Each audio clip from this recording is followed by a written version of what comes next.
Hi hello ನಮಸ್ಕಾರ. Guarantee news ವಿಶೇಷ ಕಾರ್ಯಕ್ರಮಕ್ಕೆ ಸ್ವಾಗತ. ನಾನು ನಿಮ್ಮ ಬೀರ್ಗನಹಳ್ಳಿ ಲಕ್ಷ್ಮೀನಾರಾಯಣ್. ವೀಕ್ಷಕರೇ, ಕಲಾವಿದರಿಗೆ ಭಾಷೆಗಿಂತ ಭಾವ ಮುಖ್ಯ ಆಗುತ್ತೆ, ಯೋಗಕ್ಕಿಂತ ಯೋಗ್ಯತೆ ಮುಖ್ಯ ಆಗುತ್ತೆ.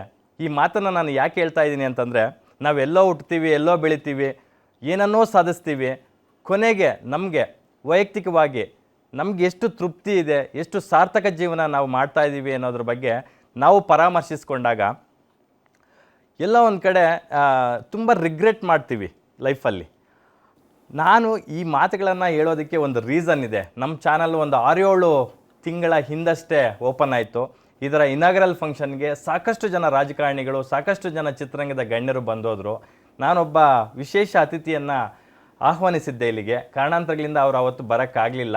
ಯಾಕೆಂದರೆ ಸಾಕಷ್ಟು ಸಾಮಾಜಿಕ ಕಾರ್ಯಗಳು, ಬೇರೆ ಬೇರೆ ವಿಚಾರಗಳೆಲ್ಲ ಅವರು ತೊಡಗಿಸ್ಕೊಂಡಿರ್ತಾರೆ. ಆ ವ್ಯಕ್ತಿ ಇವತ್ತು 1-2 ವಿಚಾರಕ್ಕೆ ಇಲ್ಲಿಗೆ ಬರಬೇಕು ಅಂತ ಬಂದಿದ್ದಾರೆ, ನಮ್ಮ ಸ್ಟುಡಿಯೋದಲ್ಲಿ ಕೂತಿದ್ದಾರೆ. ಒಂದು, ಅವತ್ತು ನಾವು ಕರೆದಾಗ ಬರೋಕ್ಕಾಗಲಿಲ್ಲ, ಯಾವತ್ತಾದರೂ ಒಂದಿನ ಬಂದೇ ಬರ್ತೀನಿ ಅಂತ ಮಾತು ಕೊಟ್ಟಿದ್ರು. ಆ ಮಾತನ್ನು ಉಳಿಸ್ಕೊಳ್ಳೋದಕ್ಕೋಸ್ಕರ ಇವತ್ತು ನಮ್ಮ ಸ್ಟುಡಿಯೋದಲ್ಲಿ ಬಂದಿದ್ದಾರೆ, ನನ್ನ ಮುಂದೆ ಕೂತಿದ್ದಾರೆ. ಒಂದು. ಎರಡನೇದು, D boss Darshan, challenging star Darshan. ಅವರು ಕನ್ನಡ ಚಿತ್ರರಂಗದಲ್ಲಿ 55 ಸಿನಿಮಾಗಳನ್ನು ಮಾಡಿದ್ದಾರೆ. ಝೀರೋಯಿಂದ ಹೀರೋ ಆಗಿ ಬೆಳೆದಿದ್ದಾರೆ. ಪ್ರತಿಯೊಬ್ಬರ ಲೈಫಲ್ಲೂ ಅಪ್ಸ್ ಆ್ಯಂಡ್ ಡೌನ್ಸ್ ಇದ್ದೇ ಇರುತ್ತೆ. ಆದರೆ ಕೆಳಗೆ ಬಿದ್ದಾಗ ಆಳಗೊಂದು ಕಲ್ಲು ಅಂತ ಹೇಳ್ಬಿಟ್ಟು ಎಲ್ಲರೂ ಕಲ್ಲೊಡಿಯವರೇ ಜಾಸ್ತಿ ಇರ್ತಾರೆ. ಆದರೆ ದರ್ಶನ್ ಅವರ ಸಂಕಷ್ಟದ ದಿನಗಳಲ್ಲಿ ಅವ್ರ ಪರ ನಿಂತಂಥವರು, ಅವರ ಪರವಾಗಿ ದನಿ ಎತ್ತದಂಥವರು, ಜೊತೆಗೆ ಈಗ ಅವರ ಸಿನಿಮಾ ಬರ್ತಿದೆ, ಡೆವಿಲ್ ಸಿನಿಮಾ. ಆ ಸಿನಿಮಾದ ಬಗ್ಗೆ ನಾನು ಬಂದು ನಿಮ್ಮ ಸ್ಟುಡಿಯೋದಲ್ಲಿ ಮಾತಾಡ್ತೀನಿ. ನಾನು ಮಾತಾಡೋದ್ರಿಂದ ಒಂದಷ್ಟು ಪ್ರಮೋಷನ್ ಆದರೆ ತುಂಬ ಖುಷಿಯಾಗುತ್ತೆ, ನನಗೆ ಒಂಥರ ವೈಯಕ್ತಿಕವಾಗಿ ಖುಷಿಯಾಗುತ್ತೆ ಅಂತಕ್ಕಂಥ ಮಾತುಗಳನ್ನು ಹೇಳಿದಂಥ ವ್ಯಕ್ತಿ. ಹಿ ಈಸ್ ನನ್ ಅದರ್ ದ್ಯಾನ್ ನಮ್ಮ ಕನ್ನಡದ ಕಂದ, ಹಿರಿಯ ಅಭಿನೇತ್ರಿ ಲೀಲಾವತಿ ಅವರ ಮಗ ವಿನೋದ್ ರಾಜ್ ಅವರು. ಡ್ಯಾನ್ಸ್ ರಾಜ, ಡ್ಯಾನ್ಸ್ ಅಂತ ನಾವೆಲ್ಲ ಪ್ರೀತಿಯಿಂದ ಕರಿತೀವಲ್ಲ, ವಿನೋದ್ ರಾಜ್ ಸರ್ ಇವತ್ತು ನಮ್ಮ ಸ್ಟುಡಿಯೋದಲ್ಲಿದ್ದಾರೆ. ಸರ್, ಕಾರ್ಯಕ್ರಮಕ್ಕೆ ಪ್ರೀತಿಯ ಆತ್ಮೀಯ ಸ್ವಾಗತ ಸರ್. ನಮಸ್ಕಾರ. ಹೇಗಿದ್ದೀರಾ ಸರ್? ಚೆನ್ನಾಗಿದ್ದೀನಿ. ಆರೋಗ್ಯ ಹೇಗಿದೆ ಸರ್? ಫಸ್ಟ್ ಆಫ್ ಆಲ್ ಆರೋಗ್ಯದ ಬಗ್ಗೆ ಹೇಳಕ್ಕೆ ಹೋದರೆ, ಆರೋಗ್ಯ ಅದ್ರ ಪಾಡಿಗಿರುತ್ತೆ. ನಮ್ಮ ಪಾಡಿಗೆ ನಾವು ಹೆಜ್ಜೆ ಮುಂದೆ ಇಡಲೇಬೇಕಾಗತ್ತೆ. ಇದೇ ನನ್ನ ತಾಯಿಯವ್ರು ನನಗೆ ಕಲಿಸ್ಕೊಟ್ಟಿರುವಂಥ ಪಾಠ ಇದು. ಅವರ ಕೊನೆ ಕಾಲಕ್ಕೆ ಕೂಡ ಯಾವತ್ತೂ ತನ್ನ ಆರೋಗ್ಯದ ಬಗ್ಗೆ ಅವ್ರು ನಿಗಾ ಇಡಲಿಲ್ಲ. ಭವಿಷ್ಯ ಏನಾಗುತ್ತೆ, ನೀನು ಹೇಗಿರಬೇಕು, ಯಾವ ರೀತಿ ಬಾಳಬೇಕು. ನೋಡಿ, ಈಗ 2 ವರ್ಷದ ಹಿಂದೆ ಕೇಳಿದರೆ ನನಗೆ ಕಣ್ಣಲ್ಲಿ ನೀರು ಬರೋದು. ಈಗ ಕಣ್ಣಲ್ಲಿ ನೀರಿಗಿನ್ನ ಕರ್ತವ್ಯ ಏನು ಅನ್ನುವಂಥದ್ದು ನನಗೆ ಯೋಚನೆ ಆಗ್ತಾಯಿದೆ. ಎಲ್ಲನೂ ಅಡಗೋಗುತ್ತೆ ಈ ಕರ್ತವ್ಯದಲ್ಲಿ. ನಮ್ಮ ಭವಿಷ್ಯ ಏನು, ನಾವು ಕಟ್ಕೊಂಡವರು ಆ ಮಗನ ಭವಿಷ್ಯ ಏನು, ನಮ್ಮನ್ನು ನಂಬ್ಕೊಂಡು ನಮ್ಮ ಮನೇಲಿ ನಮ್ಮ ಸೇವಕರ ಭವಿಷ್ಯ ಏನು, ಬಾಯಿ ಇಲ್ದಿರೋ 12 ಜೀವಗಳಿದೆ, ಶ್ವಾನಗಳು, ಅದು ಏನಾಗುತ್ತೆ, ಎಲ್ಲವೂ ನಮ್ಮನ್ನು ಕಾಡ್ತಾನೆ ಇರುತ್ತೆ. ಹಾಗಾಗಿ ಇದರ ಮಧ್ಯೆ ನಾವೇನಾಗುತ್ತೆ, ಆರೋಗ್ಯ ಏನಾಗುತ್ತೆ ಅದನ್ನು ನಾವು ಗಮನಿಸುವಾಗ ತುಂಬ ಈ ಆರೋಗ್ಯದ ಮೇಲೆ ನಾವು ನಿಗಾ ಇಟ್ಕೊಳ್ಳಲ್ಲ, ಸರಿ ಹೋಗ್ತಾ ಇರ್ತಿದೆ. ನಿನ್ನೆ ಡಿಸೆಂಬರ್ 8, ಸೊ 2 ವರ್ಷ ಆಯಿತು ಅಮ್ಮ ಇಲ್ಲದ ಈ 2 ವರ್ಷ. ಏನೆಲ್ಲ ನಿಮಗೆ ಕಲಿಸಿದೆ ಸರ್ ಜೀವನ ಪಾಠನ ಅಂತ? ಅಮ್ಮ ಇಲ್ಲದ 2 ವರ್ಷ. ಅವ್ರು ಹೇಳೋರು ನನಗೆ, ನಾನು ಇಲ್ದಿರ ಹೇಗೋ ಜೀವನ ಮಾಡ್ತೀಯ ಅಂತ ಹೇಳಿದೆ. ಅಮ್ಮ ಇಲ್ಲದ 2 ವರ್ಷ ನಾವು ಜೀವನ ಮಾಡೇ ಬಿಟ್ವಿ ಜೀವನದಲ್ಲಿ. ತುಂಬ ನಾನು ನನ್ನ ತಾಯಿಯವ್ರನ್ನ ಎಲ್ಲ ನನ್ನ ಕೊನೆ ಉಸಿರುವರೆಗೂ ನಾನು ಅವ್ರನ್ನ ಕಳ್ಕೊತಾನೆ ಇರ್ತೀನಿ. ಅವರು ಇಲ್ಲ ಅನ್ನುವಂಥ ತುಂಬ ದೊಡ್ಡ ಕೊರತೆ ನಮಗೆ ಜೀವನದಲ್ಲಿ ಕಾಡ್ತಾನೆ ಇರುತ್ತೆ. ಯಾಕೆ ಈ ಮಾತು ಹೇಳ್ತಾ ಇದ್ದೀನಿ ಅಂದರೆ, ಕನ್ನಡಿಗರು ತುಂಬ ಇದನ್ನು ಗಮನ ಇಟ್ಟು, ತಾಯಂದಿರು ತುಂಬ ಗಮನ ಇಟ್ಟು ಕೇಳ್ರಿ. ಏನು ಕೇಳ್ತಾ ಇದ್ದೀನಿ, ನಮ್ಮ ತಾಯಿಯಲ್ಲಿ ಇರುವಂಥ ಆ ಒಂದು ವಿಶೇಷವಾದ ಗುಣ. ಯಾವತ್ತೂ ಎಷ್ಟು ಕಷ್ಟ ಬಂದರೂ ಕೂಡ ಇನ್ನೇನಾದರೂ ಮಾಡಿದ್ರೆ ನಾವು ಸರಿ ಹೋಗುತ್ತಾ ಅಂತ ಯೋಚನೆ ಮಾಡೋರು ಅವರು. ನಾವು ಇನ್ನೇನು ಮಾಡಬೇಕು, ಏನು ಮಿಸ್ಟೇಕ್ ಆಗಿದೆ, ಯಾಕೆ ಹೀಗಾಗಿದ್ದೀವಿ, ನಾವು ಸರಿಪಡಿಸ್ಕೊಳ್ಳೋದು ಹೇಗೆ ಅಂತಲೇ ಯೋಚನೆ ಮಾಡೋರೇ ಹೊರತು ಯಾರನ್ನು ಕೈ ತೋರಿಸಿ ದೂರಿದ್ದಿಲ್ಲ ರೀ ಅವರು. ನೋಡಿ, ಅವ್ರಿಗೆ ಎಷ್ಟು ನೋವಾಗಿದ್ದರೂ ಕೂಡ ಒಂದು ದಿನ ಕೂಡ ನನಗೆ ಆ ನೋವಿನ ಬಗ್ಗೆ ಮಾತಾಡಿಲ್ಲ ಅವರು. ನೀನು ಹೇಗಿರಬೇಕು, ನಾನು ಹೇಗಿರಬೇಕು, ನಾಳೆ ಏನು ಮಾಡಬೇಕು, ಬದುಕಕ್ಕೆ ಏನು ಮಾಡಬೇಕು, ಸಿನಿಮಾ ಇಲ್ಲಾಂದರೆ ಹೇಗೆ ಬಾಳಬೇಕು, ಬದುಕಬೇಕು, ಸಿನಿಮಾ ಇದ್ದರೆ ಅದರಲ್ಲಿ ಹೇಗೆ ಬದುಕಬೇಕು, ಸಿಕ್ಕಿರೋ ಅವಕಾಶನ, ಆಮೇಲೆ ಈ ಆಯುಷು, ಇದನ್ನು ಸರಿಯಾದ ರೀತಿಯಲ್ಲಿ ನಾವು ಉಪಯೋಗಿಸ್ಕೊಳ್ಳೇಬೇಕು. ಅದು ನನಗೆ ಮೈ ನೋವಾಯಿತು, ಕೈ ನೋವಾಗಾಯಿತು ಅಂತಂತ ಹೇಳ್ಬಿಟ್ಟು ನಾವು ಹೇಳೋಕ್ಕೂ ಸಾಧ್ಯ ಇಲ್ಲ. ನನ್ನ ಆರೋಗ್ಯ ಸರಿ ಇಲ್ಲ, ನನ್ನ ಪರಿಸ್ಥಿತಿ ಹೀಗಾಯಿತು, ಅದಷ್ಟಕ್ಕೂ ನಾವೇ ಕಾರಣರಾಗ್ತೀವಿ, ಬೇರೆ ಯಾರೂ ಕಾರಣರಾಗಲ್ಲ, ನಮ್ಮದೇ ತಪ್ಪುಗಳಿರ್ತದೆ. ಹಾಗೆ ಅಮ್ಮವರ ವಿಶೇಷವಾದ ಒಂದು ಗುಣ, ಅವರ ಒಂದು ನಡತೆ, ಇನ್ನೊಬ್ಬರಿಗೆ ತೊಂದರೆ ಕೊಡ್ದಿರ ನಾವು ಹೇಗೆ ಬದುಕಬೇಕು, ನಮ್ಮನ್ನು ನಂಬಿರೋರನ್ನ ಹೇಗೆ ಬದುಕಿಸ್ಬೇಕು, ಈ ಮಟ್ಟದಿಂದ ಕೆಳಗೆ ಹೋಗಬಾರ್ದು, ಇಲ್ಲಿಂದ ಮೇಲೆ ಹತ್ತಬೇಕು ಅನ್ನುವಂಥದ್ದೇ ಅವ್ರ ಭಾವನೆ ಯಾವಾಗ. ಸತ್ಯವಾದ ಮಾತು ಸರ್. ನೀವು ಬದುಕ್ತಾ ಇರ್ತಕ್ಕಂಥ ಬದುಕಲ್ಲಿ ಅಮ್ಮ ಅವರಿದ್ದಾರೆ, ನಿಮ್ಮ ನಗುವಲ್ಲಿ ಅಮ್ಮ ಇದ್ದಾರೆ, ನಿಮ್ಮ ಮನೆಯಲ್ಲಿ ಇರ್ತಕ್ಕಂಥ ಶ್ವಾನಗಳಲ್ಲಿ ಅಮ್ಮ ಇದ್ದಾರೆ. ಹೌದು, ಅಮ್ಮ ಯಾರಿಗೆಲ್ಲ ಸಹಾಯ ಹಸ್ತ ಚಾಚಿದ್ರೋ ಅವರಲ್ಲೇ ಅಮ್ಮ ಇದ್ದಾರೆ. ಅವರು ಯಾವತ್ತೂ ನಗ್ನಗ್ತಾ ಸುತ್ತಮುತ್ತಲ ಜನನ ಆ ಸೋಲ್ದೇವನಹಳ್ಳಿ ಸುತ್ತಮುತ್ತಲ ಊರಿನ ಜನರನ್ನೆಲ್ಲ ಮಾತಾಡಿಸ್ತಾ ಇದ್ರಲ್ಲ, ಆ ಮಾತುಗಳೆಲ್ಲ ಅಮ್ಮ ಇದ್ದಾರೆ. ಹೌದು, ಅವರ ಪಾತ್ರಗಳೆಲ್ಲ ಅಮ್ಮ ಇದ್ದಾರೆ. ಹೌದು ಹೌದು, ತುಂಬಿಬಿಟ್ರು ರೀ ಅವರು, ತುಂಬಿಬಿಟ್ರು. ನನಗೆ ಅದೇ ಹಾಗೆ ಅವರು ತುಂಬಿ ಇದೇ ನಡತೆ ಅನ್ನುವಂಥ ತೋರಿಸ್ಕೊಟ್ಟು ಹೋದ್ರು ನೋಡ್ರಿ. ಆ ನಂತರ ನನಗೆ ನಡೀತಾ ನಡೀತಾ ನಡೀತಾ ನಡೀತಾ ಇಲ್ಲ ಅಮ್ಮ ನನ್ನ ಜೊತೆಲಿ ನನ್ನ ಕೈ ಹಿಡ್ಕೊಂಡು ನಡೆಸ್ತಾ ಇದ್ದಾರೆ ಅನ್ನುವಂಥ ನಂಬಿಕೆ ಬಂದುಬಿಡ್ತು ನನಗೆ.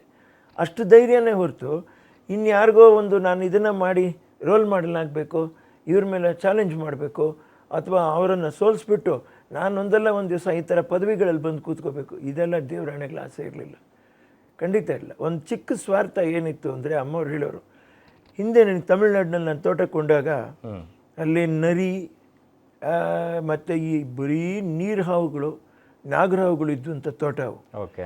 ಅದನ್ನು ಹಿಂದಿನ ಕಾಲದ ಆ ಕಾಲದ ಕಲಾವಿದರಲ್ಲಿ ಹಿರಿಯ ಕಲಾವಿದರು ಶಿವಾಜಿ ಗಣೇಶನ್ರವರು, ಅವ್ರ ತಮ್ಮ ಷಣ್ಮುಗಮ್ ಅವ್ರು ಬಂದುಬಿಟ್ಟು ಅಂಚಿಗಡ್ಡಿ ತೋಟ, ಪರಕೆ ತೋಟ ಇದು ಅಂತಂತ ಆ ಕಾಲಕ್ಕೆ ಹೇಳಿಬಿಟ್ಟು ಬೇಡ ಅಂತ ಬಿಟ್ಟು ಹೋದಿದ್ದು. ಅದನ್ನು ನನ್ನ ತಾಯಿಯವ್ರು ಕೊಂಡ್ರು 17 ಎಕರೆ. ಯಾವ ಅಂಚಿಕಡ್ಡಿನ ಕೂತ್ಕೊಂಡು ಕೊಯ್ಯೋರು ನನ್ನ ತಾಯಿಯವ್ರು, ಶೂಟಿಂಗ್ ಮುಗಿಸ್ಕೊಂಬಂದು ಕೊಯ್ದು ಆಮೇಲೆ ನೋಡಿದ್ರೆ ಅದರಲ್ಲಿ ಒಂಥರ ಈ ಚರಳು ಮಣ್ಣು, ಫಲವತ್ತಾದ ಭೂಮಿ ಅಲ್ಲ. ಅದನ್ನು ಹೇಗೆ ಮಾಡಬೇಕು ಅಂತ ಅಲ್ಲಿರ್ತಕ್ಕಂಥ ರೈತರು ಆ ಕಾಲಕ್ಕೆ 8 ಆನೆಯಿಂದ 1 ರೂಪಾಯಿ, 8 ಆನೆ ಹೆಣ್ಣುಮಕ್ಕಳಿಗೆ 1 ರೂಪಾಯಿ ಗಂಡಸರಿಗೆ, ಅಲ್ಲಿರೋ ರೈತರುಗಳನ್ನ ಇಟ್ಕೊಂಡು ಈ ಮಣ್ಣನ್ನು ನಾವು ಫಲವತ್ತು ಹೇಗೆ ಮಾಡಬೇಕು ಅಂದರೆ ಸರ್ವೇ ಸೊಪ್ಪು. ಬಂಗಾರದ ಮನುಷ್ಯ ಸಿನಿಮಾದಲ್ಲಿ ಅಣ್ಣ ಅವರು ಆ ಬೆಟ್ಟ ಗುಡ್ಡಗಳನ್ನೆಲ್ಲ ಹಸನಾಗಿಸಿ ಒಳ್ಳೆ ಬೆಳೆ ಬೆಳೀತಾರಲ್ಲ, ಆ ಥರ ಇದೆ ಅದು ನೀವು ಹೇಳ್ತಾ ಇರೋದು. ಹೌದು, ಬಂಗಾರದ ಮನುಷ್ಯ ಅವರು. ಬೆಲೆ ಕಟ್ಟಕ್ಕಾಗದಿರುವಂಥ ಮಾಣಿಕ್ಯ ನನ್ನ ತಾಯಿಯವರು, ಬೆಲೆ ಕಟ್ಟಕ್ಕಾಗದಿರೋ ಮಾಣಿಕ್ಯ ಅವರು, ಬೆಲೆನೇ ಕಟ್ಟಕ್ಕಾಗತ್ತ. ಯಾಕಂದರೆ ಹೆಣ್ಣೆಂಗ್ಸಾಗಿ ಅವರು ಕೂತ್ಕೊಂಡು ಎಲ್ಲೋ ಒಂದು ರಾಜ್ಯದಲ್ಲಿ ಹೋಗಿ ಆ ಭಾಷೆನೇ ಬೇರೆ ಬದುಕಕ್ಕೆ ಅಂತ ಹೋಗಿದ್ದೆ. ಆವತ್ತು ಸ್ಟುಡಿಯೋಸ್ ಎಲ್ಲ ಅಲ್ಲೇ ಇತ್ತು. ಇವತ್ತು ಸರವಣ್ಣನವರು, AVM ಸರವಣ್ಣನವರು ತೀರ್ಕೊಂಡಿದ್ದಾರೆ ನೋಡಿ. ಅವರ ತಂದೆಯವರು ಮೇಯಪ್ಪ ಚೆಟ್ಟಿಯಾರವರು, ಏನು ನನಗೆ ತುಂಬ ಮಾರಿ ನೋವಾಯಿತು ಅಂತ ಹೇಳಿದರೆ, ನಾವು ಅವಾಗ ಹೋಗುವಾಗ ಕನ್ನಡದ ಕಂದ ಬಂದು AVMC ಥಿಯೇಟ್ರಲ್ಲಿ ರೆಕಾರ್ಡಿಂಗ್ ಮಾಡಿದ್ದೀವಿ. ಓಕೆ. ಅದು ಅವ್ರು ನೋಡಿ ನನಗೆ ಕೈ ಮುಗಿಯೋ ಎಂತೆಂಥ ವ್ಯಕ್ತಿಗಳನ್ನ, ಎಂತೆಂಥ ಸಿನಿಮಾಗಳನ್ನ ಮಾಡಿದವ್ರು ಕಣಪ್ಪ. ಯಾರಾದರೂ ಈ ಮೆಟ್ರೋ ಗೋಲ್ಡ್ವಿನ್ ಮೇಯರು, ಆಮೇಲೆ 20th ಸೆಂಚುರಿ ಫಾಕ್ಸ್ ಅಂದರೆ AVM ಸ್ಟುಡಿಯೋದು ಈ ಚಕ್ರ ಸುತ್ತೋದು, ಆಮೇಲೆ ಜೆಮಿನಿ ಸ್ಟುಡಿಯೋನಲ್ಲಿ 2 ಮಕ್ಕಳು ಇದನ್ನು ಓದೋದು, ಅದು ಎರಡೂ ಎಂದೂ ಮರೆಯೋಕ್ಕಾಗದಿರುವಂಥದ್ದು. ಕೈ ಮುಗಿಯಪ್ಪ ಅಂತಂತ ಹೇಳ್ಬಿಟ್ಟು ಹೇಳೋರು. ಆ ಸ್ಟುಡಿಯೋಸ್ಗೆ ಹೋಗಿ ಅಲ್ಲಿ ಕನ್ನಡದ ಕಂದ ನಾವು ಮಾಡಿದ್ದು ನೋಡಿ. ಅದು ಸೆಂಟಿಮೆಂಟ್ಲಾಗಿ ಅದು ಲಕ್ಕು, ಒಂದು ಅದೃಷ್ಟವಾದ ಜಾಗ ಅನ್ನೋದಕ್ಕೆ AVMC ಥಿಯೇಟ್ರು ಮುಗಿಸ್ಕೊಂಬಂದ್ವಿ. ಕನ್ನಡದ ಕಂದ ಅದೇ ಥರ ಒಳ್ಳೆ ಹಿಟ್ ಆಯಿತು ನಮಗೆ ಸಿನಿಮಾ ಅದು. ಈ ಮೂಲಕ ನಾನು ಅವರ ಇದಕ್ಕೆ ಸಂತಾಪ ಸೂಚಿಸ್ತಾ ಇದ್ದೀನಿ, ತಡವಾಗಿ ಸೂಚಿಸಿದ್ದಕ್ಕೆ ಕ್ಷಮೆ ಕೇಳ್ತಾ ಇದ್ದೀನಿ. ಅವರ ತಂದೆಯವರೇನೆ ಅಣ್ಣವರಿಗೆ ಬೇಡ್ರ ಕಣ್ಣಪ್ಪನ ಮಾಡಿ ಸಿನಿಮಾ ಮಾಡಿದಂತ, ಅದರಿಂದ ಎಂದೂ ಮರೆಯೋಕ್ಕಾಗಲ್ಲ. ಮಹಾನ್ ವ್ಯಕ್ತಿಯವರು. ಹೌದು. ನಾನು ಆರಂಭದಲ್ಲೇ ಹೇಳ್ತಿದ್ದೆ, ಕಲಾವಿದರಿಗೆ ಭಾಷೆಯ ಹಂಗಿಲ್ಲ ಅಂತ. ಇಲ್ಲ. ಅಮ್ಮ ಎಲ್ಲೋ ಬೆಳ್ತಂಗಡಿಯಲ್ಲಿ ಹುಟ್ಟಿ ಚೆನ್ನೈಯಲ್ಲಿ ಹೋಗಿ ಅಲ್ಲಿ ದೊಡ್ಡ ಮಟ್ಟಕ್ಕೆ ಬೆಳೆದು ಕನ್ನಡ 600ಕ್ಕೂ ಅಧಿಕ ಸಿನಿಮಾಗಳು ಮಾಡಿದ್ರು. ಅದರಲ್ಲಿ 400ಕ್ಕೂ ಅಧಿಕ ಕನ್ನಡ ಸಿನಿಮಾಗಳು ಮಾಡಿದ್ರು. ಕನ್ನಡದ ಜೊತೆ ತೆಲುಗು, ತಮಿಳು, ಹಿಂದಿ, ಮಲಯಾಳಂ, ತುಳು, ಪಂಚಭಾಷಾ ನಟಿ ಅಲ್ಲ ಅವರು. ಹೌದು, 6 ಭಾಷೆಯ ನಟಿಯಾಗಿ ಮಿಂಚಿದ್ರು. ಜೊತೆಗೆ ನಿಮ್ಮನ್ನ ಹೀರೋ ಮಾಡಿದ್ರು. ಹೌದು. ಬಹುಶಃ 1987 ನಿಮ್ದು ಡ್ಯಾನ್ಸ್ ರಾಜ ಡ್ಯಾನ್ಸ್ ಮೂಲಕ ನೀವು ಇಂಟ್ರೊಡ್ಯೂಸ್ ಆಗಿದ್ದು ಹೀರೋ ಆಗಿ.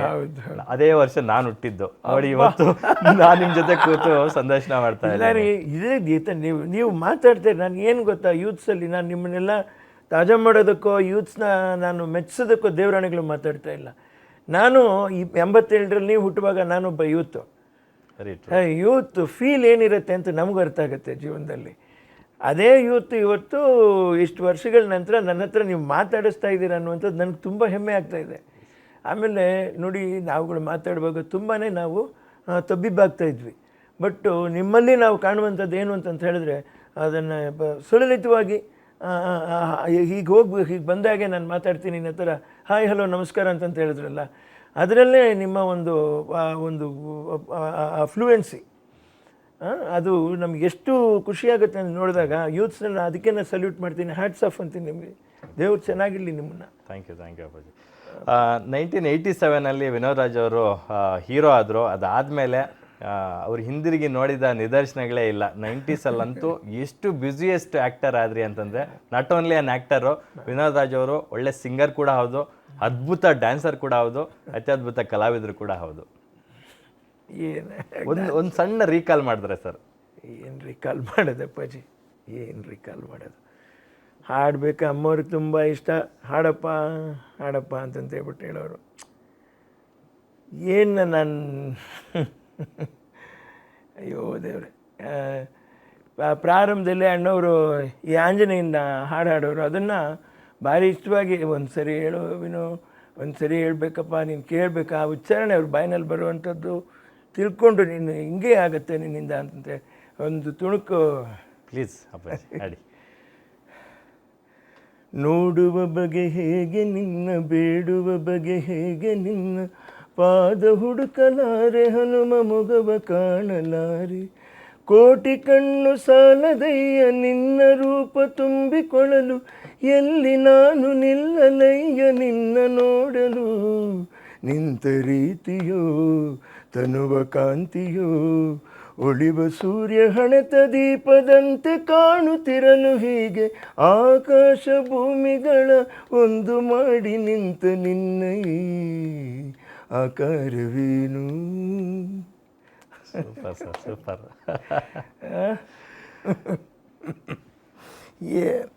ಏನು ಕಾಲ ಹೊರಡು ಹೋಗ್ತಾ ಬಂತು. ನೀವಾಗಲೇ ಒಂದು ಮಾತು ಹೇಳಿದ್ರಿ, ಸುಮಾರು 12 ಎಕರೆ ಜಮೀನು ಕೊಂಡಿದ್ರು ಅಲ್ಲಿ ಅಂತ. ಇವತ್ತಿಗೂ 12 ಎಕರೆ ಅಲ್ಲಿ ಇದೆಯಾ ಸರ್? ಇಲ್ಲ, ಅಷ್ಟಿಲ್ಲಪ್ಪಾಜಿ. ಅಲ್ಲೊಂದು ಸ್ವಲ್ಪ ಮಾರಿ ನೆಲಮಂಗಲದಲ್ಲಿ ತಗೊಂಡ್ವಿ. ಓಕೆ. ಇನ್ನೊಂದು ಸ್ವಲ್ಪ ಮಾರಿ ಇಲ್ಲಿ ಸೋಲ್ದೇವನಹಳ್ಳಿಲಿ ತಗೊಂಡ್ವಿ.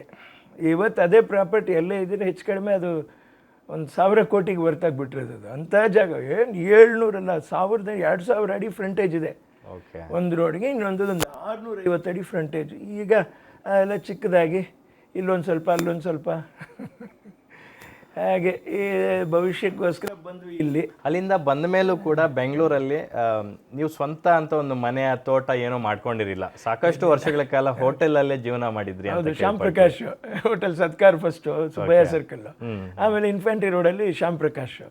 ಒಂದು 13 ವರ್ಷ ಅಲ್ಲಿ ಕಾಲ ಕಳೆದ್ವಿ. ಅಲ್ಲಿದ್ದಾಗಲೇ ನಾವು ಇದು ತೆಗೆದಿದ್ದು ಕಾಲೇಜ್ ಹೀರೋ, ನಂಜುಂಡ.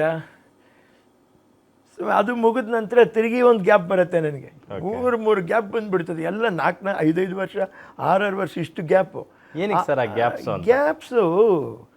ನಾವು ಏನು ಹೇಳೋಣ, ಈ ಪ್ರತಿ ಸಮಯದಲ್ಲೂ ಇದನ್ನು ನಾನು ವೀಕ್ಷಿಸ್ತಾನೆ ಬಂದಿದ್ದೀನಿ. ಏನು ವಿನೋದ್ ರಾಜ್ ಅವರೇ, ತುಂಬ ನೀವೆಲ್ಲ ಬಲ್ಲವರ ನೀವು.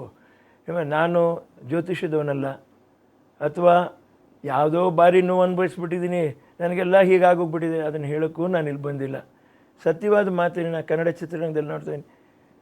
ಉದಯ್ ಕುಮಾರ್ ಅವರು, ಕಲ್ಯಾಣ್ ಕುಮಾರ್ ಅವರು, ನನಗೆ ಗೊತ್ತಿರೋ ವ್ಯಕ್ತಿಗಳನ್ನ ನಾನು ಹೇಳ್ತಾ ಇದ್ದೀನಿ. ಬಾಲಣ್ಣವರು, ಅಶ್ವಥ್ ಅವರು, ಸಂಪತ್ ಅವರು, ಕಾಮಿಡಿ ಲಕ್ಷ್ಮೀದೇವಿಯವರು, ಜಯಶ್ರೀ ಅಮ್ಮವರು, ಇನ್ನೂ ಸುಮಾರು ಜನ, ರಮಾಬಾಯಿಯವರು, ಸಿ ಅಶ್ವಥ್ ಅವರು. ಹೌದು ಹೌದು, ಎಷ್ಟು ಜನ ಅಪ್ಪಾಜಿ.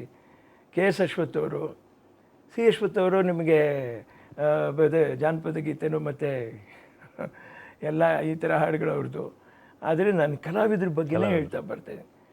ಎಷ್ಟೋ ಜನ ಚೆನ್ನಾಗಾದರೂ, ಎಷ್ಟೋ ಜನ ಹೆಸರು ಬಂತು, ಆದರೆ ಬಾಳಕ್ಕಾಗಲಿಲ್ಲ.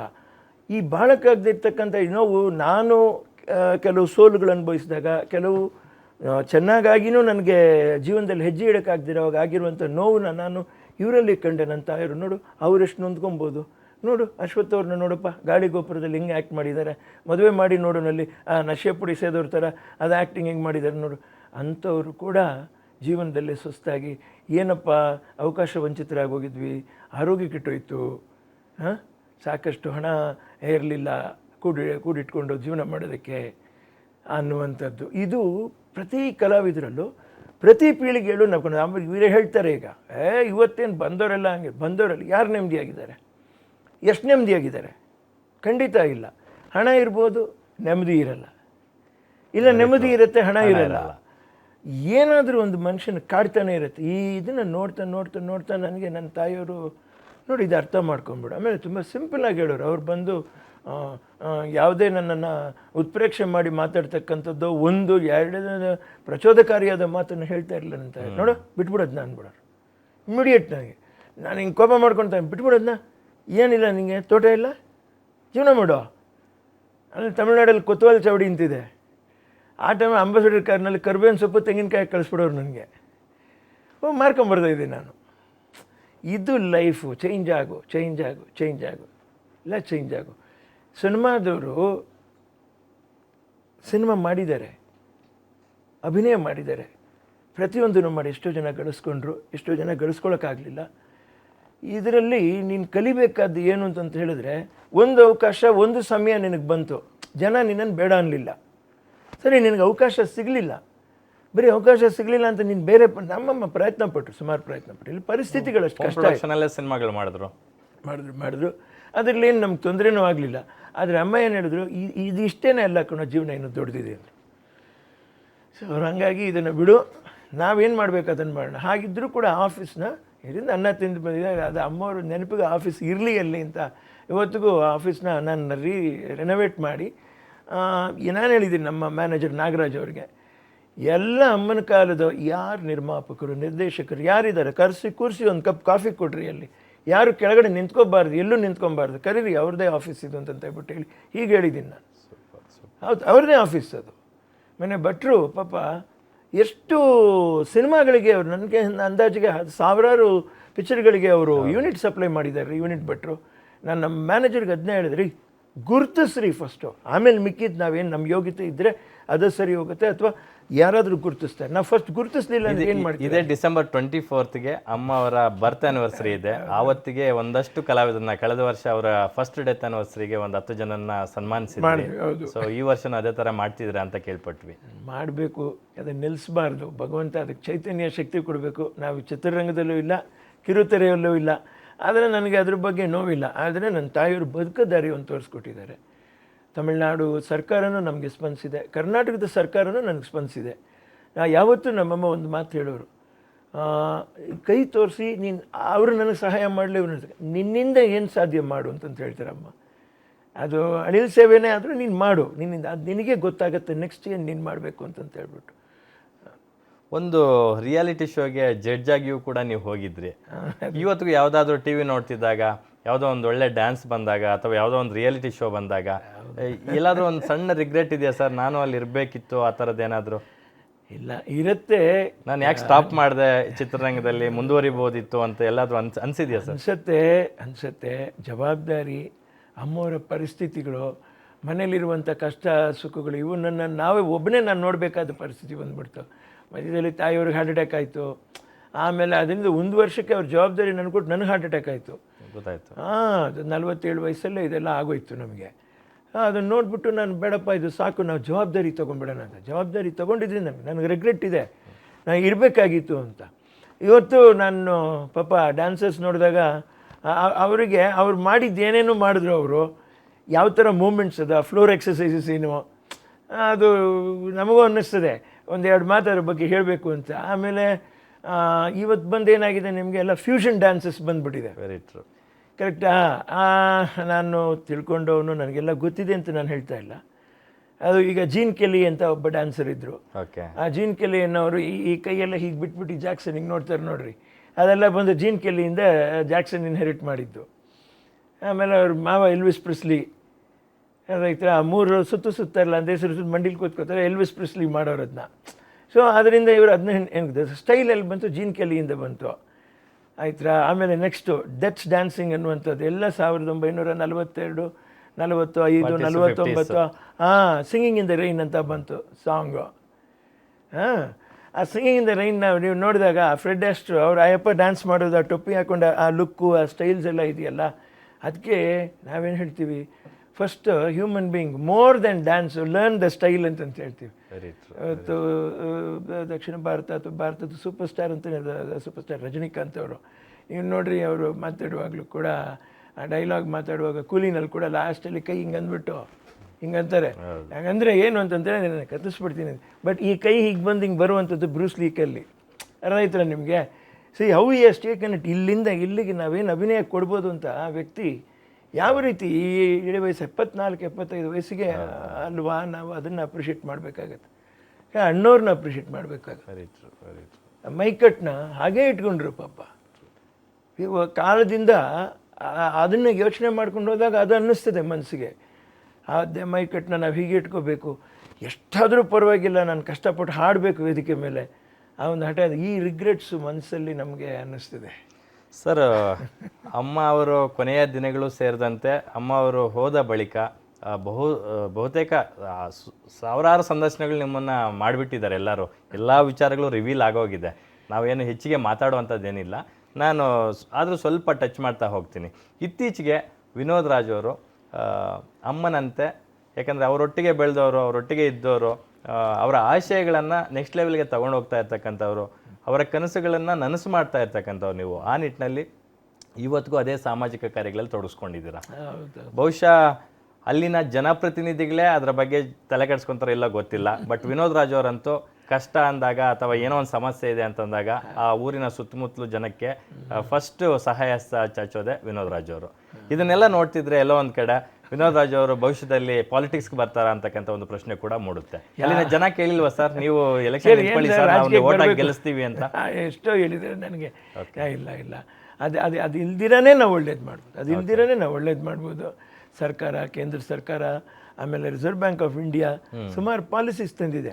ಅದರೊಳಗಡೆ ನಾವು ಹಾಕ್ಕೊಂಡು ಇವತ್ತು ನಮಗಾಗಲೇ ಒಂದು 5 ವರ್ಷ ಬಿಟ್ಟು ಕೂಡ ನಾವು ಈ ದೇಶದಲ್ಲಿ ಯಾವತ್ತೂ ಬಡತನ ಬಂದು ಅಷ್ಟು ಬೇಗ ಕಮ್ಮಿ ಮಾಡೋಕ್ಕಾಗಲ್ಲ. ಓಕೆ. ಸೊ ಪ್ರತಿಯೊಬ್ಬರು ಒಬ್ಬರಿಗೆ ಸಹಾಯ ಮಾಡೋಕ್ಕೆ ಹೇಗೆ ಸಾಧ್ಯ ಅಂದರೆ, ನಿಜವಾಗ್ಲೂ ತನಗೆ ಬೇಕಾಗಿರೋದು ಏನು ಬೇಕಾಗಿದೆಯೋ ಅಷ್ಟನ್ನು ಇದು ಮಾಡಿ ಉಳಿದಿದ್ದನ್ನ ಉಳಿಸಿದ್ರೆ ತನ್ನ ಮನೆಯೂ ಉಳಿಸ್ಬಿಟ್ಟು ತನ್ನ ಮನೆ ಅಕ್ಕಪಕ್ಕದವರು ಕೂಡ ಅವರೊಬ್ಬ ಸಹಾಯ ಹಸ್ತ ಚಾಚ್ಬೋದು. ಇಷ್ಟು ನನ್ನ ತಾಯಿಯವರು ಹೇಳಿದ್ದು. ಸೊ ಹಂಗಾಗಿ ನನಗೇನು ಅನ್ನಿಸ್ತು, ಹೌದು ಅನ್ನೆಸೆಸರಿ ಎಕ್ಸ್ಪೆನ್ಸಸ್ಸು ಓವರ್ ಖರ್ಚು ಮಾಡುವಂಥದ್ರಕ್ಕಿಂತ ಅದೇ ಉಳಿಸಿದ್ರೆ ಒಂದು 4 ಜನಕ್ಕೆ ನಾವು ಸಮಾಜದಲ್ಲಿ ಒಳ್ಳೇದು ಮಾಡ್ಬೋದು. ಇದನ್ನು ಅವರು ಅರಣ್ಯ ಇಲಾಖೆ ಗಲಾಟೆ ಆದಾಗಲೇ ಹೆಚ್ಚು ಕಡಿಮೆ 4 ವರ್ಷ ನನ್ನ ತಾಯಿಯವರು ಮಲಗಿಲ್ಲ. ನಾನು ಏನಮ್ಮ ದುಡ್ಡುಗಳಿಲ್ಲ, ನಾವಿನ್ನು ತೋಟ ಮಾರಿಲ್ಲ, ಹೆಂಗೆಮ್ಮ ನೀನು ಈ ಥರ ಇಷ್ಟು ಖರ್ಚು ಮಾಡ್ಕೊಂಬಿಟ್ರೆ, ನಿನಗೆ ಗೊತ್ತಿಲ್ಲ ಬಾಯಿ ಮುಚ್ಕೊಂಡಿರೋ 1000 ಎಕರೆ ಹೊಟ್ಟೋಗ್ಬಿಟ್ರೆ ನೀನು ನಾನು ಇನ್ನೊಂದು 20 ಕುಟುಂಬ ಹಳ್ಳಿನಲ್ಲಿ ಏನೋ ಮಾಡಿ ಬಾಯಿ ಬಡ್ಕೊಂಡು ಹೋಗ್ಬಿಡ್ಬೇಕು ಕಣಪ್ಪ. ಇದರಲ್ಲಿ ಓದೋರೆಲ್ಲ ಇಲ್ಲ, ಮನೆ ಖಾಲಿ ಆಗೋಗ್ಬಿಟ್ರೆ ಎಲ್ಲಿಗೋ ಹೋಗ್ತೀಯಾ, ಸ್ಮಶಾನ ಕಣ್ಣಂಗೆ ಕಾಣುತ್ತೆ ಈ ಜಾಗ, ನಿನಗೆ ಗೊತ್ತಿಲ್ಲ ಅಂತಂತ ಹೇಳ್ಬಿಟ್ಟು ಆ ಥರ ನನ್ನ ತಾಯಿ ಒಂಥರ ವೈರಾಗ್ಯ. ಅದು ಆ ಇಳಿ ವಯಸ್ಸಲ್ಲೂ ವಿಧಾನಸೌಧಕ್ಕೆ ನಿಮ್ಮ ಮಟ್ಟಿಗೆ ಅದೆಷ್ಟು ಸರಿ ಬಂದಿದ್ದಾರೋ ನಾವೆಲ್ಲ ನೋಡ್ತಿದ್ವಿ, ಅಬ್ಸರ್ವ್ ಮಾಡ್ತಿದ್ವಿ, ಸುದ್ದಿಗಳು ಮಾಡ್ತಿದ್ವಿ. ಖಂಡಿತ ಸಿಎಂ ಮನೆಗಳಿಗೆ ಸರಿ ವಿಸಿಟ್ ಮಾಡಿದಾರೋ. ಎಲ್ಲ ಮುಖ್ಯಮಂತ್ರಿಗಳು ಅಪಾರವಾದ ಗೌರವ ಕೊಟ್ಟು ಅಮ್ಮವ್ರಿಗೆ ಸ್ಪಂದಿಸಿದ್ದಾರೆ ರೀ. ಸಿದ್ದರಾಮಯ್ಯನವರೇ ಆಗಲಿ, ಪಾಪ ಯಾರೇ ಆಗಲಿ, ನಾನು ಅವ್ರ ರಾಜಕಾರಣಕ್ಕೆ ನಾವೇನು ಇಳಿಯೋದು ಇಲ್ಲ, ಹೋಗೋದಿಲ್ಲ. ಬಟ್ ಅವ್ರು ಮಾಡಿರುವಂಥ ಒಳ್ಳೆ ಕೆಲಸ ನಾವು ಇಲ್ಲ ಅಂತ ನಾವು ಹೇಳ್ಬಿಟ್ಟು ನಾವು ವಾದಿಸುವಂಥ ನಮ್ಮ ಭಾವನೆ ನಮ್ಮಲ್ಲಿಲ್ಲ. ಈ ಅರಣ್ಯ ಇಲಾಖೆ ವಿಷಯದಲ್ಲಿ ಮುಖ್ಯಮಂತ್ರಿಗಳಾಗಿರುವಂಥ ಸಿದ್ದರಾಮಯ್ಯನವರು, ಆಮೇಲೆ DB ಜಯಚಂದ್ರರವರು, ಆಮೇಲೆ ದಿವಂಗತ ಶ್ರೀನಿವಾಸ್ ಪ್ರಸಾದ್ ಅವರವರು, ಆಮೇಲೆ ಆವಾಗಿನ ಅರಣ್ಯ ಮಂತ್ರಿ ರಮಾನಾಥ್ ರೈ ಅವರು, ಇವರು ಇಷ್ಟು ಜನರು ಕೂತ್ಕೊಂಡು ಒಂದು ಚರ್ಚನೆ ಮಾಡ್ಬಿಟ್ಟು DFOನ ಕರೆಸ್ಬಿಟ್ಟು CCFನ ಕರೆಸ್ಬಿಟ್ಟು ಕೂರಿಸ್ಕೊಂಡು ಮಾತಾಡ್ಸಿದ್ರು ಅವರು. ಮಾತಾಡ್ಸಿ ಕಾನೂನುಬದ್ಧವಾಗಿ ಅದನ್ನು ಮಾತಾಡಿ ಕರೆಕ್ಟಾಗಿ ನಾನು ಪ್ರತಿ ಟೈಮ್ ಅದನ್ನ ಹೇಳ್ತಾನೆ ಇರ್ತೀನಿ. ಯಾಕಂದರೆ ನಿರಂತರವಾಗಿ ರೈತರಿಗೆ ಒಂದು ಹಕ್ಕು ಚೀಟಿನ ನೀವು ಕೊಟ್ಬಿಟ್ಟು ಬಿಟ್ಟುಬಿಡ್ರಿ ಅವ್ರನ್ನ. ಮತ್ತೆ ಹೋಗಿ JCB ತೊಗೊಂಡೋಗಿ ಅಲ್ಲಿ ಹಳ್ಳ ತೋಡೋದು, ಹಿಂಸೆ ಕೊಡೋದು, ಅವ್ರು ಬೆಳೆದಿರೋ ಬೆಳೆನೆಲ್ಲ ಕೊಯ್ದಾಕೋದು. ಒಂದು ಕಡೆ ನೀವು ಪ್ರಕೃತಿನ ಸಂರಕ್ಷಣೆ ಮಾಡಬೇಕು ಅಂತ ಹೇಳ್ತೀರಾ, ಇನ್ನೊಂದು ಕಡೆ ಅದನ್ನು ನೀವೇ ಕೊಯ್ದಾಕ್ಬಿಡ್ತಾ ಇವರು ಒತ್ತುವರಿ ಮಾಡಿದ್ದಾರೆ ಅಂತ. ಒತ್ತುವರಿಗೆ ಕೂಡ ಕಾನೂನಿದೆ.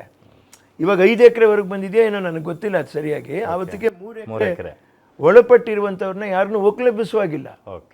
ಅವ್ರು ಬೆಳೆದಿದ್ದ ಬೆಳೆನ ಅವ್ರು ಮಾರ್ಕೊಬೋದು. ಅದರಲ್ಲಿ ಏನವರು ಇದು ಕೇಳ್ತಾರೆ, ಸುಂಕ ಕೇಳ್ತಾರೆ, ಅದು ಕೊಟ್ಬಿಟ್ಟು ಇದು ಮಾಡಬೇಕು. ಇದು ಜೀವನ ತಲಾಂತರ ತಿನ್ಕೊಂಡು.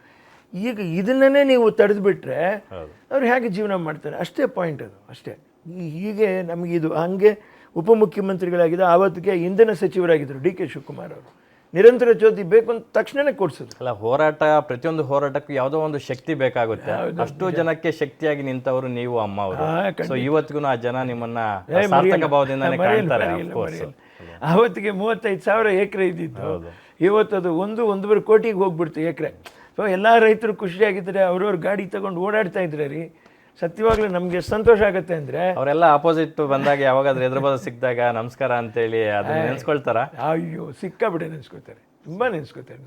ಸರ್, ಒಂದು ಕ್ಯೂರಿಯಾಸಿಟಿ, ಎಷ್ಟು ಸಾವಿರ ಕಿಲೋಮೀಟರ್ ಗಟ್ಲೆ ರೋಡ್ಗಳನ್ನ ದುರಸ್ತಿ ಮಾಡಿಸಿದ್ರೆ?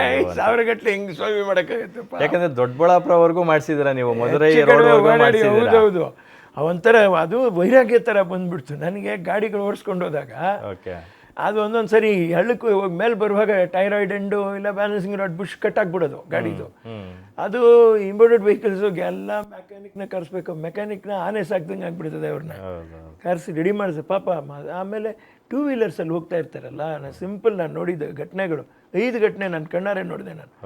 ಆ ಪ್ಲಾಸ್ಟಿಕ್ ಚೀಲದಲ್ಲಿ ತರಕಾರಿ ತೊಗೊಂಡು ಹೋಗ್ತಾರೆ, ಈ ಹಳ್ಳದಲ್ಲಿ ಕುಕ್ಕಿದ ತಕ್ಷಣ ಎಲ್ಲ ಚಲಾಪಿ ಅದನ್ನು ತಗೊಳಕ್ಕೆ ಹೋಗಿ ಬಿದ್ದು ಗಾಯ ಮಾಡ್ಕೊಂಡವರು ಏನ್ರಿ. ಆಮೇಲೆ ಅದು 40 mm ಜಲ್ಲಿ ಇರುತ್ತೆ, ಆ ಮಂಡಿಗಳು ತರ್ಚೋಗಿರೋದು, ಚಿಪ್ಪು ಓಪನ್ ಆಗಿರೋದು. ಇವೆಲ್ಲ ಈಗ ಸರ್ ಹಿಂಗಾಯ್ತು, ಏನೋ ಮಾಡಿಸ್ರಿ ಸರ್ ಅಂತ ಎಲ್ಲ ಹೇಳೋರು ಪಾಪ. ಕೆಲವು ಏನಣ್ಣ ದುಡ್ಡು ಜಾಸ್ತಿ ಆಗಿದೆ ಅಂತ ಮಾಡಿ, ದುಡ್ಡು ಜಾಸ್ತಿ ಆಗಿದೆ ಅಂತ ಮಾಡ್ತಾ ಇದ್ದೀವನಯ್ಯ, ನಮ್ಮದು ತೋಟ ಇದೆ ಕಣೆ, ನಮ್ಮದು ಗಾಡಿ ಈ ಕಡೆ ಓಡಾಡಬೇಕು ಕಣಪ್ಪ. ಹೆಚ್ಚು ಕಡಿಮೆ ಕನಸವಾಡಿ ಟಚ್ಚು ಒಳಗಡೆವರೆಗೂ ನೆಲಮಂಗ್ಲದ್ದು ವರ್ಕ್ ಮಾಡಿಸಿದ್ರು. ನಮ್ಮ ಸೋಲ್ದೇವನಹಳ್ಳಿ ಚೆನ್ನಾಗಿ ಮಾಡಿಸ್ಕೊಟ್ರು. ಎಚ್ ಸಿ ಮಹದೇವಪ್ಪನವರು ಅವಾಗ ಲೋಕೋಪಯೋಗಿ ಸಚಿವರು. ರೋಡ್ ಚೆನ್ನಾಗಿ ಮಾಡಿಸೋದು, ಹಾಳಾಗಬಾರ್ದು ಅಂತ ಇರೋದ್ರಲ್ಲಿ ತ್ಯಾಪೆ ಹಾಕಿಸಿ. ಸರ್, ರೀಸೆಂಟಾಗಿ ಸಿಕ್ಕಾಪಟ್ಟೆ ಮಳೆ ಬಂತು. ಆ ಮಳೆಯಲ್ಲೂ ಕೂಡ ನೀವು ಛತ್ರಿ ಹಿಡ್ಕೊಂಡು ಒಂದಷ್ಟು ಗುಂಡಿಗಳು ಮುಚ್ಚುವ ಕಾರ್ಯ ಮಾಡ್ತಿದ್ರಿ. ಇದು ತುಮಕೂರು ನ್ಯಾಷನಲ್ ಹೈವೇ ಪಕ್ಕದಲ್ಲೇ ನಿಂತಿದ್ರಿ, ಆ ಫ್ಲೈಓವರ್ ಕೂಡ ಕಾಣಿಸ್ತಾ ಇತ್ತು. ಜನ ಏನೋ ಖುಷಿ ಪಡ್ತಾರೆ, ವಿನೋದ್ ರಾಜ್ ಅವ್ರು ಏನೋ ಸಾಮಾಜಿಕ ಕಾರ್ಯ ಮಾಡ್ತಿದಾರಪ್ಪ ಅಂತ. ಅಲ್ಲಿ ಲೋಕಲ್ ಅಡ್ಮಿನಿಸ್ಟ್ರೇಟರ್ ನಿಮ್ಗೆ ಯಾಕಯ್ಯ ಬೇಕು, ನಮ್ಗಿಲ್ದೇ ಇರೋ ಉಸ್ತುವಾರಿ ನಿಮ್ಗೆ ಯಾಕೆ ಅಂತ ಬೆದರಿಸಿದ್ದುಂಟಾ?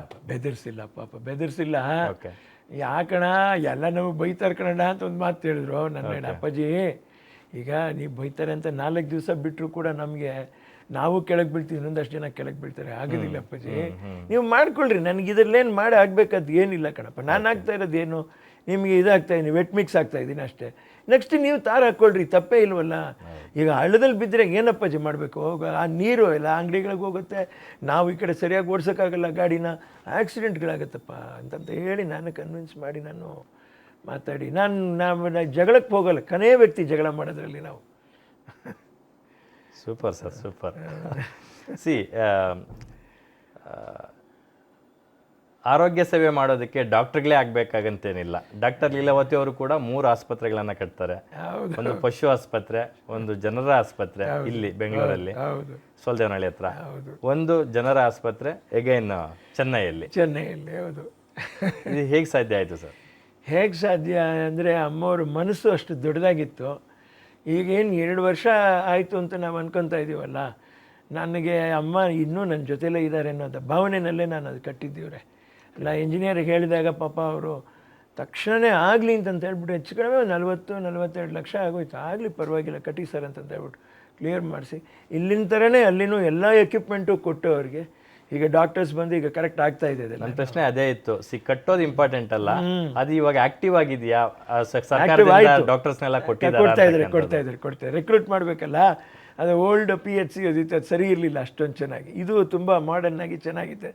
ಈಗ ಬರ್ತಾ ಇದ್ದಾರೆ, ಸಿಸ್ಟರ್ಸ್ ಬಂದಿದ್ದಾರೆ, ಡಾಕ್ಟರ್ ಬರ್ತಾ ಇದ್ದಾರೆ. ಈಗ ನಿಮ್ಮ ಆಶಯ ಸಂಕಲ್ಪಕ್ಕೆ ಪೂರಕವಾಗಿ ಸ್ವಲ್ಪ ಸಾಥ್ ಸಿಕ್ಬಿಟ್ರೆ, ಅದ್ರ ಸದುಪಯೋಗ ಪಡಿಸ್ಕೊಳ್ಳೋಂಥ ಕಾರ್ಯ ನಡೆದ್ಬಿಟ್ರೆ, ಅದಕ್ಕಿನ್ನ ಒಂದು ಸಂತೃಪ್ತ ಭಾವ ಇನ್ನೊಂದಿರ. ಖಂಡಿತ. ಇದೊಂದು ಎಕ್ಸಾಂಪಲ್ ಏನಾಯ್ತು, ಈಗ ಮೊನ್ನೆ ನನ್ನ ಈ ಪ್ರಾಥಮಿಕ ಆರೋಗ್ಯ ಕೇಂದ್ರ ನೆಲಮಂಗಲದ ನಮ್ಮ ತೋಟದ ಹತ್ರ, ಅದು ಕೂಡ ಸ್ವಲ್ಪ ಪೇಂಟ್ ಎಲ್ಲ ಒದರ್ಬಿಟ್ಟಿತ್ತು, ಸ್ವಲ್ಪ ಪ್ರಾಬ್ಲಮ್ ಆಯ್ತದು. ಇಮ್ಮಿಡಿಯೇಟ್ ನನಗೆ ಹೆಚ್ಚು ಕಡಿಮೆ 50,000 ಖರ್ಚು ಮಾಡಿಸ್ಬಿಟ್ಟು, ಪಕ್ಕ ಒಳಗಡೆ ಎಲ್ಲೂ ಲೀಕೇಜ್ ಆಗಬಾರ್ದು, ಎಲ್ಲ ನೀಟಾಗಿ ಮಾಡಪ್ಪ, ಮೇಲೇನೂ ಇದನ್ನು ಡ್ಯಾಮ್ ಪ್ರೂಫ್ ಅಂತ ಹೇಳ್ಬಿಟ್ಟು ಕಂಪ್ಲೀಟ್ ಹೊಡಿಸ್ಬಿಟ್ಟು 50,000 ಖರ್ಚು ಮಾಡಿ ರೆಡಿ ಮಾಡಿಸಿ ಹ್ಯಾಂಡ್ ಓವರ್ ಮಾಡಿಕೊಟ್ಬಿಟ್ಟು ಬಂದೆ, with maintenance. Super sir. With maintenance. C, ಒಂದು ಸಮಾಜ ಸೇವೆ ಮಾಡುವ ಒಂದು ಮನೋಭಾವ, ಆ ಥರದೊಂದು ತುಡಿತ ನಿಮ್ಮಲ್ಲಿದೆ, ಒಪ್ಕೊತೀನಿ. ಟೆಕ್ನಾಲಜಿಯಲ್ಲಿ ಕೂಡ ನೀವು ತುಂಬ ಫಾಸ್ಟ್ ಇದ್ದೀರಾ. ಗುಂಡಿಗಳು ಮುಚ್ಚಿಸೋದಕ್ಕೆ ನೀವೆಲ್ಲೋ ಉತ್ತರ ಭಾರತದಿಂದ ಬ್ಯಾಗ್ಸ್ ತರಿಸ್ತಾ ಇದ್ದೀರಂತೆ, ಅದ್ರ ಬಗ್ಗೆ ಒಂಚೂರು ಹೇಳ್ಬೋದಾ ಸರ್? ಅದು ಏನು ಹೇಳ್ತಾರೆ, ಅದನ್ನ ಒಂದ್ಸರಿ ಟಿ ವಿನಲ್ಲಿ ನೋಡಿದೆ. ಆಮೇಲೆ ನಮ್ಮ ಹುಡುಗ ಮುತ್ತು ಅಂತಿದ್ದ, ಅವ್ನಿಗೆ ಹೇಳಿದೆ, ಇದು ನೋಡಪ್ಪ, ಅದನ್ನೇನು ಹಾಕಿ ನೋಡಪ್ಪ ಸ್ವಲ್ಪ ಅಂತ ಹೇಳ್ಬಿಟ್ಟು ಹೇಳಿದೆ. ನೋಡ್ಬಿಟ್ಟು ರಾಜಸ್ಥಾನಿಂದ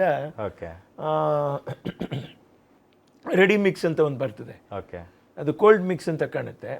ಸೊ ಅದನ್ನು ಹಾಕ್ಬಿಟ್ಟು ಅದು ನಮಗೆ ಒಂದ್ಸರಿ ಹಾಕಿದ್ವಿ ಅಷ್ಟು ಸರಿ ಹೋಗ್ಲಿಲ್ಲ. Okay. ಕಾರಣ ಯಾಕೆ ಸರಿ ಹೋಗ್ಲಿಲ್ಲ ಅಂತ ತಿರುಗಿ ತಿಳ್ಕೊಂಡ್ವಿ. ಅದಕ್ಕೆ ಒಂದು ಗಮ್ ಬರುತ್ತೆ, ಓಕೆ, ಗಮ್ ಹಾಕಿ ಆಮೇಲೆ ಹಾಕ್ಬೇಕು. ಗಮ್ ಹಾಕಿ ಒಂದ್ ಸ್ವಲ್ಪ ಅದನ್ನ ಕ್ಲೀನ್ ಮಾಡ್ಬಿಟ್ಟು ಆ ಜಾಗನ ಓಕೆ ಸ್ವಲ್ಪ ಈ ಜೆಲ್ಲಿ ಇದು ಹಾಕ್ಬಿಟ್ಟು ಅದ ವೆಟ್ ಮಿಕ್ಸ್ ಅದನ್ನ ಸ್ವಲ್ಪ ಹಾಕ್ಬಿಟ್ಟು ಓಕೆ ಅದ್ರ ಮೇಲೆ ಗಮ್ ಇದ್ಬಿಟ್ಟು ಇದನ್ನ ಹಾಕಿ ಪ್ರೆಸ್ ಮಾಡಿ ದಂಸ್ ಮಾಡಿಬಿಟ್ರೆ ಓಕೆ ಪಕ್ಕ ನಿಮಗೆ ಇದು ಕಿತ್ಕೊಳ್ಳಲ್ಲ, ಅದು ಓಕೆ ಕಿತ್ಕೊಳ್ಳಲ್ಲ. ಅದು ಸಿಸ್ಟಮ್ ಅದನ್ನೆಲ್ಲ ತಿಳ್ಕೊಂಡ್ವಿ. ಫ್ಯೂಚರಲ್ಲಿ 1.25 ಟನ್ ತರಿಸಿ ಇಟ್ಟಿದ್ದೀನಿ ನಾನು. ಓ ಸೂಪರ್. ಆ ಥರದ್ದು ಏನಾದ್ರೂ ಹಂಗಾದಾಗ ಸ್ವಲ್ಪ ನಾವೇ ಮಾಡ್ಕೊಳ್ಳೋದು ಬೆಟ್ರ್ ಅಂತ ನನ್ನ ಮನಸ್ಸಿಗೆ ಅನ್ನಿಸ್ತಾ ಇದೆ. ಸಿ ಆ ಕಡೆ ತುಂಬಾ ಇಂಟೀರಿಯರ್ ಇದೆ, ಹಳ್ಳಿಗಳಿಗೆ ಒಂದು ಬಸ್ ಕನೆಕ್ಟಿವಿಟಿ ಇರಲ್ಲ, ಕಷ್ಟ. ಯಾವಾಗಲೂ ದಿನಕ್ಕೆ ಒಂದ್ಸರಿನೋ 2 ಸರಿನೋ ಬಂದೋಗುತ್ತೆ. ಸೊ ಎಲ್ಲರೂ ಸಣ್ಣ ಪುಟ್ಟ 2 ವೀಲರ್ಗಳಲ್ಲೇ ಓಡಾಡಬೇಕು, ಎಲ್ಲರೂ ಐಷಾರಾಮಿ ಕಾರ್ಗಳು ಅಥವಾ ಕಾರ್ಗಳು ತಗೊಂಡು ಓಡಾಡಕ್ಕಂತೂ ಆಗಲ್ಲ. ಆಗಲ್ಲ. ಸೊ ಅಂಥವರೆಲ್ಲ ನೀವು ಮಾಡಿರೋ ಕೆಲಸಕ್ಕೆ ನಿಜವಾಗ್ಲೂ ಪ್ರತಿದಿನ ನೆನ್ಸ್ಕೊಂತಾರೆ ಸರ್. ತುಂಬ ನೆನೆಸ್ಕೊತಾರೆ ಅಪ್ಪಾಜಿ. ನನಗೆ ಮನಸ್ಸಿಗೆ ಸಂತೋಷ, ಅದೇ ನಮಗೆ ಯಶಸ್ಸು. ನಾವು ಸಿನಿಮಾದಲ್ಲಿ ಅಭಿನಯ ಮಾಡೋದು ಒಂದು ಕಲೆ, ಜನಗಳನ್ನ ಸೇವೆ ಮಾಡೋದು ಕೂಡ ಅದು ಒಂದು ಕಲೆನೇ. ಅದು ವೆರಿ ಟ್ರೂ, ವೆರಿ ಟ್ರೂ. ಅದನ್ನು ಹಾಗೆ ತಿಳ್ಕೊಂಡ್ರೆ ಅದು ನಮಗೆ ಏನಾಗುತ್ತೆ, ನಾವು ಚೆನ್ನಾಗಾಗ್ತೀವಿ. ಈ ಫಾರ್ಮ್ ಹೌಸ್ ಎಷ್ಟು ಎಕರೆ ಇದೆ ಸರ್ ಟೋಟಲ್ ಅಲ್ಲಿ? ಯಾಕಂದ್ರೆ ಅಮ್ಮ ನೀವು ಇಬ್ರು ಸೇರಿ ಅದು ಕಟ್ಟಿದಂಥವ್ರು, ಅದನ್ನೆಲ್ಲ ರೆಡಿ ಮಾಡಿದಂಥವ್ರು, ಅಲ್ಲೆಲ್ಲ ಮರಗಳು ತುಂಬ ಸಮೃದ್ಧವಾಗಿ ಬೆಳೆದವೆ. ನಾನು ಬಂದು ಅದನ್ನ ಎಕ್ಸ್ಪೀರಿಯನ್ಸ್ ಮಾಡಿದ್ದೀನಿ. ಸೊ ಎಷ್ಟು ಎಕರೆ ಇದೆ, ಏನೆಲ್ಲ ಇದೆ ಅಲ್ಲಿ? 7 ಎಕರೆ 14 ಗುಂಟೆ ಇದೆ. 2 ಎಕರೆ 7 ಎಕರೆ 14 ಗುಂಟೆ. 7 ಎಕರೆ 14 ಗುಂಟೆ. ಓಕೆ, ಆಲ್ಮೋಸ್ಟ್ ಅಲ್ಲಿ 7.5 ಎಕರೆ. ಏನೇನೆಲ್ಲ ಇದೆ ಅಂತ ಕೇಳಿದ್ರಿ, ಏನಿಲ್ಲ ಅಲ್ಲಿ ಅಂತಂತ ಹೇಳ್ಬಿಟ್ಟು ಕೇಳ್ರಿ ಅಂತ ಹೇಳ್ತೀನಿ. ಉಪ್ಪು ಇಲ್ಲ, ಓಕೆ ಅಷ್ಟೇ. ಇನ್ನೆಲ್ಲ ಗಿಡಗಳಲ್ಲಿ ನೀವು ಮನ್ಸು ಮಾಡಿದ್ರೆ ಅದನ್ನು ಬೆಳೆದು ಬಿಡ್ತೀರಾ ಸರ್ ನೀವು? ಯಾಕಂದ್ರೆ ನಾನು ನೋಡಿದ್ದೀನಿ. ಅದು ನನ್ನ ತಾಯಿ, ನಾನು ಸುಮಾರು ಸರಿ ಬರ್ತಾ ಇದ್ದೆ. ಒಂದ್ಸರಿ ಬಂದಾಗ ಪೈರು ಬಿಟ್ಟಿದ್ರಿ, ಭತ್ತದ ಪೈರು. ಇನ್ನೊಂದ್ಸರಿ ಬಂದಾಗ ಆ ಪೈರ್ನ ಕೀಳಿಸ್ತಾ ಇದ್ರಿ. ಇನ್ನೊಂದ್ಸರಿ ಬಂದಾಗ ಅದು ಸಮೃದ್ಧವಾಗಿ ತೆನೆ ರೇಂಜಿಗೆ ಬಂದಿತ್ತು. ಮನೆ ನೋಡಿದ್ರೆ ನೀವೇ ಅದನ್ನ ಪೂಜೆ ಮಾಡಿ ಕುಯ್ದು ಟ್ರ್ಯಾಕ್ಟರ್ಗೆ ಹಾಕೊಂಡು ಹೋಗ್ತಾ ಇದ್ರಿ. ಹೌದು, ಅಕ್ಕಿನೂ ಮಾಡಿಸ್ಬಿಟ್ವಿ. ಅದನ್ನ ಅಕ್ಕಿ ಮಾಡಿಸಿ ಎಷ್ಟು ಬೆಳೆದ್ರಿ? ಇಲ್ಲ, ಒಂದೂವರೆ ಕ್ವಿಂಟಲ್. ಸುಮ್ಮನೆ ಅದೊಂದು 2 ಗುಂಟೆನಲ್ಲಿ ಮಾಡಿದ್ದು, 2.5 ಗುಂಟೆನಲ್ಲಿ ಮಾಡಿದ್ದು ಅಷ್ಟೇನೆ, ಮನೆ ಮಟ್ಟಿಗೆ. ಅದು ವೇಸ್ಟ್ ಮಾಡಬಾರ್ದು, ಇವ್ರು ಕಲಿಬೇಕು, ಮರೀತಾರೆ ಇವರು ಅನ್ನೋದಕ್ಕೋಸ್ಕರನೇ ನಾನು ಅದನ್ನ ಮಾಡಿಸಿದ್ದು. ನನ್ನ ತಾಯಿಯವ್ರ ನೆನಪಿಗೆ ನಾನು ಮಾಡಿಸಿದ್ದು. ಅಲ್ಲ ನೀವು ಪಂಚೆ ಕಟ್ಬಿಟ್ಟು ಹಿಂದ್ಗಡೆ ಕೈ ಕಟ್ಕೊಂಡು ಹಿಂಗೆ ಮಾಡ್ರೋ ಅಂತ ಹೇಳೋದು ಬೇರೆ. ಅವ್ರಿಗಿಂತ ಮೊದಲೇ ನೀವೇ ಅಲ್ಲಿ ಇಳಿದು ಆ ಕಾರ್ಯಕ್ಕೆ ಒಂದು ಚಾಲನೆ ಕೊಡೋದು ಬೇರೆ. ನಮ್ಮ ಒಡೆಯನೇ ಈ ಕೆಳಗಡೆ ಇಳಿದು ಮಾಡ್ತಿದಾರಲ್ಲಪ್ಪ ಅಂತ ಅವ್ರಿಗೊಂದು ಜೋಶ್ ಬರುತ್ತೆ. ಸೊ ಈ ವಯಸ್ಸಲ್ಲೂ ಕೂಡ ನೀವು ಅದೊಂದು ಇನಿಷಿಯೇಟಿವ್ ತೊಗೊತಿರಲ್ಲ ಸರ್? ಇದು ನಮ್ಮ ತಾಯಿಯವರೇ ಹೇಳೋರು. ಮಲಗಿರ್ತಾ ಇದ್ದೆ, ಅವ್ರು ಮಾಡ್ತಾರಲ್ಲಮ್ಮ ಬಿಡಿ, ಯಾರು ಹೇಳಿದ್ದು ನೀನು ಯಜಮಾನ ಅಂತಂತ ಹೇಳ್ಬಿಟ್ಟು. ಮತ್ತು ನೀನಲ್ಲಿ ನಿಂದಲ್ವ ತೋಟ, ಕಾಸು ಕೊಟ್ಟಿದ್ದೆ, ಕೆಲಸ ಮಾಡ್ತಾರೆ. ಇವಾಗಲ್ಲ, ಫಸ್ಟ್ ಜವಾನನಾಗು, ಆಮೇಲೆ ನೀನು ಯಜಮಾನಿಕೆ ಏನು ಅಂತ ಗೊತ್ತಾಗುತ್ತೆ. ಫಸ್ಟ್ ಜವಾನನಾಗು, ಆಮೇಲೆ ಯಜಮಾನನಾಗು. ಎಲ್ಲ ದೊಡ್ಡ ಯಜಮಾನರುಗಳೆಲ್ಲ ಇವತ್ತು ಈ ಭಾರತ ದೇಶದಲ್ಲಿ ವಿಶ್ವದಾದ್ಯಂತ ಜವಾನರಾಗಿನೇ ಅವ್ರು ಯಜಮಾನರಾಗಿದ್ದಾರೆ. ಹಂಗಂಗೆ ಯಜಮಾನಕ್ಕೆ ಮಾಡೋಕ್ಕಾಗಲ್ಲ, ಬರೋದು ಇಲ್ಲ. ಅದಷ್ಟು ಸುಲಭ ಅಲ್ಲ, ಸತ್ಯವಾಗಿ ಸುಲಭ ಅಲ್ಲ. ರಾಜಕಾರಣನೂ ಅಷ್ಟು ಸುಲಭ ಅಲ್ಲ. ನಾವು 10 ನಿಮಿಷದಲ್ಲಿ ನಾವು ಮಾತಾಡ್ಬೋದು, ಇವ್ರು ಸರಿ ಇಲ್ಲ, ಅವ್ರು ಸರಿ ಇಲ್ಲ, ಇದು ಸರಿ ಇಲ್ಲ ಅಂತ. ಅಮ್ಮ ಒಂದೇ ಒಂದು ಮಾತು ಹೇಳೋರು, ನೋಡಪ್ಪ ಇವ್ರು ಸರಿ ಇಲ್ಲ, ಅವ್ರು ಸರಿ, ಅವ್ರು ಗೆದ್ದರು ಹೇಗೆ ಅಂತ ಕೇಳ್ತಾರೆ. ಅದು ಒಂದು ಸಾಮರ್ಥ್ಯ ಅಲ್ವೇನೋ ಅಂತ. ಜನಗಳ ಮಧ್ಯೆ ಹೋಗಿ ಅದೇನಾದ್ರೂ ಇಲ್ಲಿ ಎತ್ತರಲ್ಲಿ ಗೆದ್ದುಬಿಟ್ಟು ಬರ್ತಾರಲ್ವಾ. ನಾವು ಒಬ್ಬರ ಬಗ್ಗೆ ಮಾತಾಡೋದಕ್ಕೂ ಮುಂಚೆ ನಾವು ಅವ್ರ ಥರ ನಿಂತು ಗೆಲ್ಲಕ್ಕೆ ಶಕ್ತಿ ಇದ್ರೆ ಅದನ್ನ ಮಾತಾಡ್ಬೇಕಿಲ್ಲ ಅಂದರೆ ಮಾತಾಡಲೇಬಾರ್ದು ಕಂದ ಅಂತಂತ ಹೇಳ್ತಾರಮ್ಮ. ಜನ ಎಲ್ಲ ಏನು ಅಂದ್ಕೊಂಡ್ರಂದ್ರೆ, ಎಸ್ಪೆಷಲಿ ಸೋಲ್ದೇವನಹಳ್ಳಿ ಸುತ್ತಮುತ್ತಲು ಇರ್ತಕ್ಕಂಥ ಜನ, ಸೋಲ್ದೇವನಹಳ್ಳಿ ಜನ ಮತ್ತು ಮಾಧ್ಯಮಗಳು, ಬಹುಶಃ ಲೀಲಾವತಿ ಅಮ್ಮನವ್ರು ತೀರ್ಕೊಂಡ ನಂತರ ವಿನೋದ್ ರಾಜ್ ಅವರು ಚೆನ್ನೈಗೆ ಶಿಫ್ಟ್ ಆಗಿಬಿಡ್ತಾರೆ. ಅಲ್ಲಿ ಪತ್ನಿ ಮಗನ ಜೊತೆ ಆರಾಮಾಗಿರ್ತಾರೆ, ಅಥವಾ ಅಲ್ಲಿರ್ತಕ್ಕಂಥ ಬಾಡಿಗೆ ಬರೋದನ್ನ ಆರಾಮಾಗಿ ಎಂಜಾಯ್ ಮಾಡ್ಕೊಂಡು ಇರ್ತಾರೆ ಅಂತ ಅಂದ್ಕೊಂಡ್ರು. ಯಾರೆಲ್ಲ ಏನೆಲ್ಲ ಅಂದ್ಕೊಂಡಿದ್ರು ಅದು ರಾಂಗ್ ಅನ್ನೋದನ್ನು ನೀವು ಪ್ರೂವ್ ಮಾಡಿದ್ರಿ ಸರ್. ಹೌದು, ನನ್ನ ತಾಯಿಯವ್ರು ಪ್ರೂವ್ ಮಾಡಿಸಿಸ್ಬಿಟ್ರು ನನ್ನ ಕೈಲಿ. ನಾನು ನಿನ್ನ ಏಳಿಗೆನೂ ಇರಬೇಕು, ಜನನೂ ನಿನ್ನ ಜೊತೇಲಿರಬೇಕು. ಅವ್ರ ಮೈಂಡಲ್ಲಿ ಬಂದಿದ್ದು ಇಷ್ಟೇ. ಶೂಟಿಂಗ್ ಹೋಗುವಾಗ ಇವರೇ ರತ್ನಮ್ಮ ಅಂತ ಅವ್ರ ಸ್ನೇಹಿತರು ಟಿ ನಗರಲ್ಲಿರೋರು, ಪಾಪ ಅಲ್ಲಿ ನನ್ನನ್ನು ಬಿಟ್ಬಿಟ್ಟು ಹೋಗೋರು ಮಗುನ. ಸೊ ಅವ್ರು ನನ್ನನ್ನು ನೋಡಿಕೊಂಡ್ರು.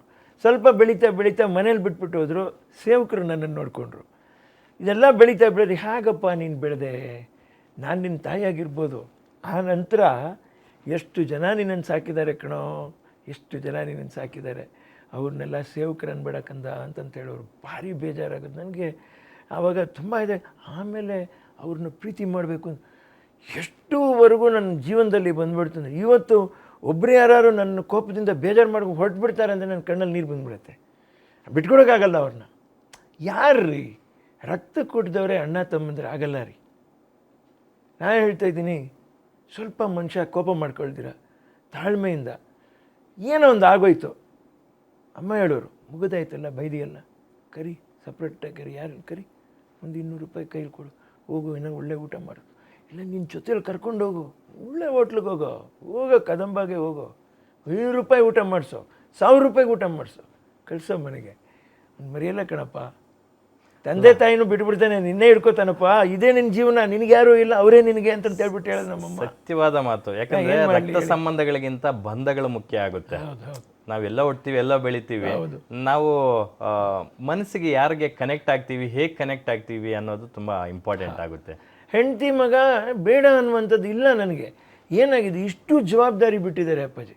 ಇವತ್ತು ನಾವೇನು ಹೇಳ್ತೀವಿ ಅಂದರೆ, ಇಲ್ಲ ನಾ ಇದು ಕೊಟ್ಬಿಡ್ತೀನಿ, ಅಲ್ಲೋಗಿ ಕೂತ್ಕೊಂಡ್ಬಿಡ್ತೀನಿ, ಇದು ಮಾಡಿಬಿಡ್ತೀನಿ, ಅಲ್ಲಿಗೆಲ್ಲ ಮುಗಿದೋಯ್ತದು. ನಾ ಹೇಳ್ತೀನಿ, ನಾನು ಅವ್ರನ್ನೂ ಬಿಟ್ಕೊಡೋಕ್ಕಾಗಲ್ಲ, ನಾ ಅವ್ರನ್ನ ಬಿಟ್ಕೊಡೋದು ಇಲ್ಲ. ಯಾಕಂದ್ರೆ ರೀಸೆಂಟ್ ಆಗಿ ಮಗ ಇಂಜಿನಿಯರಿಂಗ್ ಕಂಪ್ಲೀಟ್ ಮಾಡಿದ್ರು. ಹೌದು, ಆ ಕಾನ್ವೊಕೇಶನ್ಗೆ ನೀವು ಹೋಗಿದ್ದೀನಿ ನಾನು. ಸೊ ಏನ್ ಮಾಡ್ತಿದ್ದಾರೆ ಸರ್ ಯುವ? ಕೆಲ್ಸಕ್ಕೆ ಹೋಗ್ತಾ ಇದ್ದಾನೆ, ಇನ್ನೇನೋ ಓದ್ತಾ ಇದ್ದಾನೆ. ಓದಪ್ಪ, ಏನೋ ದುಡ್ಡು ಬೇಕಾಗ್ತದೆ, ತಗೋಡು, ಏನು ಬೇಕು ಓದ್, ಚೆನ್ನಾಗಾಗು, ನಿನಗೇನು ಇಷ್ಟನೋ ಅದು ಮಾಡು. ಕೊನೆಗೆ ನಿನಗದು ಸರಿ ಹೋಗ್ಲಿಲ್ವಾ, ನಾನು ಅದನ್ನು ನಿಂತು ನಮ್ಮ ವ್ಯವಹಾರ ಏನಿದೆ ಅದನ್ನು ತೋರಿಸ್ಕೊಡ್ತೀನಿ, ನೀನು ಅಷ್ಟು ಜಾಗದಲ್ಲಿ ಮಾಡು, ಪೂರ್ತಿ ತೊಗೊಂಡು ನಿನಗೆ ನಡ್ಸೋಕ್ಕೆ ಸಾಮರ್ಥ್ಯ ಬೇಕಪ್ಪಾಜಿ. ಇಲ್ಲಿ ನಾನು ಹೇಳ್ತೀನಲ್ಲ, ದುಡುಕು ಅನ್ನುವಂಥದ್ದು ಮನುಷ್ಯನ ಮುಗಿಸ್ಬಿಡುತ್ತೆ ಅಪ್ಪಾಜಿ. Very true, very true. ಅಹಂಕಾರ ಅಂತಕ್ಕಂಥದ್ದು ಇರ್ಬೋದು, ದುರಹಂಕಾರ ಇರಬಾರ್ದು. ಆಮೇಲೆ ಈ ತೀರಾ ತಾಳ್ಮೆನೂ ಇರಬಾರ್ದು. ಎಲ್ಲವನ್ನೂ ಮನುಷ್ಯ ಬ್ಯಾಲೆನ್ಸ್ ಹೋಗ್ಬೇಕು. ತಗೊಂಡು ಹೋಗ್ಬೇಕು. ಅದು ಅವ್ರಿಗೆ ಬರಬೇಕಾದ್ರೆ, ಅದು ನನ್ನ ತಾಯಿಯವರು ದುಡಿದವರು, ಅಂದರೆ ಅವರಿಗೆ ಈ ಪ್ರಾಕ್ಟಿಕಲ್ ಎಕ್ಸ್ಪೀರಿಯನ್ಸು, ಪುಸ್ತಕ ಓದಿ ಬಂದಿಲ್ಲ ಅವರಿಗೆ, ತಾನಾಗೆ ಬಂದುಬಿಡ್ತು ಅವ್ರಿಗೆ ಜೀವನಾನುಭವಗಳು. ಹೌದೌದೌದು. ಆಮೇಲೆ ಹೆಂಗೆ ಹೇಳೋರು ಅಂದರೆ, ಸಿನಿಮಾ ಇಲ್ಲ ಕಣ, ಎಷ್ಟೋ ಒಂದು 10,000 ಇರೋದು ನನ್ನ ಕೈನಲ್ಲಿ, ಕರೆಂಟ್ ಬಿಲ್ ಎಷ್ಟು, ಫೋನ್ ಬಿಲ್ ಎಷ್ಟು ಅಂತ 3 ತಿಂಗಳು ತೆಗೆದಿಟ್ಬಿಟ್ಟು, ರೇಷನ್ ತೆಗೆದಿಟ್ಬಿಟ್ಟು ಮನೆ ಬಿಟ್ಟು ಹೊರಗಡೆ ಹೋಗ್ತಾ ಇರಲಿಲ್ಲ ಕಂದ ಅಂತಂತ ಹೇಳೋರು. ಹಾಗೆ ಕೂತ್ಕೊಳ್ಳೇಬೇಕು ಕಣ. ನಿಜ ಜೀವನದಲ್ಲೂ ಜೈಲು ಇದೆಯಲ್ಲ. ಅವ್ರಿಗೆ ಯುವ ಅಂತಂದೇ ಹೆಸರಿಟ್ಟಿದ್ದು ಯಾಕೆ ಸರ್? ಇಲ್ಲ, ಅದು ಯುವರಾಜ್ ಅಂತ ವೈನಲ್ಲಿ ಸ್ಟಾರ್ಟ್ ಆದ, ಯುವರಾಜ್ ಅಂತಂತಾನೆ ಬರಲಿ ಅಂತಂತಾನೆ. ಓಕೆ, ಅಷ್ಟೇ. ಅಂದ್ರೆ ಜನ್ಮ ನಕ್ಷತ್ರದ ಪ್ರಕಾರ ವೈನಲ್ಲಿ ಇಡಬೇಕು ಅಂತ. ಅಷ್ಟೇ. ಹೀಗೆ ಹಾಗೆ ಅಂತ ಏನೂ ಇಲ್ಲ ಅಪ್ಪಾಜಿ. ಮಗ ಇಲ್ಲಿಗೆ ಬರ್ತಾ ಇರ್ತಾರೆ ಅನ್ಸುತ್ತೆ, ಅಥವಾ ಅಮ್ಮ ತೀರೋದಾಗ, ಅಜ್ಜಿ ತೀರೋದಾಗ ಇದ್ರು, ಎಲ್ಲ ಮಾಧ್ಯಮಗಳಿಗೂ ಮಾತಾಡಿದ್ರು. ಇಷ್ಟು ಜನರ ಪ್ರೀತಿ ಗಳಿಸಿರ್ತಕ್ಕಂತಹ ಅಜ್ಜಿ ಅಪ್ಪನ ಬಗ್ಗೆ ಎಷ್ಟು ಪ್ರೌಡ್ ಫೀಲ್ ಆದ್ರು ಸರ್ ಯುವ ಅವರು? ಅವನಿಗೆ ಶಾಕ್ ಆಗುತ್ತೆ. ಇಷ್ಟು ನಮ್ಮ ಅಜ್ಜಿ ಇಷ್ಟು ಫೆಮಿಲಿಯರ, ಇಷ್ಟು ವಾಹಿನಿಗಳೆಲ್ಲ ಬಂದು ಈ ಥರ ಎಲ್ಲ ತೆಗ್ತಾರೆ, ಇಷ್ಟು ಒಲವಿದೆಯಾ ಅಮ್ಮನ ಮೇಲೆ, ಇಷ್ಟು ಪ್ರೀತಿ ಇದೆಯಾ ಅಮ್ಮನ ಮೇಲೆ, ಅಜ್ಜಿ ಮೇಲೆ ಅನ್ನುವಂಥದ್ದು. ನಾನು ಹೇಳಿದೆ, ಅಜ್ಜಿ ಕೂಡ ಹೆಚ್ಚು ಕಡಿಮೆ ಅಮ್ಮನ ಥರನೇ ಕಣೋ ನಿನಗೆ. ಅವ್ರಿಗೆ ನನ್ನನ್ನು ಇಲ್ಲಿ ಬ್ಯಾಲೆನ್ಸ್ ಮಾಡಬೇಕು, ಆ ಅಮ್ಮ ಅಲ್ಲಿರೋದನ್ನು ಅವರು ಗಮನಿಸ್ಬೇಕು. ಆಮೇಲೆ ಹುಡುಗನ ವಿದ್ಯಾಭ್ಯಾಸ, ಅಮ್ಮನಿಗೆ ಏನಿತ್ತು, ಸಿನಿಮಾದಲ್ಲಿ ತರಕ್ಕೆ ಇಷ್ಟ ಇರಲಿಲ್ಲ. ಸಿನಿಮಾ ಇಷ್ಟ ಇಲ್ಲ ಅನ್ನುವಂಥದ್ದಲ್ಲ, ಅವನು ನಿನ್ನ ಕಡೆ ಹೋಗಿ ದುಡಿಬೇಕು ಅನ್ನುವಂಥದ್ದಿತ್ತು ಅವ್ರಿಗೆ. ಸೊ ಅದನ್ನು ಅಷ್ಟು ಮಾಡಲಿ ಅಂತ ಹಂಗೆ ಬಿಟ್ಟರು ಅವನು.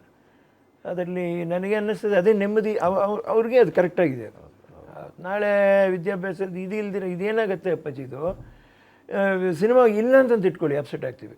ಈ ಯಾವುದೋ ಒಂದು ಸ್ಪಾನ್ಸರ್ಡ್ ಶೋ ಹೋಗ್ತೀವಿ, ಅದರಲ್ಲಿ ಎಷ್ಟೋ ಟಾರ್ಗೆಟ್ಗಳು ಅದೇನೇನೋ ಹೇಳ್ತಾರಲ್ಲಪ್ಪ, ಟಾಸ್ಕ್ ಗೀಸ್ಗೆಲ್ಲ, ಅದೆಲ್ಲ ಆಗಿ ಹೊರಗಡೆ ಬಂದ ಮೇಲೆ ಕೂಡ ಜೀವನದ ಪ್ರಶ್ನೆ ಭಾರಿ ದೊಡ್ಡದಾಗಿ ಕಾಡುತ್ತೆ ಮನುಷ್ಯನಿಗೆ. ಅವ್ರಿಗೇನು ಸಿನಿಮಾ ಒಲವಿಲ್ವಾ ಸರ್? ಯುವ ಅವ್ರಿಗೆ ಇಲ್ಲ ಅದಿಲ್ಲ. ಸ್ವಲ್ಪ ಗಾಡಿಗಳ ಮೇಲೆ ಒಂದು ಸ್ವಲ್ಪ ಇಷ್ಟ, ಆದರೆ ಬುಲೆಟ್ ಬೈಕ್ ಒಂದು ಇಟ್ಕೊಂಡ್ಬಿಟ್ಟಿದ್ದಾನೆ. ಅಲ್ಲಿ ಹೋಗ್ತಾನೆ, ಅವ್ರ ಅಮ್ಮ ಏನಾದ್ರು ಹೇಳಿದ್ರೆ ತೊಗೊಂಬಂದು ಕೊಡ್ತಾನೆ, ಕಂಪ್ನಿಗೆ ಅದರಲ್ಲಿ ಹೋಗ್ತಾನೆ. 2 ಗಾಡಿ ಕೊಟ್ಟಿದ್ದೀವಿ, ಸರಿ ಕಾರಲ್ಲಿ ಹೋಗೋಣ, ಬೈಕಲ್ಲೇ ಹೋಗ್ಬಿಡ್ತಾನೆ. ಸೊಸೆ ಬಗ್ಗೆ ಮಾತಾಡೋದಾದ್ರೆ, ಸೊಸೆ ಕೂಡ ಅತ್ತೆಗೆ ತಕ್ಕ ಸೊಸೆ ಅಂತ ಮಾತು ರೀಸೆಂಟಾಗಿ ನಾವು ಕೇಳ್ಪಟ್ವಿ. ಯಾಕಂತಂದ್ರೆ ಅಮ್ಮನ ಆಶಯದಂತೆ ಅಲ್ಲಿ ಅವರು ಒಂದು ತೋಟ ಮಾಡಿದಾರಂತೆ, ತೋಟ ರನ್ ಮಾಡ್ತಿದಾರಂತೆ. ರೀಸೆಂಟಾಗಿ ಒಂದು ಆಸ್ಪತ್ರೆ ಕಟ್ಟೋದಕ್ಕೆ ಅವರೇ ಅಲ್ಲೇ ನಿಂತ್ಕೊಂಡು ಮಾಡಿದ್ರು. ಪ್ರತಿದಿನ ಅಲ್ಲಿ ಹೋಗಿ ನೋಡಕ್ಕಾಗಲ್ಲ. She took initiative about it. So ಅದ್ರ ಬಗ್ಗೆ ಹೇಳೋದಾದ್ರೆ ತುಂಬ ಸಂತೋಷ ಇದೆ. ವುಮನ್ ಎಂಪವರ್ಮೆಂಟ್ ಅನ್ನುವಂಥದ್ದು ಅಲ್ಲಿ ಸ್ಟಾರ್ಟ್ ಆಗ್ತದೆ ನೋಡ್ರಿ.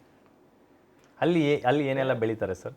ಇಲ್ಲ, ಅಲ್ಲಿ ತೆಂಗು ಇದೆ, ಸ್ವಲ್ಪ ಅಡಿಕೆ ಹಾಕಿಕೊಟ್ಟಿದ್ದೀವಿ, ಚೂರು ಭತ್ತ ಬೆಳೀತಾರೆ ಅಲ್ಲಿ. ಈ ಜೀರಿಗೆ ಸಂಬಾ ರೈಸ್ ಅಂತಾರೆ ನೋಡ್ರಿ, ನೀವು ಬಿರಿಯಾನಿಗೆ ಹಾಕ್ತಾರಲ್ಲ, ಈ ಸರಿ ಅದು ಬೆಳೆದಿದ್ದಾರೆ, ಹಾಕಿದ್ದೀವಿ, ಒಟ್ಲು ಬಂದಿದೆ, ಜೀರಾ ರೈಸು. ಅದು ತೊಗೊಂಬಂದು ಅದು ಸಿಕ್ತು, ಬಿತ್ತನೆ ಸಿಕ್ತು, ಅದನ್ನ ಹಾಕಿದ್ದಾರೆ ಅಲ್ಲಿ. ಮಾಡು ಅಂತಂತ ಹೇಳಿದೀನಿ, ಮಾಡ್ತಾ ಇದ್ದಾರೆ. ಮಾಡೋದು ಹುಮ್ಮಸ್ಸಿದೆ, ಮಾಡ್ತಾರೆ, ಮಾಡಬೇಕು, ಮಾಡಿದೆ, ಅದನ್ನೇ ಅಷ್ಟೇ ಜೀವನ ಅಪ್ಪಾಜಿ. ನಾವು ಈ ಒಂದನ್ನು ಬಿಟ್ಬಿಟ್ಟು ಇನ್ನೊಂದನ್ನು ಇಣಕ್ಕೆ ನೋಡಿ ಇನ್ನೊಂದಾಗತ್ತೆ ಮತ್ತೊಂದಾಗುತ್ತೆ. ನೀವು ಇಡೀ ಇಂಡಸ್ಟ್ರಿನಲ್ಲಿ ತಾವೆಲ್ಲ ಅಳೆದು ಬಿಟ್ಟಿದ್ದೀರ ಇಂಡಸ್ಟ್ರಿನ, ನೋಡಿಬಿಟ್ಟಿದ್ದೀರಾ. ಅದು ಕಷ್ಟ ಸುಖ ನಾನು ಹೇಳ್ತಾ ಇದ್ದೀನಿ, ಸಾವಿರಾರು ಜನ ಅದನ್ನು ನೋಡಿ ಜನಸಾಮಾನ್ಯರು ಬದುಕಕ್ಕೆ ಕಲೀಲಿ, ಸಿಂಪಲ್ ಲೈಫಲ್ಲಿ ಹೋಗೋಣ ಅಂತ ಹೇಳ್ಬಿಟ್ಟಿದೆ ಮೇಯ್ನ್ ಏಮ್ ಅದು. ಅದಕ್ಕೆ ಅವ್ರಿಗೂ ನಾನು ಹೇಳಿದ್ದೀನಿ, ಮಾಡಿ ನನ್ನನ್ನು ತುಂಬ ಎದುರು ನೋಡಬೇಡಿ, ನೀವು ಈಗ ಏನಾಗಬೇಕು ಅನ್ನೋಂಥದ್ದು ಇಲ್ಲಿಂದ ನಾನು ಮಾಡಬಲ್ಲೆ. ಸೊ ನಾನು ಅಲ್ಲೂ ಹೋಗಿ ಬರ್ತಾ ಇರ್ತೀನಿ, ನಾನು ಒಂದು ಕಡೆ ಕೂತ್ಕೊಳ್ಳೋಕ್ಕಾಗಲ್ಲ. Very true. ನೀವು ರೀಸೆಂಟಾಗಿ ನಿಮಗೂ ಆರೋಗ್ಯ ಕೈ ಕೊಡ್ತು, ನಿಮಗೂ ಹಾರ್ಟ್ ಪ್ರಾಬ್ಲಮ್ ಆಗಿತ್ತು. ನಾನು ನಿಮ್ಮ ಜೊತೆ ಬಂದಿದ್ದೆ ಹಾಸ್ಪಿಟ್ಲಿಗೆ, ನಂಗೆ ತುಂಬ ಚೆನ್ನಾಗಿ ನೆನಪಿದೆ. ಮತ್ತೆ ನೀವು ರೋಡ್ ಸರಿ ಮಾಡಿಸೋವಾಗಲೂ ನಿಮ್ಮ ಜೊತೆ ನಾನಿದ್ದೆ. ಬಸ್ ಡ್ರೈವರು ಕಂಡಕ್ಟರ್ ಕೂಡ ಬಸ್ ನಿಲ್ಲಿಸಿ ಬಂದು ನಿಮಗೆ ನಮಸ್ಕಾರ ಮಾಡಿ ನಿಮ್ಮ ಜೊತೆ ಮಾತಾಡಿ ಹೋಗಿದ್ದನ್ನು ನಾನು ಎಕ್ಸ್ಪೀರಿಯನ್ಸ್ ಮಾಡಿದೆ. ಈ ಥರದ್ದೆಲ್ಲ ಇರುವಾಗ ಎಲ್ಲ ಒಂದು ಕಡೆ ಪತ್ನಿ ಮತ್ತೆ ಮಗ, ಇದೆಲ್ಲ ಯಾಕೆ ಈ ಇಳಿ ವಯಸ್ಸಲ್ಲಿ ನಾವು ಚೆನ್ನಾಗಿ ನೋಡ್ಕೊಂತೀವಿ, ಚೆನ್ನಾಗಿ ಬಂದ್ಬಿಡಿ ಹೇಳಿದ್ದುಂಟಾ? ಆಗೋದಿಲ್ಲ. ನಾ ಅಮ್ಮನ ನೋಡಿದ್ದೀನಿ. ಸೊ ನನ್ನ ತಾಯಿಯವರು ಯಾವ ಒಂದು ಅಪೇಕ್ಷೆ ಇಲ್ಲದೆ ಅವರ ಜೀವನದಲ್ಲಿ ಬಂದಿರೋ ಘಟನೆಗಳನ್ನ ಒಂದನ್ನು ತಾನು ಹೃದಯದಲ್ಲಿ ಇಟ್ಕೊಳ್ದಿರಾ ನಾನೇನು ಮಾಡಬೇಕು ಅನ್ನುವಂಥದ್ದು ಮಾತ್ರ ಯೋಚನೆ ಮಾಡು.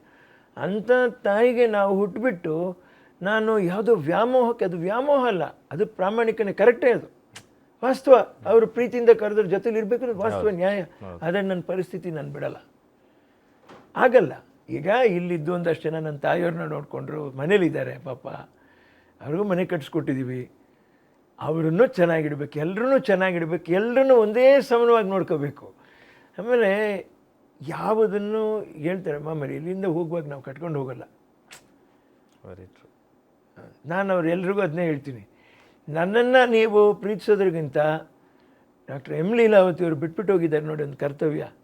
ಹೇಗೆ ಈ ವಿನೋದ್ ರಾಜ್ನ ಹೇಗೆ ಸಾಕಿರಬೇಕು ಅಮ್ಮ, ಎಷ್ಟು ಕಷ್ಟಪಟ್ಟಿರ್ತಾರ್ರಿ, ಎಷ್ಟು ಪ್ರಶ್ನೆಗಳ ಮಧ್ಯೆ ಅವರು ಏನೂ ಮಾತಾಡಲಿಲ್ವಲ್ಲ ನನ್ನ ತಾಯಿಯವರು. ಸರ್, ಹೆಸರು ನಿಮಗೆ ವಿನೋದ್ ರಾಜ್ ಅಂತ ಯಾಕಿಟ್ರೋ ಗೊತ್ತಿಲ್ಲ, ಬಟ್ ಲೈಫ್ ಲಾಂಗ್ ನೀವು ವಿನೋದವನ್ನೇ ನೋಡಿದಂಥ ಒಬ್ಬ ವ್ಯಕ್ತಿ ಆಗೋದ್ರಲ್ಲ ಅಂತ ಒಂದೊಂದ್ಸಲಿ. ವಿನೋದ, ನನ್ನ ವಿನೋದ ನೀವು ನೋಡಿಲ್ಲ, ಬರೀ ನಗ್ಸೋದೇ ಎಲ್ರು. ಇಲ್ಲಿ ನಾನು 4 ದಿವಸ ಇಲ್ದಿರ ಹೋದರೆ ಇವ್ರಿಗೆ ಹುಚ್ಚಿಡ್ದಾಗ ಆಯ್ತು. ತೋಟದಲ್ಲಿರೋ ಜನಗಳೆಲ್ಲ ಅಯ್ಯೋಯ್ಯೋ ಅಣ್ಣ ಅಣ್ಣ ನೀವಿಲ್ಲ ಅಂದರೆ ಪ್ರಾಣ ಹೋಗುತ್ತೆ ಅಣ್ಣ ಅಂತಾರೆ. ಅಲ್ಲಿ ಬಿಟ್ಟು ಬಂದರೆ ನನ್ನ ಮಿಸ್ಸಸ್ಗೆ ಬೇಜಾರಾಗುತ್ತೆ, ಏನು ಒಂದು ಸ್ವಲ್ಪನೂ ನಮ್ಮ ಜೊತೆಲಿ ಇರಲ್ವೇ ನೀವು ಅಂತ ಹೇಳ್ಬಿಟ್ಟು. ಆ ಹುಡುಗನಿಗೂ ಪಾಪ ನೋವಾಗುತ್ತೆ. ಈ ನೋವುಗಳನ್ನೇ ನಾವು ತಲೆಯಲ್ಲಿ ತೊಗೊಂಡು ಜೀವನ ಮಾಡೋಕ್ಕಾಗಲ್ಲ ಅಪ್ಪಾಜಿ. ಸಾಮಾಜಿಕವಾಗಿ ನಾವು ಮಧ್ಯದಲ್ಲಿ ಬಂದು ಮೊನ್ನೆ ನೋಡಿ ಕೊಳಚೆ ನೀರು ಇದಕ್ಕೆ ಬಿಡ್ತಾ ಇದ್ದಾರೆ ಅಂದ ತಕ್ಷಣವೇ ಗೋಪಾಲ್ ಗೌಡ್ರು ಸಾಹೇಬರು, ಚೀಫ್ ಜಸ್ಟಿಸ್ ಸಾಹೇಬರು ಸುಪ್ರೀಂ ಕೋರ್ಟ್, ಅವ್ರ ಜೊತೆಯಲ್ಲಿ ನಿಂತ್ಕೊಂಡು ನಾವು ಮಾತಾಡಿದ್ವಿ, ಅದನ್ನೇ ಮಾಡಬೇಡಿ, ದಯವಿಟ್ಟು ಅದನ್ನ ಮಾಡಬೇಡಿ. ನಮ್ಮ ಬೆಂಗಳೂರು ತುಂಬ ಶ್ರೇಷ್ಠ, ಯಾರು ತುಂಬ ತಲೆ ಕೆಡಿಸ್ಕೋಬೇಕು. GBA ಅಂತೀವಿ, ಗ್ರೇಟರ್ ಬ್ಯಾಂಗ್ಳೂರ್ ಅಥಾರಿಟೀಸ್ ಅಂತ. ನಾವು ಅದನ್ನು ಅನೌನ್ಸ್ ಮಾಡಿ ಅದಕ್ಕೆ ಬೇಕಾಗಿರೋದನ್ನು ಜನಗಳ ಮೇಲೆ ಸ್ಟ್ರೆಸ್ ಆಗುವಾಗೆ we have to collect it from the people. ನಾನು ಹೇಳ್ತೇನೆ, slow and steady wins the race. Doctor Manmohan Singh ಅವ್ರ ಸ್ಟೈಲ್ನೇ ನಾನು ಹೇಳ್ತಾ ಇರೋದು. ಜನರ ಮಧ್ಯೆ ಹೋಗಿ ಅವ್ರಿಗೆ ರಿಕ್ವೈರ್ಮೆಂಟ್ ಇದೆ ಅಂತ ನೋಡಿ ಮಾಡಬೇಕು. ಹಾಂ ಅಪ್ಪಾಜಿ, ಒಂದೇ ಸರಿ if you want to develop this country, ಅರ್ಧಕ್ಕರ್ಧ ಮಿಡಲ್ ಕ್ಲಾಸಿಂದ ಬಡ ಜನನ ನಾವು ಊಟಕ್ಕಿಲ್ದಿರ ಮಾಡಿಬಿಡ್ತೀವಿ. True, very true. ಕರೆಕ್ಟಾ? ಹೌದು. ಇವಾಗ GST CGST ಅವು ಇವು ಬಂದ್ಬಿಟ್ಟಿದೆಯಲ್ಲ, ಅವುಗಳೇ ಎಷ್ಟು ಹೊರೆ ಆಗ್ತಿದ್ದಾವೆ ಅಂತಕ್ಕಂಥದ್ದು ರಿಯಲೈಸ್ ಆಗ್ತಾ ಇದೆ ಜನಕ್ಕೆ ಡೇ ಬೈ ಡೇ. ನಾನು ಬಾಯಿ ಬಿಟ್ಟು ನಿಮ್ಮ ಹತ್ರ ಹೇಳ್ತೇನೆ, ನನಗೇನು ಸಂಕೋಚ ಇಲ್ಲ ರೀ. ನೋಡ್ರಿ, ಸಾಲಗಾರನಾಗಿರ್ಬಾರ್ದು ರೀ, ಎಂಥ ಬೇಕು ಸಾಲಗಾರನಾಗಿರ್ಬಾರ್ದು. ಒಂದು ಸಾಲ ಮಾಡಿದ್ರೆ ತೀರಿಸ್ಬಿಡ್ಬೇಕು, ಆಗತ್ತಾ ಅಂತ ನೋಡಬೇಕು. I have 100 acres. 100 acres ಏನು ಒಂದೇ ದಿವಸದಲ್ಲಿ ಯಾರು ಕೊಳ್ಳೋಕ್ಕೆ ಬರಲ್ಲ 100 ಎಕರೆನ. It has to grow step by step. ಅದೇ ರೀತಿಯೇ ಸ್ವಲ್ಪ ಇದ್ರೆ 1 ಎಕರೆ 2 ಎಕರೆ ಇದ್ರೆ ನೀವು ಮಾರ್ಕೊಂಡು ಅದರಲ್ಲಿ ನೆಮ್ಮದಿಯಾಗಿರ್ಬೋದು. ಯು ಶುಡ್ ನಾಟ್ ಮುಂದೆ ಸರಿ ಅಷ್ಟು ದೊಡ್ಡದಾಗಿ ಮಾಡೋಕ್ಕೆ ಹೋಗಲೇಬಾರ್ದು ಯಾವುದನ್ನು. ಅದು ಮಾಡಿದಾಗಲೇ ನಮಗೆ ಹೊಡ್ತಾ ಬಿಡೋದು. ಹನಿ ಸೇರಿದ್ರೆ ಹನಿ ಸರ್. ಸೊ ನೀವು ಸ್ಲೋವಾಗಿ ಡೆವಲಪ್ ಮಾಡಿ, ರೋಡ್ಸ್ ಡೆವಲಪ್ ಮಾಡಿ ಸಾಕಪ್ಪಾಜಿ. ಇಲ್ವಾ ಟ್ಯಾಪ್ ಹಾಕ್ರಿ, ಪರವಾಗಿಲ್ಲ, it's not a problem. People are not going to abuse you. Exactly. ಜನ ಪ್ರಶ್ನೆ ಕೇಳ್ತಾರೆ, ನೀವು ಯಾವುದನ್ನು ಮಾತ್ರ ಆನ್ಸರ್ ಮಾಡಬೇಕು, ಅಷ್ಟು ಮಾಡಿರಿ ಸಾಕು. ಐ ಡೋಂಟ್ ಥಿಂಕ್ ಸೊ ಅವರಿಗೆ ಅಂಥ ಟ್ರೈನಿಂಗ್ ಏನು ಬೇಕಾದ್ರೆ. ಎಲ್ಲರೂ ಎಕ್ಸ್ಪೀರಿಯನ್ಸ್ ಇದೆ, ಸಮ್ ಕನ್ಫ್ಯೂಷನ್ಸು. ಅದು ಆ ಕನ್ಫ್ಯೂಷನ್ಸು ಹಸಿದವರಿಗೆ ಅನ್ನ ಕೊಟ್ಟರೆ ಸಾಕು, ಬಿರಿಯಾನಿನೇ ಕೊಡಬೇಕು ಅಂತ ಅಷ್ಟೇ. ದಟ್ಸ್ ವಾಟ್, ಅದೇ ಅಷ್ಟೇ. ನೀವು ಇಲ್ಲ ಅಂತಂದರೆ ಒಂದು 4-5 ದಿವಸ ತುಂಬ ಗಾಬರಿ ಆಗಿಬಿಡ್ತಾರೆ ಇಲ್ಲಿರ್ತಕ್ಕಂಥವ್ರು, ನನ್ನ ಜೊತೆಗಿರೋರು ಅಂತಕ್ಕಂಥ ಮಾತನ್ನು ಹೇಳ್ತಾ ಇದ್ರಿ. ಅದರಲ್ಲಿ ಒಂದು 3 ವ್ಯಕ್ತಿಗಳ ಬಗ್ಗೆ ನಾನು ಕೇಳಬೇಕು. ಅಮ್ಮ ಅವ್ರ ಜೊತೆ ಸುಮಾರು ದಶಕಗಳಿಂದ ಜರ್ನಿ ಮಾಡಿದಂಥ ನಾಗರಾಜ್ ಸರ್ ಮ್ಯಾನೇಜರ್ ಆಗಿ, ಅವ್ರು ಇವತ್ತಿಗೂ ನಿಮ್ಮ ಜೊತೆ ಅದೇ ಜರ್ನಿ ಕಂಟಿನ್ಯೂ ಮಾಡಿದ್ದಾರೆ. ನಾಗರಾಜ್ ಸರ್ ಬಗ್ಗೆ ಹೇಳೋದಾದ್ರೆ ಏನ್ರಿ ಹೇಳೋದು ಅವ್ರ ಬಗ್ಗೆ ಹೇಳೋದಾದ್ರೆ ನನಗೆ ಎಷ್ಟು ಆನಂದ ಆಗುತ್ತೆ ಅಂದರೆ ಹಿಂದೆ ಫ್ಲ್ಯಾಶ್ ಬ್ಯಾಕ್ ಆಗೇ ಬಂದ್ಬಿಡುತ್ತೆ. ಅದೊಂದು 20-25 ವರ್ಷದ ಹಿಂದೆಯಿಂದ ನಮಗೆ ಸಿನಿಮಾಗೆ ಬೇಕಾಗಿರೋ ಕತೆಗಳಾಗಲಿ, ಅವರ ಸ್ನೇಹಿತರು ಪುರುಷೋತ್ತಮ, ಆಮೇಲೆ ಅವ್ರ ಸ್ನೇಹಿತರು ಶೇಖರು, ಆಮೇಲೆ ಪ್ರಕಾಶ್ ಅಂತ ಅವ್ರು ಇನ್ನೊಂದು ಮ್ಯಾನೇಜರ್ ತೀರ್ಕೊಂಡ್ಬಿಟ್ರು. ಇವ್ರನ್ನ ಯಾರನ್ನೂ ಮರೆಯೋಕ್ಕಾಗಲ್ಲ. ಯಾಕಂದರೆ ಒಂದು ಕತೆ ಡಿಸ್ಕಸ್ ಮಾಡುವಾಗ ಈ ರೀತಿ ಇರಬೇಕು, ಹೀಗಿರಬೇಕು. ನೋಡಿ, ಅಮ್ಮವ್ರು ಮಾಡಿರೋ ಪಿಕ್ಚರ್ಸು, ನನಗೋಸ್ಕರ ಮಾಡಿರೋ ಪಿಕ್ಚರ್ಸು ಯಾವುದೇ ನೀವು ಯಾರದೊಂದಿಗೆ ಯಾವುದನ್ನು ನೋಡಿದ್ರೂ ಕೂಡ ಅದೊಂದು ಟಿಪಿಕಲ್ ಟೈಪ್ ಆಫ್ ಸಿನಿಮಾ ಆಗೇ ಇರುತ್ತೆ ಅದು. ಹೌದು, ನಾವು ಕಾಲೇಜ್ ಇರೋ ಆಗಲಿ. ಇದನ್ನು ಯಾಕೆ ಈ ಒಂದು ಮಾತು ಹೇಳಕ್ಕೆ ಬರ್ತಾ ಇದ್ದೀನಿ ಅಂದರೆ, ನೋಡಿರಿ, ಒಂದು ಸಣ್ಣ ಘಟನೆ. ಸೆನ್ಸರ್ ಆಗಬೇಕಾಗಿತ್ತು ಕಾಲೇಜ್ ಇರೋ. ಹಾಂ, ಸಿನಿಮಾ ಬ್ಯಾನ್ ಅಂದ್ಬಿಟ್ರು. ಪಾಪ ವಿಜಯಮ್ಮ ಅವರು, ವಿ ಎನ್ ಸುಬ್ರಾಯರು, ಸೀನಿಯರ್ ಜರ್ನಲಿಸ್ಟ್, ಅವರು ಏನ್ರಿ ಅವ್ರಿಗೆ ಯಾಕ್ರಿ ಬ್ಯಾನ್ ಮಾಡಿದ್ರು, ಏನಿದೆ ಅಂತ ಬ್ಯಾನ್ ಮಾಡಿದ್ರು. ನಮಗೆ ಪಿಕ್ಚರ್ ನೋಡುವಾಗ ಟೆನ್ಷನ್ ಆಯಿತು ಅಷ್ಟೇ ಹೊರತು ಯಾಕೆ ಬ್ಯಾನ್ ಮಾಡಿದ್ರು ಈ ಪಿಕ್ಚರ್ನ ಅಂತ ಹೇಳ್ಬಿಟ್ಟು. ಆಮೇಲೆ ನಾವು ಸುಮಾರು ಯಾವುದೋ ಒಂದು ಪಿಕ್ಚರ್ ಇದಕ್ಕೆ ಸಿಮಿಲರ್ ಇತ್ತು ಅಂತ ಹೇಳ್ಬಿಟ್ಟು ಸಿಕ್ಕಾಪಟ್ಟೆ ಅದಕ್ಕೆ ಇಂಟರ್ನಲ್ ಪ್ರಾಬ್ಲಮ್ಸ್ ಇತ್ತು. ಇವರೇ ಬಿಡಲಿಲ್ಲ, ಇವರೇ ಸೆನ್ಸಾರ್ ಆಫೀಸರು. ಆಮೇಲೆ ಚೆನ್ನೈಯಿಂದ ಜಮಿನಿ ಗಣೇಶನ್ ಅವ್ರು ಬಂದುಬಿಟ್ಟು ತುಂಬಾನೇ, ಏನಮ್ಮ ಲೀಲಾವತಿಯಮ್ಮ, ಏನು ಇನ್ನೂ ಪ್ರಾಬ್ಲಮ್ಮಾ ನಿನಗೆ ಕರ್ನಾಟಕದಲ್ಲಿ, ಏನು ಪ್ರಾಬ್ಲಮ್ಮು ಹೇಳು ನನಗೆ, ನಾನು ಮಾತಾಡ್ತೀನಿ ಅಂತ ಹೇಳಿದ್ರು.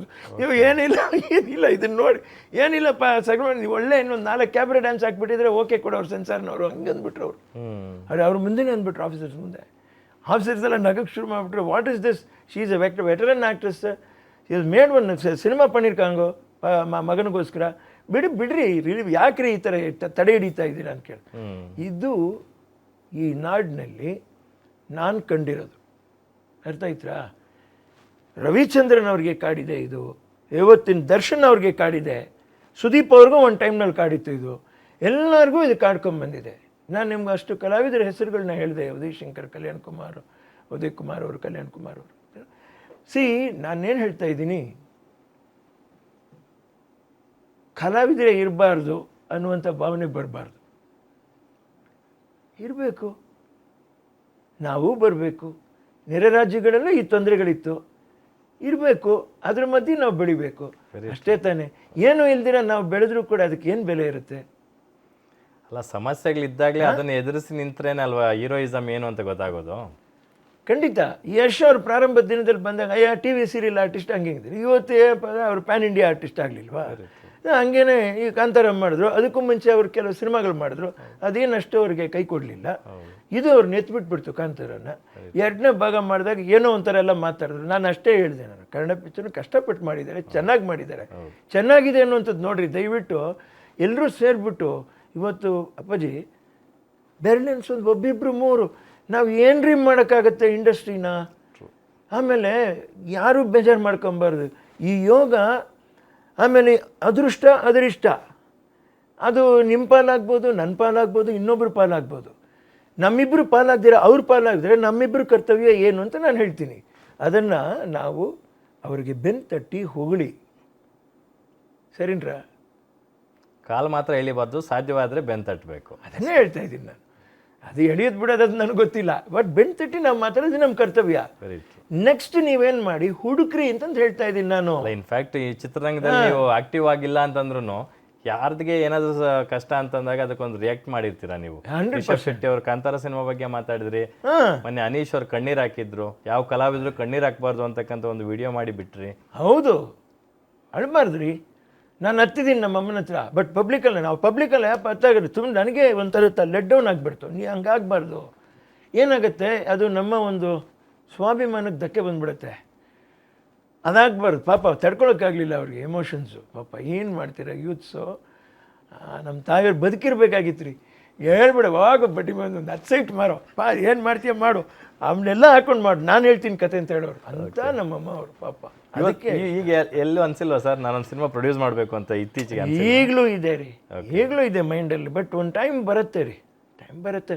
ಯಾರ್ದಾದ್ರೆ ಬಂದರೂ ಕೂಡ ನಮ್ಮ ಪ್ರೋತ್ಸಾಹ ಕೊಡೋಕ್ಕೆ ಏನು ರೀ, ಪ್ರೋತ್ಸಾಹ ಕೊಡೋಕ್ಕೇನ್ರಿ, ನಾನು ಬೇಜಾರು ಮಾಡ್ಕೊಂಬಿಡ್ರಿ. ನಾನು ಒಂದು ಉದಾಹರಣೆ ಹೇಳ್ತೀನಿ, ಇಲ್ಲಿನೂ ಉದಾಹರಣೆ ಇದೆ ನಿಮಗೆ. ಪ್ಯಾನ್ ಇಂಡಿಯಾ ಸಿನಿಮಾದು ಈಗ ನೀವು ಒಂದು ಎಕ್ಸಾಂಪಲ್ ತಗೊಳ್ರಿ. ಈಗ ಕೂಲಿ ಮಾಡಿದ್ರು ಲೋಕೇಶ್ ಕನಕರಾಜ್ ಅವರು, ಹೌದು. ಅಲ್ಲಿ ನಾಗಾರ್ಜುನ ಅವ್ರನ್ನ ಕರೀತಾರೆ, ಅಮೀರ್ ಖಾನ್ ಅವ್ರನ್ನ ಕರೀತಾರೆ, ಉಪೇಂದ್ರ ಅವ್ರನ್ನ ಕರೀತಾರೆ, ಆಮೇಲೆ ನಮ್ಮ ರಚಿತಾರಾಮ್ ಅವ್ರನ್ನೂ ಕರೀತಾರೆ. ಎಲ್ಲರನ್ನೂ ಕರೆದ್ಬಿಟ್ಟು ಅವ್ರವ್ರ ಪಾತ್ರ ನಾನಿನ್ನ ಮರೆಯಲಾರೇನಲ್ಲಿ ಇಲ್ಲ ಅಂತೀರ, ನೀವು ಅಣ್ಣವ್ರಿಗೆ ದಬಾಯಿಸ್ತೀರಾ, ಯಾಕೆ ಇದು ಮಾಡಿ? ನಾನು ದಬಾಯಿಸ್ತೀನಿ, ಅದು ಪಿಕ್ಚರಲ್ಲಿ ಪಾತ್ರ ಕಣಪ್ಪ. ಅನ್ನಪೂರ್ಣಮ್ಮನ ಪಾತ್ರ ಅದು. ಜನ ಬೈದ್ರೆ ಹೊಡೆದ್ರೆ ಅನ್ನಪೂರ್ಣಮ್ಮನ ಹೊಡಿತಾರೆ, ಲೀಲಾವತಿ ಹೊಡಿಯಲ್ಲ ಅದು. ಅಲ್ಲಿಗೆ ಅವ್ರು ಬೈದ್ರೆ ನಾನು ಪಾತ್ರ ಮಾಡಿದ್ರೆ ಚೆನ್ನಾಗಿದೆ, ಅದು ಸಕ್ಸಸ್ ಅಂತ ಲೆಕ್ಕ ಅಂತ. ಹಾಗೆ ಅಷ್ಟು ಜನರನ್ನು ಕರ್ಕೊಂಡು ಡೈರೆಕ್ಟ್ರು ಒಂದು ಪ್ಯಾನ್ ಇಂಡಿಯಾ ಸಿನಿಮಾ ಮಾಡಿಬಿಟ್ಟು ಸಕ್ಸಸ್ ಮಾಡಬೇಕಾದ್ರೆ ಎಷ್ಟು ಕಷ್ಟ ಇದೆ, ಅದಕ್ಕೆ ಎಷ್ಟು ಜನ ಸುಮ್ಮನೆ ತಗೊಳ್ತಾರೆ. ಅದಲ್ಲ, ಆ ಯಪ್ಪ ಮಾಡಿ ಕಷ್ಟಪಟ್ಟು ಮಾಡಿರೋದನ್ನು ನಾವು ಹೊಗಳ್ಬೇಕು, ರಿಸೀವ್ ಮಾಡ್ಕೋಬೇಕು. ಯಾವುದೇ ಭಾಷೆ ಇರಲಿ ರೀ, ನಮ್ಮ ಭಾಷೆನ ಆವಾಗಲೂ ಇಂಪ್ರೂವ್ ಆಗುತ್ತೆ. ನಾವು ಫ್ಯೂಸ್ ಆಗಬೇಕು ಅವ್ರ ಜೊತೆಯಲ್ಲಿ. ಬರೀ ನಾವು ಒಬ್ಬರು ಹೋಗಿ ಫ್ಯೂಸ್ ಆಗೋದಲ್ಲ, ಎಲ್ಲರೂ ಕರ್ಕೊಂಡು ಹೋಗಿ ಫ್ಯೂಸ್ ಆಗಬೇಕು. ಫ್ಯೂಸ್ ಆಗಿಬಿಟ್ಟು ನಾವು ಯೂಸ್ ಆಗಿಬಿಡಬಾರ್ದು. ನಮ್ಮ ತನನ ನಾವು ಉಳಿಸ್ಕೋಬೇಕು, ನಮ್ಮ ನಾಡು ನಮ್ಮ ನುಡಿನ ನಾವು ಇಟ್ಕೋಬೇಕು, ಬಿಡಬಾರ್ದು. ಅದು ನಮ್ಮ ತನದ ಜೊತೆಗೆ ಬೆರಿಬೇಕು. ಈಗ ಅಲ್ಲಿ ಹೋಗಿ ತಮಿಳ್ನಾಡು ಹಾಸ್ಪಿಟಲ್ ಕಟ್ಟಿಸ್ಕೊಡ್ತೀವಿ, ಅಯ್ಯ ರೊಂಬ ನನ್ರಿ ಅಯ್ಯ ಅಂತಂತಾರೆ. ಹಿಂಗೆ ಪಾರಂಗ ಅಮ್ಮ ಪುಳ್ಳೆ ಹೇಳಿ ಬ್ಯಾಂಗ್ಳೂರ್ನಿಂದ ಬಂದು ನಮಗೆ ಈ ಥರ ಮಾಡಿಕೊಟ್ಟು ಸಾಕು. ಡಾಕ್ಟರ್ ಸಲಾಟ್ ಮಾಡಿದ್ರೆ ಸರ್ ಅಲ್ಲಿ ಬರ್ತಿದ್ದಾರೆ, ಆಕ್ಟಿವ್ ಆಗಿದೆ. ಆಕ್ಟಿವ್ ಆಗಿದೆ. ಎಷ್ಟು ಬೆಡ್ ಇದೆ ಸರ್? ಅದು ಇದೆ ಸರ್, 7 ಬೆಡ್ ಇದೆ. 7 ಬೆಡ್. ನಾಗರಾಜ್ ಅವ್ರ ಬಗ್ಗೆ ಮಾತಾಡಿದ್ವಿ. ರಾಜೇಂದ್ರ ಅವ್ರ ಬಗ್ಗೆ ಮಾತಾಡೋದಾದ್ರೆ ಅವ್ರ ಒಂದು ಕಾಲದಲ್ಲಿ ನಾಯಕ ಸಿನಿಮಾದ ನಾಯಕ. ಹೌದು, ನಾಯಕ ಸಿನಿಮಾದ ನಿರ್ಮಾಪಕರು. ಕಾಲೇಜ್ ಇರೋದ್ರ ಒಂದು ಚಿಕ್ಕ ಪಾತ್ರನೂ ಮಾಡಿದ್ದಾರೆ ಅವರು. ಹೌದು, ಕಷ್ಟಪಟ್ಟರು ಪಾಪ ರೀ ಅವರು. ಪಾಪ ಸಿನಿಮಾ ಮಾಡಿ ಬಿಡುಗಡೆ ಮಾಡಬೇಕು ಆ ಟೈಮಲ್ಲಿ ಅಲ್ಲಿನೂ ತೊಂದರೆ ಆಯ್ತು ಅವ್ರಿಗೆ. ನರ್ತಕಿ ಥಿಯೇಟ್ರ್ನಲ್ಲಿ ಪಾಪ ಅವರಿಗೆ ಅವಕಾಶಗಳಾಗಲಿಲ್ಲ. ಆ 3ನೇ ದಿವಸಕ್ಕೆ ಇದು ಫಿಲ್ಮ್ ಫೆಸ್ಟಿವಲ್ ಏನೋ ಬಂದ್ಬಿಟ್ಟು ಅದನ್ನು ಒಂದು ಸ್ವಲ್ಪ ಇದು ಮಾಡಿ ನೋಡಿ. ಇವರೇ ನಾನು ಹೇಳ್ತಾ ಇದ್ದೀನಿ, ಯಾರೇ ಆಗಲಿ ಎತ್ತಾನೇ ಆಗಲಿ ಕಲಾವಿದರು, ಸಬ್ ಹೈ ಸಮಾನ್, ಸಬ್ ಮೇ ಏಕ್ ಪ್ರಾಣ. ನಿಮ್ಮಲ್ಲೂ ಅದೇ ಪ್ರಾಣ, ನನ್ನಲ್ಲೂ ಅದೇ ಪ್ರಾಣ. ಕೋಪ ಗೀಪ ಎಲ್ಲ ಬರುತ್ತೆ, ಆದರೆ ಈ ಜೀವಕ್ಕೆ ತೊಂದರೆ ಆಗದಿರ ನಾನು ನಡ್ಕೊಳ್ಳುವಂಥದ್ದು ನಮ್ಮ ಅಪಾರ ದೊಡ್ಡ ಕರ್ತವ್ಯ. ಅದು ನಾವು ಅದನ್ನ ನೋಯಿಸಬಾರ್ದು ಯಾರನ್ನು ಅಂತ ನನ್ನ ಮನೋಭಾವನೆ. ನೋಡಿ, ಚಿಕ್ಕದಾಗೋಯ್ತು. ನಾನು ಹೇಳ್ತಾ ಇದ್ದೀನಿ, ಎಷ್ಟೇ ಇರ್ಬೋದು, ಏನೇ ಇರ್ಬೋದು, ಒಂದು ಪಾಯಿಂಟ್ ನಾವು ಬೇರೆ ಲ್ಯಾಂಗ್ವೇಜ್ನವರಿಂದ ನಾವು ನೋಡಿ ಕಲಿಬೇಕಾದ್ದು ಇದು ಒಂದೇ ಒಂದು, ನಾನು ಒಗ್ಗಟ್ಟು ಸಾಕು. ನೀವೆಲ್ಲ ನೋಡಿದ್ದೀರ ಜೀವನದಲ್ಲಿ, ಒಗ್ಗಟ್ಟು ಕಲೀರಿ. ಸರ್, ನಾನು ಆ ಪಾಯಿಂಟಿಗೆ ಬರ್ತೀನಿ. ಮತ್ತೊಬ್ಬ ವ್ಯಕ್ತಿ ನಿಮ್ಮ ಸರ್ಕಲಲ್ಲಿ ಇರ್ತಕ್ಕಂಥ ಮತ್ತೊಬ್ಬ ವ್ಯಕ್ತಿ ಮುತ್ತು ಅಂತ, ನೀನಾಸಂ ಹುಡುಗ. ಅವನು ಸ್ವಲ್ಪ ಸಿನಿಮಾ ಹುಚ್ಚು ಜಾಸ್ತಿ ಅನಿಸುತ್ತೆ. ನೀವು ಸಿನಿಮಾದಿಂದ ದೂರ ಇದ್ದೀರಾ, ಆದರೂ ನಿಮ್ಮ ಜೊತೆ ಇದ್ದಾರೆ. ತುಂಬ ವಿಧೇಯಕವಾಗಿರ್ತಾನೆ. ಹೌದೌದು. ಅವನಿಗೇನು ಅಂದರೆ, ನಾನು ಚಿಕ್ಕ ಹುಡುಗನಿಂದ ಪ್ರೀತಿ ನನ್ಕಂಡ್ರೆ ಸೈಕಲ್ ತುಳ್ಕೊಂಡು ಓಡ್ ಬಂದ್ಬಿಟ್ಟು ಮುತ್ತು ಕೊಟ್ಬಿಡೋನು ನನಗೆ. ನಾನು ಇವ್ನು ಮುತ್ತು ಕೊಡೋದು ತಪ್ಪಿಸ್ಕೊಂಡ್ಬಿಡ್ಬೇಕು, ಗಾಡಿ ಸ್ಪೀಡಾಗಿ ಓಡಿಸ್ಬಿಡವೆ. ಯಾಕೋ ಇಲ್ಲಣ್ಣ ಭಾರಿ ಇಷ್ಟ ಕಣ ನಿಮ್ಗೆ ಕಂಡ್ರೆ ಅಂತಂತ ಹೇಳೋನು. ಅಯ್ಯೋ, ಎಷ್ಟೋ ಸರಿ ಒಳಗೆ ಬಿಡಿಸ್ಕೊತಾ ಇಲ್ಲ. ಆಮೇಲೆ ಹೆಂಗೆ ಬಂದು ಸೇರ್ಕೊಂಡೇ ಬಿಟ್ಟ ಜೊತೇಲಿ. ಸೇರ್ಕೊಂಡು ಪಾಪ ಅವ್ನು ಸ್ವಲ್ಪ ಮುಂಗೋಪ, ಅವನಿಗೆ ಆಗಲೇ ಇರಬಾರ್ದಪ್ಪ, ತಂದೆ ತಾಯಿ ಜವಾಬ್ದಾರಿ ವಹಿಸ್ಬಿಟ್ಟಿದ್ದಾರೆ. ಇರಬಾರ್ದು. ಜಮೀನಿರುತ್ತೆ, ಆಸ್ತಿವಂತ ಸ್ಥಿತಿವಂತ, ನೀನು ಚೆನ್ನಾಗಿರಬೇಕು ಜೀವನದಲ್ಲಿ. ಈಗ ನಾನು ಸಿನಿಮಾ ಮಾಡೋಕ್ಕೆ ಮಾಡ್ತಾ ಇಲ್ಲ ಅಂದರೆ ಕಾರಣ ನನಗೆ ಜವಾಬ್ದಾರಿ ಇದೆ. ನಿಮಗೂ ಹಾಗೆ ಜವಾಬ್ದಾರಿ ಇರುತ್ತಪ್ಪ. ತುಂಬ ಸಾಫ್ಟಾಗಿರಬೇಕು. ಅಲ್ಲೇ ನೀವು ಒಂದು ಚಾನ್ಸ್ ಕೇಳೋಕ್ಕೆ ಹೋಗಿದ್ದ ಜಾಗದಲ್ಲಿ ಕೂಡ ಹಿಂಗಣ ಹಂಗಣ ಅಂತ, ಅದು ನೀವು ಈ ಶಾರ್ಟ್ಸ್ ನೋಡ್ತಿರಲ್ಲ, ಆ ಥರ ಜೀವನ ಇಟ್ಕೊಂಬೇಡಿ. ಜೀವನನೂ ಶಾರ್ಟ್ ಆಗ್ಬಿಡ. ಸುಮ್ಮನೆ ಅದಕ್ಕೆ ಅದು ಅಷ್ಟಕ್ಕೆ ಸೀಮಿತವಾಗಿರ್ಬೋದು, ಅದಕ್ಕಿಂತ ದಾಟಿದೆ ಜೀವನ. ಫಸ್ಟ್ ಎಲ್ಲರ ಹತ್ರನೂ ಮಾತಾಡೋದನ್ನು, ಪ್ರೀತಿಯಿಂದ ನಡ್ಕೊಳ್ಳೋದನ್ನು, ವೆರಿ ಟ್ರೂ. ನಮ್ಮನ್ನು ಕಂಡ್ರೆ ಇನ್ನೊಂದು ಸರಿ ಕರಿಬೇಕು ಅನ್ನುವಂಥದ್ದನ್ನು, ವೆರಿ ಟ್ರೂ, ಅದು ಬರಬೇಕು. ನೀವು ನಡ್ಕೊಳ್ಳೋ ರೀತಿ ಅದ ಇಂಪಾರ್ಟೆಂಟು. ಏನಿದೆ ಜೀವನದಲ್ಲಿ ಅಪ್ಪ, ಅವನು ಭವಿಷ್ಯದಲ್ಲಿ ಒಬ್ಬ ಒಳ್ಳೆ ಕಲಾವಿದನಾಗಿ ಬೆಳಿಬೇಕು ಅಂತ ಮಹದಾಶಯ ಇಟ್ಕೊಂಡಿದ್ದಾನೆ. ಸೊ ಆ ನಿಟ್ಟಿನಲ್ಲಿ ನಿಮ್ಮ ಹತ್ರ ಏನಾದರೂ ಇನ್ಪುಟ್ಸ್ ಕೇಳ್ತಾ ಇರ್ತಾನೆ, ಆ್ಯಕ್ಟಿಂಗ್ ಬಗ್ಗೆ, ಡ್ಯಾನ್ಸ್ ಬಗ್ಗೆ ಎಲ್ಲ ಕೇಳ್ತಾ ಇರ್ತಾನೆ. ಅದನ್ನೇ ಹೇಳೋದು. ಯಾವಾಗಲೂ ನೋಡ್ರಿ, ಈ ನಮ್ಮ ತಾಯಿಯವ್ರು ಹೇಳೋರು, ಸುಮ್ಮನೆ ಡೈಲಾಗ್ ಎತ್ತು ಇದಂಗೆ ಮಾತಾಡೋದಲ್ಲ, ಮಾಡ್ಯುಲೇಷನ್ ಇರಬೇಕಪ್ಪ, ಏರುಪೇರು ಇರಬೇಕು. ಇಲ್ಲಾಂದರೆ ಚೆನ್ನಾಗಿರಲ್ಲ. ಈಗ ದೊಡ್ಡವರು ಮತ್ತು ಅಮ್ಮವರು ನಾನಿನ ಮರೆಯಲ್ಲ ಮಾತಾಡುವಂಥ ಶೈಲಿ. ಯಾರು ನೀನು ಅಂತಾರೆ ಅಮ್ಮ, ಇವರು ಗಂಡಸು ಅಂತಾರೆ. ಸೊ ನೀವು ಟುಡೇ ವಾಟ್ ಈಸ್ ಎ ಗಂಡಸು ಅಂದ್ಬಿಡ್ತೀರಾ, ಅದಕ್ಕೇನು ವರ್ತ್ ಇದೆ? ಅದಕ್ಕೊಂದು ಪೋಸ್ಟ್ ಗಂಡು ಹಂಗೆ ನೋಡಿದ್ರೇ ಅದು ಲುಕ್ಕು. ಆ ಯಜಮಾನ್ರ ಹತ್ರ ತಿಳ್ಕೊಬೇಕಾದ್ದು ಸೇಮ್ ಟು ಸೇಮ್ ಈಗ ಆ್ಯಕ್ಷನ್ ಈಗ ಟೈಗರ್ ಪ್ರಭಾಕರ್ ಹತ್ರ. ಹಾವಭಾವದ ಜೊತೆ ಒಂದು ಆಂಗಿಕ ಭಾಷೆ ಬೇಕು. ನಾನು ಹೇಳ್ತಾ ಇದ್ದೀನಿ, ನಮ್ಮ ಹಿರೀಕರು ನಮಗೆ ಬಿಟ್ಟು ಹೋಗಿರೋದು ಅದನ್ನು ನಾವೆಂದೂ ಮರಿಬಾರ್ದು, ಅದನ್ನ ವೆರಿ ಟ್ರೂ, ವೆರಿ ಟ್ರೂ. ಮರಿಲೇಬಾರ್ದು. Yes sir, thank you. ಸಾಕಷ್ಟು ವಿಚಾರಗಳನ್ನು ಮಾತಾಡಿದ್ವಿ. ಈಗ ಮೇಯ್ನ್ ಟಾಪಿಕ್ಗೆ ಬರ್ತೀನಿ. ದರ್ಶನ್ ಅವರ ಬಹುನಿರೀಕ್ಷಿತ ಸಿನಿಮಾ ಡೆವಿಲ್ಲು ಇದೇ ಡಿಸೆಂಬರ್ 11 ಅರ್ಲಿ ಮಾರ್ನಿಂಗ್ 6:30ಗೆ ರಿಲೀಸ್ ಆಗ್ತಾ ಇದೆ. ಬಹುಶಃ ಇವತ್ತು ಆ ವ್ಯಕ್ತಿ ಹೊರಗಡೆ ಇದ್ದಿದ್ರೆ ಆ ಸಿನಿಮಾದ ಪ್ರಮೋಷನ್ಸು, ಆ ಸಿನಿಮಾದ ಬಿಸ್ನೆಸ್ಸು ಬೇರೆಯದೇ ರೂಪ ಪಡ್ಕೊಳ್ತಾ ಇತ್ತು. ಅವರ ಅನುಪಸ್ಥಿತಿಯಲ್ಲಿ ಆ ಸಿನಿಮಾ ರಿಲೀಸ್ ಆಗ್ತಾ ಇರ್ತಕ್ಕಂಥದ್ದು. ಮೊದಲಿಗೆ ಅವ್ರು ದರ್ಶನ್ ಅಂದಿದ ತಕ್ಷಣ ನಿಮ್ಮ ತಲೆಗೆ ಏನು ಬರುತ್ತೆ ಸರ್? ದರ್ಶನ್ ಅಂದಿದ ತಕ್ಷಣ ನನ್ನ ತಲೆಗೆ ಬರೋದೇ ದರ್ಶನ್ ಒಳ್ಳೆ ನಗು, ಆಮೇಲೆ ನನ್ನ ಹತ್ರ ಮಾತಾಡುವ ಅಣ್ಣ ಅದಂತ ಹೇಳುವಂಥ ಮಾತು, ಆ ವಾಯ್ಸು ನನಗೆ ಯಾವಾಗಲೂ ಅದು ಕಾಡ್ತಾನೇ ಇರುತ್ತೆ ನನಗೆ. ಅದಲ್ದಿರ ಚಿಕ್ಕ ವಿಷಯಕ್ಕೆ ಕೋಪ ಆಗ್ಬಿಡೋದು ಆತನಿಗೆ. ಅದು ಆ ಕೋಪ ನೋಡೋದು ನಗು ಬರೋದು ನನಗೆ. ಏನಪ್ಪ ಹಿಂಗೆ ಕೋಪ ಮಾಡ್ಕೋತಾನೆ, ಏನು ಮಾಡೋಕ್ಕಾಗುತ್ತೆ? ಯಾರು ಕೋಪಿಸ್ಕೊಳ್ಳಿಲ್ಲ, ಯಾರು ಕೋಪ ಬರಲಿಲ್ಲ, ಯಾರು ಎಲ್ಲಿ ಮಾತು ತಪ್ಪಲಿಲ್ಲ. ಅದು ನಾವು ಕೆದಕ್ಕೆ ನೋಡಿಬಿಟ್ರೆ ನಾವೇ ತಪ್ಪಿರ್ತೀವಿ, ಮಹಾನ್ ವ್ಯಕ್ತಿಗಳು ತಪ್ಪಿರ್ತಾರೆ. ಅಲ್ಲ, ನೋ ಬಡಿ ಇಸ್ ಪರ್ಫೆಕ್ಟ್ ಇನ್ ದಿಸ್. ಅದನ್ನೇ ಹೇಳ್ತಾ ಇದ್ದೀನಿ. ನಾನು ಏನು ಹೇಳ್ತಾ ಇದ್ದೀನಿ, ಫರ್ಗಿವ್ ಆ್ಯಂಡ್ ಫರ್ಗೆಟ್. ಮರೆತು ಬಾಳೋನೆ ಮನುಷ್ಯ. Very true. ನಾವು ಸ್ವಲ್ಪ ಮರೆತು ಮನುಷ್ಯತ್ವನ ತೋರಿಸಿ ಪ್ರೀತಿಯಿಂದ ಒಳಗೆ. ಈಗ ನಮ್ಮ ಅಪ್ಪ ಅಮ್ಮ ಎಷ್ಟು ತಪ್ಪು ಮಾಡಿದ್ರು ನಮ್ಮ ಮಕ್ಕಳು ಅಂತ ಕ್ಷಮಿಸ್ತಾರಲ್ವಾ, ಆ ಭಾವನೆ ನಾವು ಬೆಳೆದು ನಿಂತ ಮೇಲೆ ಜನ ನಮ್ಮನ್ನು ನೋಡ್ತಾ ಇದ್ದಾರೆ. ಯಾಕೆ ನಮ್ಗೆ ಇದಿರಬೇಕು ಅಂತ ನಾನು ಹೇಳ್ತಾ ಇದ್ದೀನಿ. ಇಡೀ ಜನತೆ ನಮ್ಮನ್ನು ನೋಡ್ತಾ ಇದ್ದಾರೆ. ನಮ್ಮ ಹತ್ರ ಹಣ ಇರ್ಬೋದು, ಹೋಗ ನಿಂದೇನೋ ನನಗೆ, ಅವನೇನು ನನಗೆ ಬರ್ಬೇಕು, ಅದು ಬರಬಾರ್ದು ಮೈಂಡಲ್ಲಿ. ಅವರೆಲ್ಲರೂ ನಮ್ಮನ್ನು ನೋಡ್ತಾ ಇದ್ದಾರೆ. ಮುಂದಿನ ತಲೆಮಾರಿಗೆ ನಾವು ಏನು ಕೊಡ್ತೀವಿ ಇದಾದರೂ ನಾವು ಕೊಡಬೇಕು. ಹಾಗೆ ನಮ್ಮ ಅರೋಗೆನ್ಸಿ ಏನಾಗುತ್ತೆ, ಅವ್ರು ಕಲಿತಾರೆ. ಅಭಿಮಾನಿಗಳು, ಒಂದೊಂದು ಅಭಿಮಾನಿಗಳು ಕ್ಲಾಶ್ ಆಗಿ ಹೋಗ್ಬಿಟ್ರೆ ಪ್ರೊಡ್ಯೂಸರ್ ಹೊಡ್ತಾ ತಿಂದ್ಬಿಡ್ತಾರೆ. ನಾ ಅದಕ್ಕೆ ಹೇಳ್ತಾ ಇದ್ದೀನಿ, ಪ್ರೀತಿ ಕಲೀರಪ್ಪ ಅಂತಂತ ಹೇಳ್ಬಿಟ್ಟು. ಪ್ರೀತಿ ಕಲೀರಿ, ನಿಮ್ಗೆ ಆಗಲ್ಲ. ಇಲ್ಲಿ ಬರ್ನ್ ಆಗ್ತಾನೆ ಇರುತ್ತೆ, ನನಗೂ ಆಗಿರುತ್ತೆ ಎಷ್ಟೋ ಟೈಮು. ನಾನು ಮಾಡ್ಬಿಟ್ಟು ಡ್ಯಾನ್ಸರ್ ಅಂತಂತ ಹೇಳ್ತಾರೆ. ಪ್ರಭುದೇವ್ ಅವ್ರು ಇಲ್ವಾ, ಸರಿ ಇದರಿಂದ ಜಾವೇದ್ ಜಾಫ್ರಿ ಇರಲಿಲ್ವಾ, ಅದು ಆನಂದ್ ಬಾಬು ಅವ್ರು ಇರಲಿಲ್ವಾ? ಇವಾಗ ತಗೊಳ್ರಿ, ಈಗ ನಮ್ಗೆ ಟೈಗರ್ ಶ್ರಾಫ್ ಬಂದಿದ್ದಾರೆ, ಅವ್ರು ಫೈಟು ಮಾಡ್ತಾರೆ, ಡ್ಯಾನ್ಸು ಮಾಡ್ತಾರೆ, ಎಲ್ಲರಿಗಿಂತ ಫಾಸ್ಟ್ ಇದ್ದಾರೆ. ಹಾಗಾದರೆ ನಾವು ಅವ್ರು ನೋಡಿ ಹಾಗನ್ಸುತ್ತೆ ಮನಸ್ಸಿಗೆ. ಹಾಗನ್ಸಿದ್ರೆ ಅದು ಎಷ್ಟು ಒಳ್ಳೆ ಕಲಾವಿದರು ಹೆಂಗೆ ಮಾಡ್ತಾ ಇದ್ದಾರಪ್ಪ ಅಂತ ನಾವು ಸಂತೋಷ ಪಡಬೇಕೆ ಹೊರತು ನಮ್ಮನ್ನು ಮೀರಿಸಿ ಇಲ್ಲ, ಅದು ಬರಬಾರ್ದು ನಮಗೆ. ಎರಡನೇದು ಯೂನಿಟಿ ಬರಬೇಕು, ಕೋಆಪರೇಷನ್ ಬರಬೇಕು. ಈಗ ಅಲ್ಲಿ ಹಾಗೆ ಒಂದು ಎಲ್ಲ ಕಲಾವಿದರು ಸೇರಿ ಮಾಡಿದ್ರು, ಯಾವ್ಯಾವ ಸ್ಟೇಟ್ನವರು. ನಾನು ಹೇಳ್ತಾ ಇದ್ದೀನಿ, ನೀವು ಎಲ್ಲರೂ ಸೇರಿ ಮಾಡಿರಿ. You give one very beautiful cinema. ಕುರಿ ಥರ ಇನ್ನೊಂದು ಥರ ಮಾಡಿರಿ ನೀವು. ಮಲ್ಟಿ ಸ್ಟಾರ್ ಯಾಕಾಗಲ್ಲ? ಆಗತ್ತೆ. ಆ ಕಾಲದಲ್ಲಿ ಯಜಮಾನ ಹಬ್ಬ ನಮ್ಮಲ್ಲಿ ಅಲ್ವಾ ಶ್ರೀಮಂತ. ಇವಾಗ ಅಷ್ಟು ಜನನ ಇಟ್ಕೊಂಡು ಒಂದು ಸಿನಿಮಾ ಕಟ್ಟೋದು ಬಹಳ ಅದು ನನ್ನೇನು, it shouldn't be challenging, it should be celebrating. ಖುಷಿಯಾಗಿರ್ಬೇಕು, ಸೆಲೆಬ್ರೇಷನ್ ಸೆಲೆಬ್ರೇಷನ್ ಆಗಬೇಕು. ಎಲ್ಲರೂ ತೋಳ ಮೇಲೆ ಕೈ ಹಾಕೊಂಡು ಬನ್ನಿ ಸೇರಿ ಮಾಡೋಣ ಅಂತ ಮಾಡಬೇಕು. ಅಂಥ ದಿನ ಬರಬೇಕು ಅಂತ ನಾನು ಕಾಯ್ತಾ ಇದ್ದೀನಿ. ನಾನು ಖಂಡಿತ ಯಾರಿಗೂ ದೇವರಾಣೆಗಳು ಹರ್ಟ್ ಮಾಡೋಕ್ಕೆ ನಾನು ಯಾರ ಮೇಲೇನೂ ನನಗೆ ಬೇಜಾರಿಲ್ಲ, ಇದಿಲ್ಲ. ಆಮೇಲೆ ನಾನು ಇಂಡಸ್ಟ್ರಿನಲ್ಲೂ ಇಲ್ಲ. ಆದರೆ ನನ್ನ ಮನಸ್ಸಿಗೆ ಏನಾಗ್ತದೆ, ನಮ್ಮ ಕನ್ನಡ ಇಂಡಸ್ಟ್ರಿನೂ ಚೆನ್ನಾಗಾಗಬೇಕು. ಚೆನ್ನಾಗಿದೆ, ಅದು ಇನ್ನೂ ಚೆನ್ನಾಗಾಗಲಿ ಅಂತೀವಿ ಅಷ್ಟೇ. ಶ್ರೀರಂಗಪಟ್ಟಣದಲ್ಲಿ ದರ್ಶನ್ ಅವರಿಗೆ ಅವರ ಸಿನಿ ಜರ್ನಿಗೆ ಒಂದು ಸಮಾರಂಭ ಮಾಡಿದ್ರು, ಅದಕ್ಕೆ ನೀವು ಕೂಡ ಒಬ್ಬ ಅತಿಥಿಯಾಗಿ ಹೋಗಿದ್ರಿ. ಆ ಕ್ಷಣಗಳನ್ನ ಆಮೇಲೆ ಹಾಕೋದಾದ್ರೆ ಸರ್? ಕ್ಷಣಗಳನ್ನ ಅಂದರೆ ಪಾಪ ಅವರು ಪೋಸ್ಟಲ್ಲಿ ಕೂಡ ನನ್ನ ಫೋಟೋನ ಹಾಕಿ, ಅಣ್ಣ ನೀವು ಬರಬೇಕು ಅಂತ. ನಾನು ಡ್ರೈವ್ ಮಾಡ್ಕೊಂಡು ಹೋಗ್ತಾನೆ, ಅಣ್ಣ ಬರ್ತಾ ಇದ್ದೀರ ತಾನೆ, ಬರ್ತೀನಿ ಕಣೆ, ಏನೇ ಹಂಗಂತೀಯ ಅಂತ ಹೇಳ್ಬಿಟ್ಟು ಹೇಳಿ ಸ್ವಲ್ಪ ಎಲ್ಲ ಕೂತ್ಕೊಂಡು ಮಾತಾಡಿದ್ದು ಬಿಟ್ಟ ನಂತರ ನಾನಿದ್ದು ಕೂತ್ಕೊಂಡ್ಬಿಟ್ಟು ಆ ದರ್ಶನ್ ಅವ್ರನ್ನ ಕೈ ಹಿಡ್ಕೊಂಡು ಕರ್ಕೊಂಬಂದು, ಏನಣ್ಣ ಹೇಳ್ತೀರಾ, ನೋಡ್ಕೊಂಡು ಹೇಳಿ ಅಣ್ಣ ನೋಡ್ಕೊಂಡು, ನೀನು ಬಾರೇ, ನೀನು ಹಿಂಗೆ ಇರಬಾರ್ದು, ನೀನು ಕರೆಕ್ಟಾಗಿರೋ, ನೀನು ಯಾಕೆ ನೀನು ಹಂಗೆ ಇಲ್ಲಣ್ಣ ಅಂತ ಸಂಕೋಚ ಆಗುತ್ತೆ, ನೀನು ಸುಮ್ಮನೆ ಇರಪ್ಪ ಅಂತಂತೇಳಿ ನಾನು ಕರ್ಕೊಂಡು ನಿಂತ್ಕೊಂಡೇ ಮಾತಾಡಿದೆ. All Indians are brothers and sisters, all ಕನ್ನಡಿಗರ್ಸ್ are brothers and sisters. Darshan ಯಾರು, ನಾನು ಯಾರು, ಎಲ್ಲ ಅಣ್ಣ ತಮ್ಮಂದ್ರೆ ಆಗ್ಬೇಕಾ ಅಂತ ಕೇಳಿದ್ದೆ ಈ ಮಾತನ್ನ. ಭಾಳ ಚೆನ್ನಾಗಿ ಮಾತಾಡಿದ್ದೆ. ಹೀಗಾಗಿ ಆ ಲವ್ ಆ್ಯಂಡ್ ಅಫೆಕ್ಷನ್ ಇರಬೇಕು. ಇದು ವ್ಯವಹಾರದ ಒಳ ರಹಸ್ಯ. ಇದೇ ವ್ಯವಹಾರದ ಒಳ ರಹಸ್ಯ.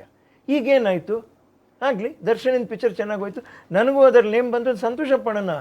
ಅರೆ ಗೋ ಇನ್ ನೆಕ್ಸ್ಟ್, ಹೋಗ್ತಾ you will stand shine like that. ಕ್ರಿಕ್ಟಾ ಎಲ್ಲ ಟೈಮು ತಿಂಗಳು ಬೆಳಕೆ ಇರಲ್ಲ. ಎಲ್ಲ ಟೈಮು ಸೂರ್ಯನೇ ಇರಲಿಲ್ಲ. ಆ ಟೈಮ್ ಬಂದಾಗ ಇವ್ರು ಹೋಗ್ತಾರೆ, ಅವ್ರು ಬರ್ತಾರೆ, ಅಷ್ಟೇ ಅದು. ಡೆವಿಲ್ ಸಿನಿಮಾದ ಫಸ್ಟ್ ಸಾಂಗ್ ಬಂದಾಗ ನೀವು ಕಾರಿಂದ ಎಳ್ದು ಅದಕ್ಕೆ ಸ್ಟೆಪ್ಸ್ ಕೂಡ ಹಾಕಿದ್ರಿ. ಆ ವಿಡಿಯೋ ಸಿಕ್ಕಾಪಟ್ಟೆ ವೈರಲ್ ಕೂಡ ಆಯಿತು. ಹೌದಾ, ಇದ್ರೆ ಇರ್ಬೇಕು ನೆಮ್ಮದಿಯಾಗಿ. ಅವನು ಹುಡುಗ, ಇವನು ಗಾಡೀಲಿ ಮುತ್ತು ಇದ್ದ. ಓಕೆ. ಏಯ್ ನನಗೆ ಒಂಥರ, ಏಯ್ ಆ ಸಾಂಗ್ ಒಂಥರ ಚೆನ್ನಾಗಿದೆ ಕಣಪ್ಪ, ಏಯ್ ಹಾಕೋ ನಾನು ಮಾಡ್ತೀನಿ ಅಂತ ಹೇಳ್ಬಿಟ್ಟು ಓಕೆ. ಹಂಗೆ ಗಾಡಿಯಿಂದ ಇಳಿದ್ಬಿಟ್ಟು ಕ್ಯಾಮ್ರಾ ತೊಗೊಂಡು ಅಂತೇಳಿ ಹಂಗೆ ಸ್ಪಾಟಲ್ಲಿ ಒಂದೊಂದು ಖುಷಿಯಾಗಿ ಹಂಗೆ ಮಾಡಿಬಿಟ್ಟೆ ನಾನು. ಮಾಡಿಬಿಟ್ಟು ಇರಲಿ ನಮ್ಮ ದರ್ಶನ್ಗೆ ಏನೀಗ ನಾವೇನು ಒಂದು ಆರ್ಟಿಸ್ಟ್ ಆದರೆ ಏನು ದರ್ಶನ ಹಾಡಿಗೆ ನಾವು ಡ್ಯಾನ್ಸ್ ಆಡ್ತಪ್ಪೆ. ಈಗ ಅಣ್ಣವ್ರದ್ದು ಅಶ್ವಮೇಧ ನಿರಂತರವಾಗಿ ನಾನು ಆಡವೆ ವೇದಿಕೆ ಮೇಲೆ. ನನಗೆ ಅವ್ರದ್ದು ಹುಟ್ಟಿದರೆ ಕನ್ನಡ ನಾಡಲ್ಲಿ ಹುಟ್ಟಬೇಕು ನಿರಂತರವಾಗಿ ಆಡುವೆ ವೇದಿಕೆಯಲ್ಲಿ. ತಪ್ಪೇನಿದೆ? ದರ್ಶನ್ ಅವ್ರ ಸಾಂಗಿನ ಡ್ಯಾನ್ಸ್ ಮಾಡೋದು ತಪ್ಪೇನಿದೆ? ಆರ್ಕೆಸ್ಟ್ರಾಗಳು ನಡೆದ್ರೆ ಯಾವಾಗಲೂ ಅಲ್ಲಿ ನಿಮ್ಮ ಉಪಸ್ಥಿತಿ ಇರ್ತಿತ್ತು ಅವಾಗ ಪರ್ಮನೆಂಟಾಗಿ. ಹಾಗಾಗಿ ಇರಲಿ, ದರ್ಶನ ನಮ್ಮವರೇನೆ, ಎಲ್ಲರೂ ನಮ್ಮವರೇ ರೀ ಅಪ್ಪಾಜಿ. ನಾನು ಹೇಳ್ತೀನಿ, ಸುದೀಪ್ ಅವ್ರಿಗಾಗಲಿ ಯಶ್ ಅವ್ರಿಗಾಗಲಿ, you should become very big by not going away from anything. You should come, see ನೀವೇ ನೆಕ್ಸ್ಟ್ ಲೀಡ್ ಮಾಡೋರಪ್ಪ. Very true sir. ಸಿ, ಕೊಲೆ ಬೇರೆ ಕಲೆ ಬೇರೆ. ಕಲೆ ಇಸ್ ಅಂದರೆ ಒಬ್ಬರಿಂದ ಆಗೋದಲ್ಲ ಅದು ಒಂದು ಸಿನಿಮಾ ಅಂತಕ್ಕಂಥದ್ದು. ಬರೀ ದರ್ಶನ್ ಅವರಿಂದ ಅಂತಲ್ಲ, ಅಲ್ಲಿ ನಿರ್ದೇಶಕರು ಇರ್ತಾರೆ, ನಿರ್ಮಾಪಕರು ಇರ್ತಾರೆ, ಸಾವಿರಾರು ಯೂನಿಟ್ಗಳಿರ್ತವೆ, ಸಾವಿರಾರು ಜನ ಟೆಕ್ನಿಷಿಯನ್ಸ್ ಇರ್ತಾರೆ, ಕೋ ಆರ್ಟಿಸ್ಟ್ಗಳಿರ್ತಾರೆ, ಜೂನಿಯರ್ ಆರ್ಟಿಸ್ಟ್ಗಳಿರ್ತಾರೆ. ಎಲ್ಲರದ್ದು ಸೇರಿ ಕಲೆಕ್ಟಿವ್ ಫಾರ್ಮ್ ಆಫ್ ಆರ್ಟ್. ನೋಡಿ, ಹಾಗಾಗಿ ನಾವು ಹೇಳಕ್ಕೆ ಹೋಗಿದ್ರೆ ನೋಡಿ, ಅಷ್ಟು ಕಲಾವಿದರು, ನಿರ್ದೇಶಕರು, ನಿರ್ಮಾಪಕರು. ಈಗ ನಿಮ್ಗೆ ಅರ್ಥ ಆಗ್ತಾ ಇದೆಯಾ? ಈಗ ಆ ಚಿತ್ರ ಚೆನ್ನಾಗಾಗಬೇಕ್ರಿ, ಚೆನ್ನಾಗಾಗಬೇಕು. ಪಾಪ ಮಿಲನ ಪ್ರಕಾಶ್ ಅವರು, ನಾನು ಧೈರ್ಯ ಕೊಟ್ಟಿದ್ದೀನಿ ರೀ ಅವ್ರಿಗೆ, ಒಳ್ಳೇದಾಗುತ್ತೆ ಅಪ್ಪಾಜಿ, ನೀನು ಯೋಚನೆ ಮಾಡ್ಬಿಡ ಅಂತ. ಸರ್ ಥ್ಯಾಂಕ್ ಯು ಸರ್ ಅಂತಂತ ಹೇಳ್ತಾರೆ ಪಾಪ ಮೇಲೆ ಉಸಿರಿಟ್ಕೊಂಡು. ಈಗ ಬೆಕ್ಕಿಗೆ ಚೆಲ್ಲಾಟ, ಇಲ್ಲಿಗೆ ಪ್ರಾಣ ಸಂಕಟ, ಅದಾಗಬಾರ್ದು. ಅಲ್ಲ, ಅವ್ರಿಗೆ ಆ ಸಿನಿಮಾ ಗೆದ್ದರೆ ಆ ಥರದ 10 ಸಿನಿಮಾಗಳು ಮಾಡುವಂಥ ಸ್ಫೂರ್ತಿ ಅವ್ರಿಗೆ ಸಿಗುತ್ತೆ ಮುಂದೆ. ಬರುತ್ತೆ, ಸಾವಿರಾರು ಜನ ಅದರಿಂದ ಇಂಪ್ರೂವ್ ಆಗ್ತಾರೆ ಅಪ್ಪಾಜಿ, ಇಂಪ್ರೂವ್ ಆಗ್ತಾರೆ. ಪಾಪ ಮಿಲನ ಪ್ರಕಾಶ್ ಅವ್ರಿಗೆ ಒಳ್ಳೇದಾಗಬೇಕು, ಪಾಪ ಕುಟುಂಬ ವರ್ಗದವ್ರಿಗೆ ಒಳ್ಳೇದಾಗಬೇಕು. ಹೆಚ್ಚು ಕಡಿಮೆ ನಾನು ಎಷ್ಟೋ ಸರಿ ಅನ್ಕೋತೀನಿ, ಏನೋ ನಾವು ಮಾಡ್ಬೋದಾಗಿತ್ತ ಅಂತ ನನಗೆ ಯಾರೋ ಒಬ್ರು ಮಾಡಿರ್ತಾರೆ ಸಹಾಯ. ಅವಾಗ ಅಪ್ಪ ಭಗವಂತ ಮಾಡಿದೆಯಲ್ಲಪ್ಪ, ಇಷ್ಟಾದರೂ ಆಯ್ತಲ್ಲ ಅವ್ರಿಗೆ ಅಂತ ನಾವು ಸಂತೋಷ ಪಡ್ತೀವಿ. ನಮ್ಗೆ ಅರ್ಥ ಆಗ್ತಾ ಇದ್ರಾ? ಸೊ ದರ್ಶನಿಂದ ಇದೊಂದು ಬೆಟಾಲಿಯನ್ ಉಳಿತದೆ, ದರ್ಶನ್ ಸಿನಿಮಾನಿಂದ, ದರ್ಶನಿಂದ ಉಳಿಯುತ್ತೆ. ಅದನ್ನು ನಾವೇನು ಅನ್ಕೊಬೇಕು? We have to support it. Industry support ಮಾಡಿ. Very true. ಇನ್ನು ಉಳಿದಿದ್ದು ನಾವು ಕೂಲಂಕುಷವಾಗಿ ನಮ್ಗೆ ಅದು ಬೇಡ, ನಮ್ಗೆ ಇಂಡಸ್ಟ್ರಿ ಸಪೋರ್ಟ್ ಮಾಡಿ. ಈ ಸಿನಿಮಾನ ಬರೀ ದರ್ಶನ್ ಅವರ ಅಭಿಮಾನಿಗಳಷ್ಟೇ ನೋಡಿದ್ರೆ ಸಾಕಾಗಲ್ಲ, ಉಳಿದಂತ ಎಲ್ಲಾ ಸ್ಟಾರ್ಗಳ ಅಭಿಮಾನಿಗಳು ಬಂದು ನೋಡ್ಬೇಕಾಗುತ್ತೆ. ಹೌದು, ಸಿನಿಮಾ ಅಂದ್ರೆ ಬರೀ ದರ್ಶನ್ ಅವರ ಸಿನಿಮಾಗೆ ಅಂತಲ್ಲ. ನೆಕ್ಸ್ಟ್ ವೀಕ್ ಇದು ಬರ್ತಾ ಇದೆ 25ಗೆ ಸುದೀಪ್ ಅವರ 45, ಇದು ಶಿವಣ್ಣ ಅವರ 45 ಸಿನಿಮಾ ಬರ್ತಾ ಇದೆ, ಸುದೀಪ್ ಅವರ ಮಾರ್ಕ್ ಸಿನಿಮಾ ಬರ್ತಾ ಇದೆ. ದರ್ಶನ್ ಅಭಿಮಾನಿಗಳು ಅವ್ರನ್ನೂ ನೋಡ್ಬೇಕು, ಅವರ ಅಭಿಮಾನಿಗಳು ಈ ಸಿನಿಮಾನು ನೋಡ್ಬೇಕು. ಅವಾಗ ಸಿನಿಮಾ ಚಿತ್ರರಂಗ ಒಗ್ಗಟ್ಟು. ಅದಕ್ಕೆ ನಾನು ಹೇಳ್ತಾ ಇದ್ದೀನಿ, ಕಲಾವಿದರಲ್ಲಿ ನಮ್ಗೆ ಒಗ್ಗಟ್ಟು ಬರಲಿಲ್ಲ ಅಂದರೆ ಕಷ್ಟ. ನಾನು ಹೇಳ್ತಾ ಇದ್ದೀನಿ, ಅಭಿಮಾನಿಗಳು ನೀವು ಒಗ್ಗಟ್ಟು ಅಂದರೆ ಏನು ನೀವು ತೋರಿಸ್ಕೊಡ್ರಿ ಅಪ್ಪ. ದರ್ಶನ್ ಸಿನಿಮಾ ಮೂಲಕ ಹೆಂಗೆ ತೋರಿಸ್ತೀರ ಎಲ್ಲ ಪಿಕ್ಚರ್ಗಳಿಗೂ ನೀವು ಒಗ್ಗಟ್ಟು ತೋರಿಸ್ರಿ ಸಾಕು, ಅಲ್ಲಿ ಅಷ್ಟೇ. ಅದು ಮುಖ್ಯ. ಟ್ರೈಲರ್ ನೋಡಿದ್ರೆ ಸರ್ ಡೆವಿಲ್ ಸಿನಿಮಾದು ಏನಿಸ್ತು ಸರ್? ಡಿಫ್ರೆಂಟ್ ಆಗಿದೆ, ತುಂಬಾ ಲಾವಿಶ್ ಆಗಿ ಮಾಡಿದ್ದಾರೆ, ತುಂಬಾ ರಿಚ್ ಆಗಿ ಮಾಡಿದ್ದಾರೆ. ಅದು ಖರ್ಚು ಮಾಡಿರ್ತಕ್ಕಂಥದ್ದು ಈಚ್ ಅಂಡ್ ಎವ್ರಿ ಫ್ರೇಮ್ ಅಲ್ಲಿ ಎದ್ದು ಕಾಣಿಸ್ತಾ ಇದೆ. ನೀವು ಒಬ್ಬ ಪ್ರೊಡ್ಯೂಸರ್ ಆಗಿ ಏನಿಸ್ತು ಸರ್? ಇಲ್ಲ ನಾವೇನ್ರಿ, ನಾವು ಸಿಂಪಲ್ ಆಗಿ ಸಿನಿಮಾ ಮಾಡಿದವರು. ಪಾಪ ಅವ್ರು ದೊಡ್ಡ ಮಟ್ಟದಲ್ಲಿ ಸಿನಿಮಾ ಮಾಡಿದ್ದಾರೆ ದರ್ಶನ್ ಅವ್ರನ್ನ ಹಾಕ್ಕೊಂಡು.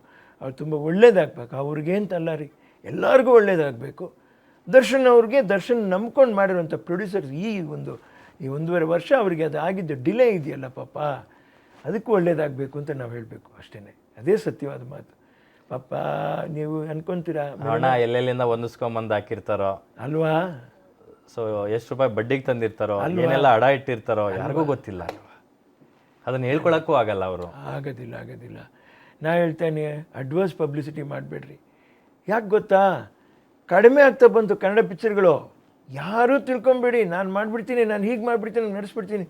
ನಮ್ಮನ್ನು ಅರಿದಿರೋ ಒಂದು ಶಕ್ತಿ, ಆಮೇಲೆ ಒಂದು ಶ್ರಮ, ಆಮೇಲೆ ಸಮಯ, ಆಮೇಲೆ ಅದೃಷ್ಟ ಅದು ಬೇರೆ ವಿಷಯ. ಇದಿಷ್ಟು ಅದನ್ನು ತಳ್ಕೊಂಡು ಹೋಗ್ತಾ ಇದೆ. ಸೊ ಅದು ನಂದಾಗಿರಬಾರ್ದು, ಅದು ನಿಂದಾಗಿರಬಾರ್ದು, ಅದು ಇನ್ನೊಬ್ಬರದಾಗಿರಬಾರ್ದು ಅಂತ ನಾವು ತೀರ್ಮಾನ ಮಾಡೋದು ಬೇಡ. ಎಲ್ರದ್ದು ಆಗಿರಲಿ.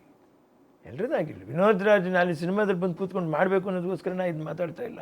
ನನಗೆ ಈಗಲೂ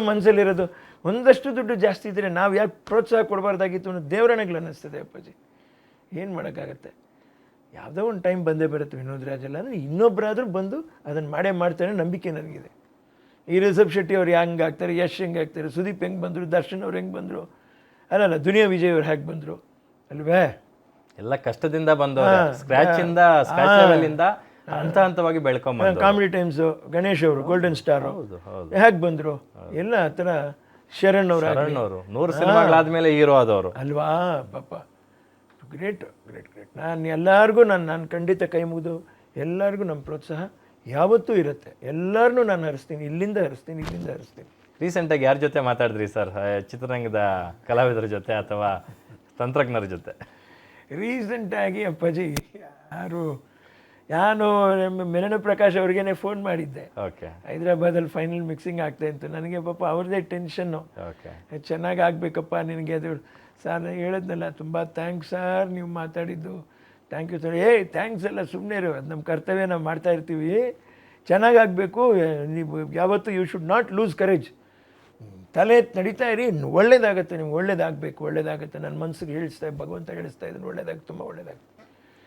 ರೀಸೆಂಟಾಗಿ ಅವರ ಫ್ಯಾನ್ಸು ನಿಮ್ಮ ಫಾರ್ಮ್ ಹೌಸ್ಗೆ ಬಂದಿದ್ರು ಅನ್ಸುತ್ತೆ, ಪೋಸ್ಟರ್ಗಳು ಹಿಡ್ಕೊಂಡು. ನೀವು ಅಮ್ಮ ಅವರ ಒಂದು ಇದ್ರ ಹತ್ರ ಸ್ಮಾರಕದ ಹತ್ರ ಫೋಟೋನ ಇಟ್ಬಿಟ್ಟು ರಿಲೀಸ್ ಡೇಟ್ ಇರ್ತಕ್ಕಂಥದ್ದು ಒಂದು ಪೋಸ್ಟರ್ನ ನೀವು ಒಂದು ವಿಶ್ ಬೈಟ್ ಕೂಡ ಕೊಟ್ಟಿದ್ರಿ ಅವರಿಗೆ. ಹೌದು, ತುಂಬ ನನಗೆ ಮನಸ್ಸಿಗೆ ಯಾಕೆ ನೋವಾಯಿತು ಅಂತಂದು ಹೇಳಿದ್ರೆ, ನನ್ನ ಬಗ್ಗೆ ನಾನು ಹೇಳಿದ್ರೆ ಜನಕ್ಕೆ ಇದನ್ನು ಸಿನಿಮಾಗೋಸ್ಕರ ಹೇಳ್ತಾ ಇದ್ದಾರೆ ಅಂತ. ನಾನು ಈಗಲೂ ಅದನ್ನ ಹೇಳ್ತಾ ಇದ್ದೀನಿ. ನಾನು ಹಾಸ್ಪಿಟ್ಲಿಗೆ ಹೋಗೋಕ್ಕೆ ಒಂದು ವಾರಕ್ಕೆ ಮುಂಚೆ ದರ್ಶನ್ ಅವರು ನನಗೆ ಫೋನ್ ಮಾಡಿದ್ದು. ನಾನು ಮಾತಾಡ್ತಾ ಇದ್ದೀನಿ, ದರ್ಶನ್ ಅವ್ರಿಗೆ ನಾನೇ ಮಾತಾಡಿರ್ಬೇಕು, ಫೋನ್ ಮಾಡಿದ್ದೆ ಅಂತ. ಓಕೆ ಅಣ್ಣ ವಾಯ್ಸ್ ಎಲ್ಲ ಯಾಕಣ್ಣ ಒಂಥರ ಮೆತ್ತಗೆ ಥರ ಗರಗರ ಅಂತ ಇದೆಯಲ್ಲಣ್ಣ, ಏನಣ್ಣ ಯಾಕಣ್ಣ ಮೈಸೂರು ಇಲ್ವಾ ಅಂತ ಕೇಳಿದ್ರು. ಓಕೆ. ಫಸ್ಟ್ ಟೈಮ್ ನನಗೆ ಇದನ್ನು ನಮ್ಮ ಅಮ್ಮ ಅಲ್ವಾ ನನಗೆ ಕೇಳ್ತಾ ಇದ್ದಿದ್ದು ಹೀಗೆ. ಓಕೆ. ಇದು ಬಿಟ್ಟು ನನ್ನ ವಾಯ್ಸಿನಲ್ಲಿ ಡೆಪ್ತು ಹಿಂಗಾಗೋಗ್ಬಿಡ್ತು ಅಂತ ಈ ಅಪ್ಪನಿಗೆ ಯಾಕೆ ಗೊತ್ತಾಯಿತು. ನಾನು ಮೈ ಕೂದಲು ನಿಗದ್ಕೊಳತ್ತೀರಿ, ಸತ್ಯವಾಗ್ಲೂ ಹೇಳ್ತಾ ಇದ್ದೀನಲ್ಲ, ಬೈ ವಾಯ್ಸ್ ಅಯ್ಯಪ್ಪ ಕಂಡಿಡ್ದೆ ನನಗೆ ಏನೋ ಸಂಬಂಧ ಇರುತ್ತೆ. ಇದನ್ನು ನಾನು ಹೇಳ್ಕೊಂಡು ದರ್ಶನ ಬಾರಿ ನಾನು ಕೊಂಡಾಡಬೇಕು. ದೇವರಾಣೆಗೆ ದರ್ಶನಿಗೆ ಅವ್ರ ಅಭಿಮಾನಿಗಳಿದ್ದಾರೆ ರೀ. ಆಗಲೇ ನೀವು ನೋಡಿ ಥಿಯೇಟ್ರ್ಗಳ ಮುಂದೆ ಆ ಫ್ಯಾನ್ಸು, ಆ ಫಾಲೋಯಿಂಗು, ಅದು ದೇವ್ರು ಕೊಟ್ಟಿರೋದು ಅವ್ರ ಶ್ರಮ. ಅದು ಹೀಗೆ ಕೇಳಿದಾಗ ನಮ್ಮ ಮನಸ್ಸಿಗೆ ತುಂಬ, ಅದನ್ನು ವಾರಕ್ಕೆಲ್ಲ ಈ ಥರ ಘಟನೆ ಹಾಸ್ಪಿಟ್ಲಲ್ಲಿ ಮಲ್ಕೊಂಡು ನೋಡ್ತಾ ಇದ್ದೀನಿ ನಾನು ಆ ಘಟನೆನ. ಅದು ಇದಕ್ಕೆ ಹೋದಾಗಲೂ ಕೂಡ ಕಾರಾಗೃಹಕ್ಕೆ ಹೋದಾಗ ಕಣ್ಣ ತುಂಬ ನೀರು ತುಂಬ್ಕೊಂಡ್ಬಿಡ್ತು. ಆಯಪ್ಪನು ಕಂಟ್ರೋಲ್ ಮಾಡೋಕ್ಕೆ ತಪ್ಕೊಂಡು ಹತ್ಬಿಟ್ರು ನನ್ನ. ಆ ಥರ ಹೋಗಿ ಮೀಟ್ ಮಾಡ್ಕೊಂಬಂದ್ರೆ? ಒಂದ್ಸರಿ ಮೀಟ್ ಮಾಡ್ಕೊಂಡ್ಬಂದೆ ನಾನು, ಕಾರಾಗೃಹಕ್ಕೆ ಹೋಗಿ ಮೀಟ್ ಮಾಡ್ಕೊಂಡು. ಏನು ಪರಿಸ್ಥಿತಿಗಳು ಹೇಗೆ ಬಂದ್ಬಿಡ್ತವೆ, ಏನೇನು ಆಗ್ಬಿಡುತ್ತೆ. ಏನು ಕುಟುಂಬಸ್ಥರು ಏನಾದರೂ ಸಿಕ್ಕಿದ್ರ ಅವರಿಗೆ ಧೈರ್ಯ ತುಂಬುವಂಥ ಕಾರ್ಯ ಮಾಡಿದ್ರೆ? ಮಾತಾಡಿದೆ ದಿನಕರ್ ತುಗದೀಪ್ ಅವರು. ಈ ಪರಿಸ್ಥಿತಿಲಿ ಕೂಡ ಆ್ಯಕ್ಟ್ರೆಸ್ ಶೈಲಶ್ರೀ ಅವರಿಗೆ ಕೂಡ ಅವರು ಪಾಪ ತಿಂಗಳಿಗೆ 15-20 ಸಾವಿರ ರೂಪಾಯಿ ಕಳಿಸ್ತಾ ಇದ್ದಾರೆ ದರ್ಶನ್ ಅವರು. ಪಾಪ ಅದು ಎಲ್ಲ ಇದೆ ಅವ್ರಿಗೆ. ಏನೋ ಸಮಯ ಸಂದರ್ಭಗಳು ಒಂದು ಬದಲಾವಣೆ, ಭಗವಂತ ಆದಷ್ಟು ಬೇಗ ಅವ್ರಿಗೆ ಒಂದು ಇದನ್ನು ಕೊಡಲಿ. ಇನ್ನೊಂದು ಕುಟುಂಬಕ್ಕೆ ಕೂಡ ಒಂದು ಪರಿಹಾರದ ಒಂದು ವ್ಯವಸ್ಥೆ ಆಗಲಿ, ಸರಿ ಹೋಗಲಿ, ಎಲ್ಲನೂ ಇಡೀ ಇಂಡಸ್ಟ್ರಿ ಸರಿ ಹೋಗಲಿ. ನಾನು ಅಷ್ಟೇ ಹೇಳ್ತಾ ಇರೋದು. ದಯವಿಟ್ಟು ಅಭಿಮಾನಿಗಳು ಯಾರು ಈಗ ರೇಣುಕಾ ಸ್ವಾಮಿಯನ್ನಂತೂ ವಾಪಸ್ ಕರ್ಕೊಂಬರಕ್ಕೆ ಸಾಧ್ಯ ಇಲ್ಲ. ಅವ್ರ ಕುಟುಂಬಕ್ಕೆ ಏನೋ ಒಂದು ಆಶ್ರಯ ಮಾಡ್ಕೊಡ್ಬೇಕಾಗುತ್ತೆ. ಅಷ್ಟೇ ಅದಂತೂ ಮುಂದಿನ ದಿನಗಳಲ್ಲಿ ಅವ್ರು ಮಾಡ್ಕೊಡ್ತಾರೆ ಅನ್ಸುತ್ತೆ. ಒಳ್ಳೇದಾಗುತ್ತೆ, ಆಗಬೇಕು, ಅದು ಒಳ್ಳೇದಾಗುತ್ತೆ. ಸಮಯ, ಟೈಮ್ ಇಸ್ ದ ಹೀಲರ್. ನಿಮಗೆ ದರ್ಶನ್ ಅವರಾಗಲಿ ಅಥವಾ ಬೇರೆ ಕಲಾವಿದರಾಗಲಿ, ವಿನೋದ್ ರಾಜ್ ಸರ್ ನೀವು ಯಾಕೆ ಹಿಂಗಿದ್ದೀರಾ, ಬನ್ನಿ ಸರ್ ನಮ್ಮ ಜೊತೆ ಒಂದು ಸಿನಿಮಾದಲ್ಲಿ ಏನೋ ಒಂದು ಸ್ಪೆಷಲ್ ಅಪಿಯರೆನ್ಸ್ ಮಾಡಿ ಅಂತ ಕರೆದಿದ್ದುಂಟಾ? ದರ್ಶನ್ ಕರೆದ್ರೆ ಕಾಂಟೆರನ್ನ ಮಾಡಬೇಕಾಗಿತ್ತಲ್ಲ. ಹೌದಾ? ನಾನು ಮಾಡಬೇಕಾಗಿತ್ತು. ನನ್ನ ತಾಯಿಯವರು ಆರೋಗ್ಯ ಸರಿ ಇಲ್ಲ. ಅಪ್ಪಾಜಿ ಇಲ್ಲ ಆಗಲ್ಲ ಕಣಪ್ಪ, ಬೇಜಾರು ಮಾಡ್ಕೊಬೇಡ ಅಂತ ಹೇಳಿದೆ ನಾನು. ಯಾವ ರೋಲು ಕಾಟೇರದಲ್ಲಿ? ಕಾಟೇರಲ್ಲಿ ಯಾವುದು ಕುಮಾರ್ ಗೋವಿಂದ್ ಅವ್ರು ಏನೋ ಮಾಡಿದ್ರು. ಆ ರೋಲ್ ನೀವು ಮಾಡ್ಬೇಕಿತ್ತಾ? ಸರ್ ನಮ್ಗೆ ಗೊತ್ತೇ ಇರಲಿಲ್ಲ ನೋಡಿ. ಅವ್ರಿಗೆ ಅಷ್ಟು ಅಭಿಮಾನ. ಅಪ್ಪ ನಾನು ಸಿನಿಮಾ ಮಾಡ್ಲಂದಪ್ಪ, ನೀನು ಚೆನ್ನಾಗಿದ್ರೆ ಸಾಕು ನನಗೆ ಅದಂತ ಹೇಳಿದೆ ನಾನು. ಅದಕ್ಕೂ ಮುಂಚೆ ಇನ್ನೂ ಒಂದು ವಾರಕ್ಕೆ ಮುಂಚೆ ಗಿಡಗಳೆಲ್ಲ ತೊಗೊಂಡೋಗಿ ಅವ್ರ ತೋಟದ ಬರೀ ಸಿಲ್ವರ್ ವುಡ್ಡು ಇದಾಯಿತು, ತೆಂಗಿನ ಮರ ಇತ್ತು. ಕೆಲವೆಲ್ಲ ಈ ಕಾಫಿ ಗಿಡ ಮತ್ತು ಈ ಅಡಿಕೆ ಗಿಡ ಎಲ್ಲ ತುಂಬಿಸ್ಬಿಡೋಣ ಅವ್ರ ತೋಟಕ್ಕೆ ತೊಗೊಂಡೋಗಿ ಅಂತ ಫೋನ್ ಮಾಡಿದ್ದೆ. ಬಾರಣ್ಣ ಏನೇನು ಉಣಿಸ್ತಿ ಎಲ್ಲ ಉಣಿಸೋಣ, ನಾನು ಗಿಡ ತಂಬರೆ ನಾನು ಉಣ್ತೀನಿ ತೋಟದಲ್ಲಿ. ಯಾಕಣ್ಣ ನಾನು ಕೆಲಸ ಮಾಡ್ತೀನಿ ಬರೆಯ, ನೀನು ನೋಡೇ ನಿಂತ್ಕೊಂಡು ಅಂತ ಹೇಳಿದೆ. ಏನಣ್ಣ ದೊಡ್ಡ ಮಾತು ಅಂತೀರ ಅಂದ್ರೆ, ಏನು ದೊಡ್ಡ ಮಾತು ಏನಲ್ಲ, ಚಿಕ್ಕ ಮಾತೇನಲ್ಲ. ನಾವು ಬೆಳಿಬೇಕು, ಗಿಡ ಮರಗಳ ಜೊತೆಲಿ ನಾವು ಇರಬೇಕು, ಪ್ರಕೃತಿ ಜೊತೆಲಿ. ಇದನ್ನ ಜೀವನ. ಫ್ಯೂಚರ್ ಇನ್ನೊಂದು 5-6 ಇಯರ್ಸ್ ಮೇಲೆ ನನಗೇನು ಅನ್ನಿಸ್ತಾ ಇದೆ, entertainment is not going to be so strong. Maybe 10 ಇಯರ್ಸಲ್ಲಿ ತುಂಬಾ ಬದಲಾವಣೆ ಆಗೋಗ್ಬಿಡ್ತದೆ, ತುಂಬ ಬದಲಾವಣೆ ಅಲ್ಲ, ಎಂಟರ್ಟೈನ್ಮೆಂಟ್ಗೆ ಇವತ್ತು ವೇದಿಕೆಗಳು ತುಂಬ ಆಗೋದ್ವು. ಹಾಂ ಮೊದಲು ಬರೀ ಸಿನಿಮಾ ಸೀರಿಯಲ್ ಎರಡೇ ಇರ್ತಿತ್ತು, ಇವಾಗ ಬೇರೆ ಬೇರೆ ರೂಪಗಳಲ್ಲಿ ಎಂಟರ್ಟೈನ್ಮೆಂಟ್ ಆಗೋಯ್ತು. ಹೌದು ಹೌದು ಹೌದು. OTTಗಳು ವ್ಯಾಪಕವಾಗಿ ನಾಯಿಕೊಡೆಗಳ ಥರ ಎದ್ಬಿಟ್ವು. ಅಯ್ಯೋಯ್ಯೋ ಇಂಟರ್ನೆಟ್ ಫ್ರೀ ಆಕ್ಸೆಸ್ ತುಂಬ ಹೌದು ಹೌದು. ಇದ್ದಲ್ಲೇ ಎಲ್ಲವೂ ಒಂದು ಬೆರಳು, ತುದಿ ಬೆರಳಿಗೆ ಎಲ್ಲ ಸಿಕ್ಬಿಡುತ್ತೆ. ಹಿಂಗೆ ಸ್ಕ್ರಾಲ್ ಮಾಡ್ತಿದ್ರೆ ಎಲ್ಲವೂ ಸಿಗುತ್ತೆ ನಿಮಗೆ. ಎರಡು ದೊಡ್ಡ ವಿಷಯಗಳು ಅಪ್ಪಾಜಿ. ಒಂದು ಆ, ಈ ಕಾಡಿನಲ್ಲಿರುವಂಥ ಬೇಡತಿಗೆ ಓಕೆ, ಶ್ರೀಗಂಧದ ಒಂದು ಇದು ಗೊತ್ತಿಲ್ಲ, ಮಹಿಮೆ, ಅದರ ಒಂದು ವರ್ಚಸ್ಸೇನು, ಅದು ಏನು ಅನ್ನುವಂಥದ್ದು ಅದ್ರ ವ್ಯಾಲ್ಯೂ ಗೊತ್ತಿಲ್ಲ. ಅದಕ್ಕೆ ಸಾಂಸ್ಕ್ರಿಟಲ್ಲೇ ಅದಕ್ಕೆ ಒಂದು ಮಾತಿದೆ. ಓಕೆ, ಅದೇ ರೀತಿ ಇನ್ನೊಂದು ಏನು ಸಾಂಸ್ಕ್ರಿಟ್ ಮಾತು, ವಿದ್ಯಾದದಾತಿ ವಿನಯಂ, ವಿನಯಧ್ಯಾತಿ ಪಾತ್ರತ್ವಂ, ಪಾತ್ರತ್ವಂ ಧನಮಾಪನೋತಿ, ಧನಾಧರ್ಮಂ ತತಸ್ಸುಖಂ. ವಿದ್ಯೆ ಇರೋನಿಗೆ ವಿನಯ ಇರಬೇಕು. ವಿನಯ ಇದ್ದೇ ವಿನಯದಿಂದ ನಿಮ್ಮ ಪಾತ್ರ ಹೆಚ್ಚುತ್ತದೆ, ಪಾತ್ರದಿಂದ ನಿಮಗೆ ಧನ ಸಿಗುತ್ತೆ. ಆ ಧನನ ನೀವು ತಗೊಂಡೋಗಿ ದಾನ ಮಾಡಿದಾಗ ಸುಖಿಯಾಗಿರ್ತೀರ ನೀವು. ಇದು ಇಷ್ಟೇ ಜೀವನ, ಇಷ್ಟೇ ಜೀವನ, ಇಷ್ಟೇ ಜೀವನ. It is A cycle. ಕೆರೆಯ ನೀರನ್ನು ಕೆರೆಗೆ ಚೆಲ್ಲಿ ವರವ ಪಡೆತವರಂತೆ ಕಾಣಿರೋ, ಮುಗದೇ ಹೋಯ್ತು. ಏನಿದೆ ಇದಕ್ಕೆ ಮೇಲೆ? ಒಂದು ಸರಿ ಎಲ್ಲರೂ ನಾವು ಥಿಂಕ್ ಮಾಡಿಬಿಟ್ರೆ ಹಾಫ್ ಅಂತ ಒಂದು ಬ್ರೆತ್ ಡೌನ್ ಆಗಿಬಿಡ್ತದೆ. ಒಂದು ಸೆಕೆಂಡ್ ನಾವು ಈ ಭೂಮಿ ಮೇಲೆ ಇಲ್ಲ.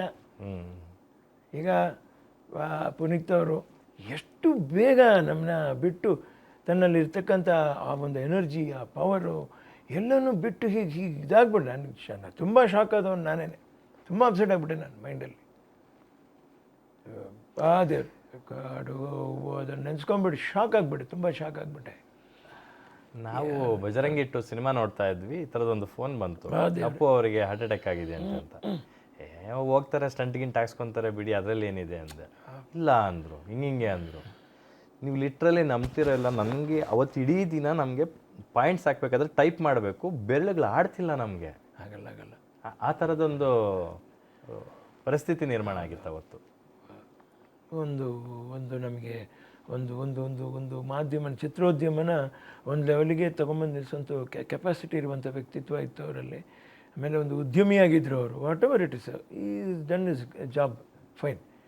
ಹಾಗಾಗಿ ಇದೆಲ್ಲನೂ ನಾವು ನೆನೆಸ್ಕೊಂಡಾಗ ಮತ್ತು ಒಂದು ಸರಿ ನಮ್ಮ ಇದನ್ನೆಲ್ಲನೂ ಒಂದು ಸ್ವಲ್ಪ ಕಂಟ್ರೋಲಿಗೆ ತಂದುಬಿಟ್ಟು ನಿಧಾನವಾಗಿ ಯೋಚನೆ ಮಾಡಿ, ಎಲ್ಲನೂ ಯೋಚನೆ ಮಾಡಿ ಆ ತೀರ್ಮಾನ ತಗೋಬೇಕು. ಜೀವನ ಇಡೀ ವ್ಯಾಪಾರ ಆಗೋದಿಲ್ಲ, ಅದೊಂದು ಕಡೆ ಇಡಬೇಕು. ನಾವು ಪರಸ್ಪರ ಪ್ರೀತಿ, ಅಭಿಮಾನ, ಕಷ್ಟ ಸುಖ ಎಲ್ಲ ನಾವು ಮಾತಾಡಿಕೊಂಡು ಹಂಗೆ ಹೋಗೋದಂಥದ್ದೇ ಅದು ಜೀವನ. ಶಿವಣ್ಣ ಅವರು ಅನಾರೋಗ್ಯದಿಂದ ಚೇತರಿಸ್ಕೊಂಡ ಮೇಲೆ ಮಾತಾಡಿದ್ರ ಸರ್ ಅವ್ರ ಜೊತೆ? ಇಲ್ಲ ಅಪ್ಪಾಜಿ, ನನಗೆ ಅವಕಾಶಗಳಾಗಲಿಲ್ಲ. ಎಲ್ಲಿ ನಿಮ್ಮ ಹತ್ರಕ್ಕೆ ಬರೋಕ್ಕೆ ನಾನು ಎಷ್ಟು ಒದ್ದಾಡಿ ಈ ಸಮಯನ ನಾನು ಇಲ್ಲಿ ಇದು ಮಾಡ್ಕೋಬೇಕು ಅಂತ ನಾನು ಕರಿತಾರೆ. ಕೆಡಿಗೆ ಬನ್ನಿ ಶ್ರೀಕಾಂತ್ ಅವ್ರು ಕರಿತಾರೆ, ಬರ್ತೀವಪ್ಪ ಇರಪ್ಪ. ನನಗೆ ಹೆಂಗೆ ಬ್ಯಾಲೆನ್ಸ್ ಮಾಡಬೇಕು ಅಂದರೆ ತಿಂಗಳ ಕೊನೆ ಆದ ತಕ್ಷಣ ಎಲ್ಲ ಕಲಾವಿದರಿಗೆ ಕಳಿಸ್ಬಿಡ್ಬೇಕು. ಒಂದೊಂದು ಹಿಂದೆ ಬಂದುಬಿಡುತ್ತೆ ಎಲ್ಲ ಪೇಮೆಂಟ್ಸ್ಗಳು. ನಾವು ಒಬ್ಬನೇ ಅಕೌಂಟೆಂಟು, ನನ್ನ ಬಟ್ಟೆ ಇವತ್ತಿಗೂ ನಾನೇ ಒಗಿತೀನಿ. ಹೌದು, ನೋಡಿ ಇದು ಗೊತ್ತೇ ಇಲ್ಲ ನಮಗೆಲ್ಲ. ಬಟ್ಟೆ ನಾನೇ ಹೋಗಿದ್ದೀನಿ. ಯಾರಿಗೆ ನಮ್ಮಮ್ಮ ಹೇಳ್ಬಿಟ್ರು, ನೋಡಪ್ಪ ಅದೆಲ್ಲ ತಪ್ಪು, ಒಳ ಉಡುಪುಗಳೆಲ್ಲ ನೀನು ಕೊಟ್ಟು ಸರಿ ಯೋಚನೆ ಮಾಡೋ ಗತಿ ಇಲ್ಲ ಅಂತ ಬಂದಿದ್ದಾರೆ, ಸಂಬಳ ಕೊಡ್ತೀವಿ ಅಂತ ಹೋಗಿದ್ದಾರೆ. ನಿನ್ನ ಅಸಹ್ಯ ಆಗಲ್ವಪ್ಪ, ನೀನೇ ಮಾಡ್ಕೋಬೇಕು. ಆಯಿತು, ಬೆರಳು ನೋವಿರುತ್ತೆ, ಅದರಲ್ಲೂ ನಾನು ಓದಿಬಿಡ್ತೀನಿ. ಓದ್ಬಿಟ್ಟು ನಾನು ಮಾಡ್ಕೊಂಬಿಡ್ತೀನಿ. ಎಷ್ಟು ಜನ ಕಲಾವಿದರಿಗೆ ಇವತ್ತಿಗೂ ಅವ್ರ ಅಕೌಂಟಿಗೆ ಪ್ರತಿ ತಿಂಗಳು ಅಮೌಂಟ್ ಆಗ್ತಾ ಇದ್ರ? ಏನು ಅದು ಪಾಪ, ನನ್ನ ತಾಯಿಯವರು ಪ್ರಾರಂಭ ಮಾಡಿದ್ದು 15-20 ಜನ. ಹೆಚ್ಚು ಕಡಿಮೆ ತಮಿಳ್ನಾಡಿನಿಂದ ಇಲ್ಲಿವರೆಗೂ ಹೆಚ್ಚು ಕಡಿಮೆ 100 ಜನ, 100-105 ಜನ ಬರ್ತಾರೆ. ತಮಿಳು ಕಲಾವಿದರು, 105 ಜನ every month you are giving to ಮನಿ.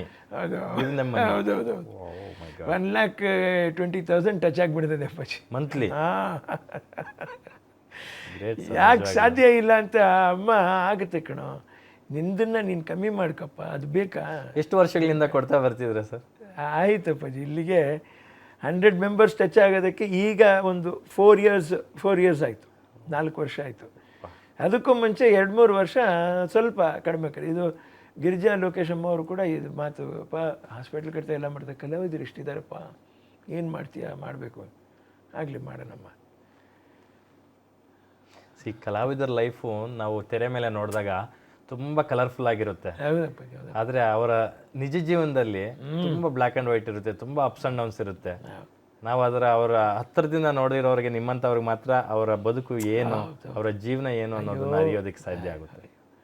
ಸರೋಜಾದೇವಿ ಅಮ್ಮವರು ಕೂಡ ಕೊನೆಗೆ ಬಾರಪ್ಪ ನಾನು ನೋಡು ಅಂತ ಹೇಳಿದ್ರೆ ನನ್ನ ಒಬ್ಬನ ಪರಿಸ್ಥಿತಿ ತುಂಬ ಅಲ್ಲೋಲ್ ಕಲ್ಲೋಲಾಗಿತ್ತು. ನಮ್ಮ ಅಮ್ಮ ಇದ್ದಿದ್ರೆ ನನಗೆ ಇಲ್ಲಿ ಓಡಾಡೋದಕ್ಕೆ ನನಗೆ ಹೆಲ್ಪ್ ಆಗೋದು. ಈಗ ನಾನು ಒಂದು ಕಡೆ ಕೂತ್ಕೊಂಡು ಏನಾಗ್ತಾಯಿದೆ ಅಂತ ನಾನು ನೋಡಲಿಲ್ಲ ಅಂದರೆ ಲೀಕೇಜಸ್ ಆಗಿಬಿಡುತ್ತೆ. ಇಲ್ಲ ಅಂದರೆ ಅಲ್ಲಿಗೆ ಸ್ಥಗಿತ ಆದರೂ ಕೂಡ ಹಣ ನಾನು ಕಳ್ಕೊಂಡಂಗೆ ಯಾವತ್ತಿನ ದಿವಸದ್ದು ಈ ಮಟ್ಟಿಗೂ ಪರಿಸ್ಥಿತಿ ನಂದು. ಭಾರತಿ ವಿಷ್ಣುವರ್ಧನ್ ಅವ್ರಿಗೂ ಅನಾರೋಗ್ಯ ಅಂತ ಕೇಳ್ಪಟ್ಟೆ, ಹೋಗಿ ಮಾತಾಡ್ಸದ ಸರ್ ವಿಷ್ಣುವರ್ಧನ್? ಮೊನ್ನೆ ಹೋದ ವರ್ಷದಲ್ಲಿ ನಾನು ಮೀಟ್ ಮಾಡಿದ್ದೆ ಅಮ್ಮವ್ರನ್ನ. ಸ್ವಲ್ಪ ಪರವಾಗಿಲ್ಲ ಇದ್ರು. ಈಗ ಏನು ಅಂತ ಗೊತ್ತಿಲ್ಲ ನನಗೆ. ಹೋಗಿ ಅನಾರೋಗ್ಯದಲ್ಲಿದ್ದಾರೆ, ಈಗ ವೀಕ್ ಆಗಿದ್ದಾರೆ, ತುಂಬ ವೀಕ್ ಆಗಿದ್ದಾರೆ. ಈಜಾದ್ಮೇಲೆ ಆಲ್ಬಮನ್ನು ಜಿಂಕು ಮೆಗ್ನೀಷಿಯಮ್ಮು ಇವು ಯಾವ ಪ್ರಮಾಣದಲ್ಲಿ ಸಡನ್ನಾಗಿ ಇಳಿದ್ಬಿಡ್ತಿದೆ ದೇಹ, ಅಥವಾ ಅದು ತಯಾರು ಮಾಡಲ್ವಾ ಅನ್ನುವಂಥದ್ದು ನಮಗೆ ತುಂಬ ಕನ್ಫ್ಯೂಷನ್. ನನ್ನ ತಾಯಿಯವ್ರಿಗೆ ಹಂಗೆ ಚೆನ್ನಾಗಿದ್ದಾರೆ, ಕಮ್ಮಿ ಆಗ್ತಾ ಆಗ್ತಾ ನಮಗೆ ಮ್ಯಾಚ್ ಮಾಡೋಕ್ಕಾಗಲಿಲ್ಲ. ಅಯ್ಯೋ ದೇವ್ರೆ, ಅವರೆಲ್ಲರೂ ಕಷ್ಟಪಟ್ಟಿರೋದಪ್ಪಾಜಿ, ನಾವೆಲ್ಲ ಚೆನ್ನಾಗಿರ್ಬೇಕು ಅನ್ನೋದಕ್ಕೋಸ್ಕರ. Thank you sir, thank you so much. ಕೊನೆಯದಾಗ ಒಂದು ಪ್ರಶ್ನೆ ಕೇಳ್ತೀನಿ. ವಿನೋದ್ ರಾಜ್ ಅವರು ಇಲ್ಲಿವರೆಗೂ ಮಾಡಿರ್ತಕ್ಕಂಥ ಜೀವನ ಬಿಟ್ಟು ಇಲ್ಲಿಂದ ಮುಂದಕ್ಕೆ ನನ್ನ ಲೈಫಲ್ಲಿ ಈ ಥರದೊಂದು ಮಾಡ್ಬೇಕು ಅಂದ್ಕೊಂಡಿದ್ದೀನಿ, ಇದೊಂದು ಬ್ಯಾಲೆನ್ಸ್ ಇದೆ ಅಂತ ಅನ್ನೋದಾದರೆ ಏನಿದೆ ಸರ್? ಏನಿದೆ ಅಪ್ಪಾಜಿ, ಅಸತೋಮ ಸದ್ಗಮಯ, ತಮಸೋಮ ಜ್ಯೋತಿರ್ಗಮಯ, ಮೃತ್ಯೋರ್ಮ ಅಮೃತಂ ಗಮಯ. ಓಂ ಶಾಂತಿ ಶಾಂತಿ ಶಾಂತಿ. ಅಷ್ಟೇ, ಏನಿದೆ? ಎಲ್ಲಿಗೆ ಪಯಣ, ಯಾವುದೋ ದಾರಿ, ಏಕಾಂಗಿ ಸಂಚಾರಿಗೆ ಅಷ್ಟೇ. ಭಗವಂತ ಕರೆದಾಗ ಹೋಗೋದು. ತುಂಬ ಇಲ್ಲಿ ಅಂಟ್ಕೊಂಡಿರೋಕ್ಕಾಗಲ್ಲ ಮನುಷ್ಯ. ಎಷ್ಟು ಅಂಟ್ಕೊಂಡು ನೋಡೋದು ಅದೇನೆ. ತುಂಬ ಪ್ರಾಕ್ಟಿಕಲ್ ವ್ಯಕ್ತಿ ಸರ್ ನೀವು, ತುಂಬ ಪ್ರಾಕ್ಟಿಕಲ್ ವ್ಯಕ್ತಿ. ತುಂಬ ಓದಿದ್ದೀರಾ, ವೇದಾಂತಿ ತಿಳ್ಕೊಂಡಿದ್ದೀರಾ? ಇಲ್ಲಪ್ಪ, ಎಲ್ಲರೂ ವೇದಾಂತಿಗಳೇ. ಅವ್ರು ತಿಳ್ಕೊಳ್ಳೋ ಟೈಮಿಂಗ್ ಬೇರೆ ಬೇರೆ ಬರುತ್ತೆ ಅಷ್ಟೇ ಜೀವನದಲ್ಲಿ. ವೆರಿ ಟ್ರೂ, ವೆರಿ ಟ್ರೂ, ಸತ್ಯವಾದ ಮಾತು. ಅಷ್ಟೇ. ಯಾರಿಗಾದರೂ ಕ್ಷಮೆ ಕೇಳಬೇಕು ಅನ್ನೋದಿದ್ರೆ ಯಾರಿಗೆ ಕೇಳ್ತೀರಾ ಸರ್ ನಮ್ಮ ಚಾನಲ್ ಥ್ರೂ? ಯಾರಿಗೆ ಕೇಳಲ್ಲ ನಾವು, ಎಲ್ರಿಗೂ ಕೇಳಬೇಕಾಗತ್ತೆ ರೀ. ಎಲ್ರೂ ನೋಯಿಸಿರ್ತೀವಿ ರೀ ನಾವು. ಯಾರನ್ನ ರೀ ನಾವು ಸಂತೋಷವಾಗಿಟ್ಟಿದ್ದೀವಿ? ಎಲ್ರಿಗೂ ನಾನು ಕ್ಷಮೆ ಕೇಳ್ತಾ ಇದ್ದೀನಿ. ಒಳ್ಳೇದಿದ್ದರೆ ತಗೊಳ್ಳಿ, ತಪ್ಪು ಏನಾದರೂ ನಾನು ಮಾತಾಡಿ ನಿಮ್ಗೆ ಯಾರಿಗೂ ಮನಸ್ಸು ನೋಯಿಸುವಾಗ ನಾನು ಮಾತಾಡಿದ್ದಿದ್ದ ಎಲ್ಲದಕ್ಕೂ ನಾನು ಕ್ಷಮೆ ಕೇಳ್ತಾ ಇದ್ದೀನಿ. ಕೈ ಮುಗಿದು ಕ್ಷಮೆ ಕೇಳ್ತಾ ಇದ್ದೀನಿ. ತಲೆನೇ ಎಲ್ಲ ಮಾತಾಡೋಕ್ಕೆ ಹೇಗೆ ಸಾಧ್ಯ? ಸರಿಯಾಗಿ ಇರೋಕ್ಕೆ ಹೇಗೆ ಸಾಧ್ಯ? ಒಂದು ದಿವಸದಲ್ಲಿ ಎಷ್ಟು ತಪ್ಪು ಮಾಡ್ತಾ ಇರ್ತೀವಿ. ಅದಕ್ಕೆ ನಾವು ಹೇಳ್ತೀವಲ್ಲ, ತಿಳಿದೇನೋ ಮಾಡಿರುವಂಥ ಅಪರಾಧಕ್ಕೆ ಕ್ಷಮೆ ಕೊಡ್ರಿ ಅಂತಂದರೆ ಕೈ ಎತ್ತು ಮುಗಿತೀವಿ. Thank you sir, thank you so much. ಸಾಕಷ್ಟು ವಿಚಾರಗಳನ್ನ ಶೇರ್ ಮಾಡ್ಕೊಂಡ್ವಿ. ನಿಮ್ಮ ಅಮೂಲ್ಯವಾದಂಥ ಸಮಯ, ಪೇಷನ್ಸ್ಗೆ ಥ್ಯಾಂಕ್ ಯು ಸೋ ಮಚ್. ನಿಮ್ಮ ಅಮೂಲ್ಯವಾದಂಥ ಆ್ಯಂಕರಿಂಗು, ಬಾಯಿಂದ ಎಲ್ಲನೂ ನೀವು ಬರ್ಸ್ಬಿಟ್ರಿ, ಈಚೆ ಕಡೆ ಕೂರಿಸಲಿಲ್ಲ. Thank you so much sir. ನಮಸ್ಕಾರ. ಎಸ್ ವೀಕ್ಷಕರೇ, ನೋಡಿದ್ರಲ್ಲ ಡ್ಯಾನ್ಸ್ ರಾಜ ಡ್ಯಾನ್ಸ್ ವಿನೋದ್ ರಾಜ್ ಅವರ ಮನದಾಳದ ಮಾತುಗಳನ್ನು. ಆ ವ್ಯಕ್ತಿ ತುಂಬ ಪ್ರಾಕ್ಟಿಕಲ್ ಅಂತಕ್ಕಂಥದ್ದು ಅವರ ಮಾತುಗಳಲ್ಲಿ ಗೊತ್ತಾಗುತ್ತೆ. ಅವರ ತಾಯಿಯ ಆಶಯಗಳನ್ನು ಇಟ್ಕೊಂಡು ತುಂಬ ಸಾರ್ಥಕವಾದ, ಸಮರ್ಪಕವಾದ, ಅವಿಸ್ಮರಣೀಯ ಜೀವನವನ್ನು ಅವರು ಸವಿತಾ ಇದ್ದಾರೆ. ಅವ್ರ ಜೊತೆಗಿರೋರನ್ನ ತುಂಬ ಲೈವ್ಲಿಯಾಗಿ ಇಟ್ಕೊಂಡಿದ್ದಾರೆ. ಬರೀ ಅವ್ರ ಜೊತೆಗಿರ್ತಕ್ಕಂಥವ್ರಲ್ಲ, ಅವರ ಊರಿನ ಸುತ್ತಮುತ್ತಲಿರೋರನ್ನ ತುಂಬ ಚೆನ್ನಾಗಿ ಇಟ್ಕೊಂಡಿದ್ದಾರೆ. ಚಿತ್ರರಂಗವನ್ನು ಅವರ ಬಿಟ್ಟು ಇಷ್ಟು ವರ್ಷಗಳಾದರೂ ಕೂಡ ಚಿತ್ರರಂಗದ ಜೊತೆಗಿನ ನಂಟು ಮಾತ್ರ ಅವರು ಬಿಟ್ಟಿಲ್ಲ. ಪ್ರತಿದಿನ ಕಲಾವಿದರ ಜೊತೆ, ತಂತ್ರಜ್ಞರ ಜೊತೆ ಮಾತಾಡ್ತಾ ಇದ್ದಾರೆ.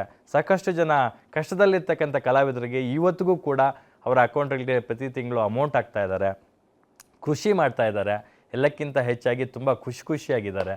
ಸೊ ಅವರ ಬಾಳು ಇದೇ ರೀತಿ ಖುಷಿಯಾಗಿರಲಿ, ದೇವರು ಅವರಿಗೆ ಆರೋಗ್ಯ ಆಯುಷ್ಯ ನೀಡಿ ತುಂಬ ಚೆನ್ನಾಗಿ ಕಾಪಾಡಲಿ ಅಂತ ಈ ಕಾರ್ಯಕ್ರಮದಿಂದ ಅವನ್ನ ಕಳಿಸ್ಕೊಡ್ತಾ ಇದ್ದೀನಿ. Sir thank you so much. Yes ವೀಕ್ಷಕರೇ, ಇದಾಗಿತ್ತು ಇವತ್ತಿನ ವಿಶೇಷ ಕಾರ್ಯಕ್ರಮ. ನೋಡ್ತಾ ಇರಿ ಗ್ಯಾರಂಟಿ ನ್ಯೂಸ್, ಸುದ್ದಿ ಖಚಿತ, ನ್ಯಾಯ ನಿಶ್ಚಿತ. ನಾನು ನಿಮ್ಮ ಬೀರ್ಗನಹಳ್ಳಿ ಲಕ್ಷ್ಮೀನಾರಾಯಣ್.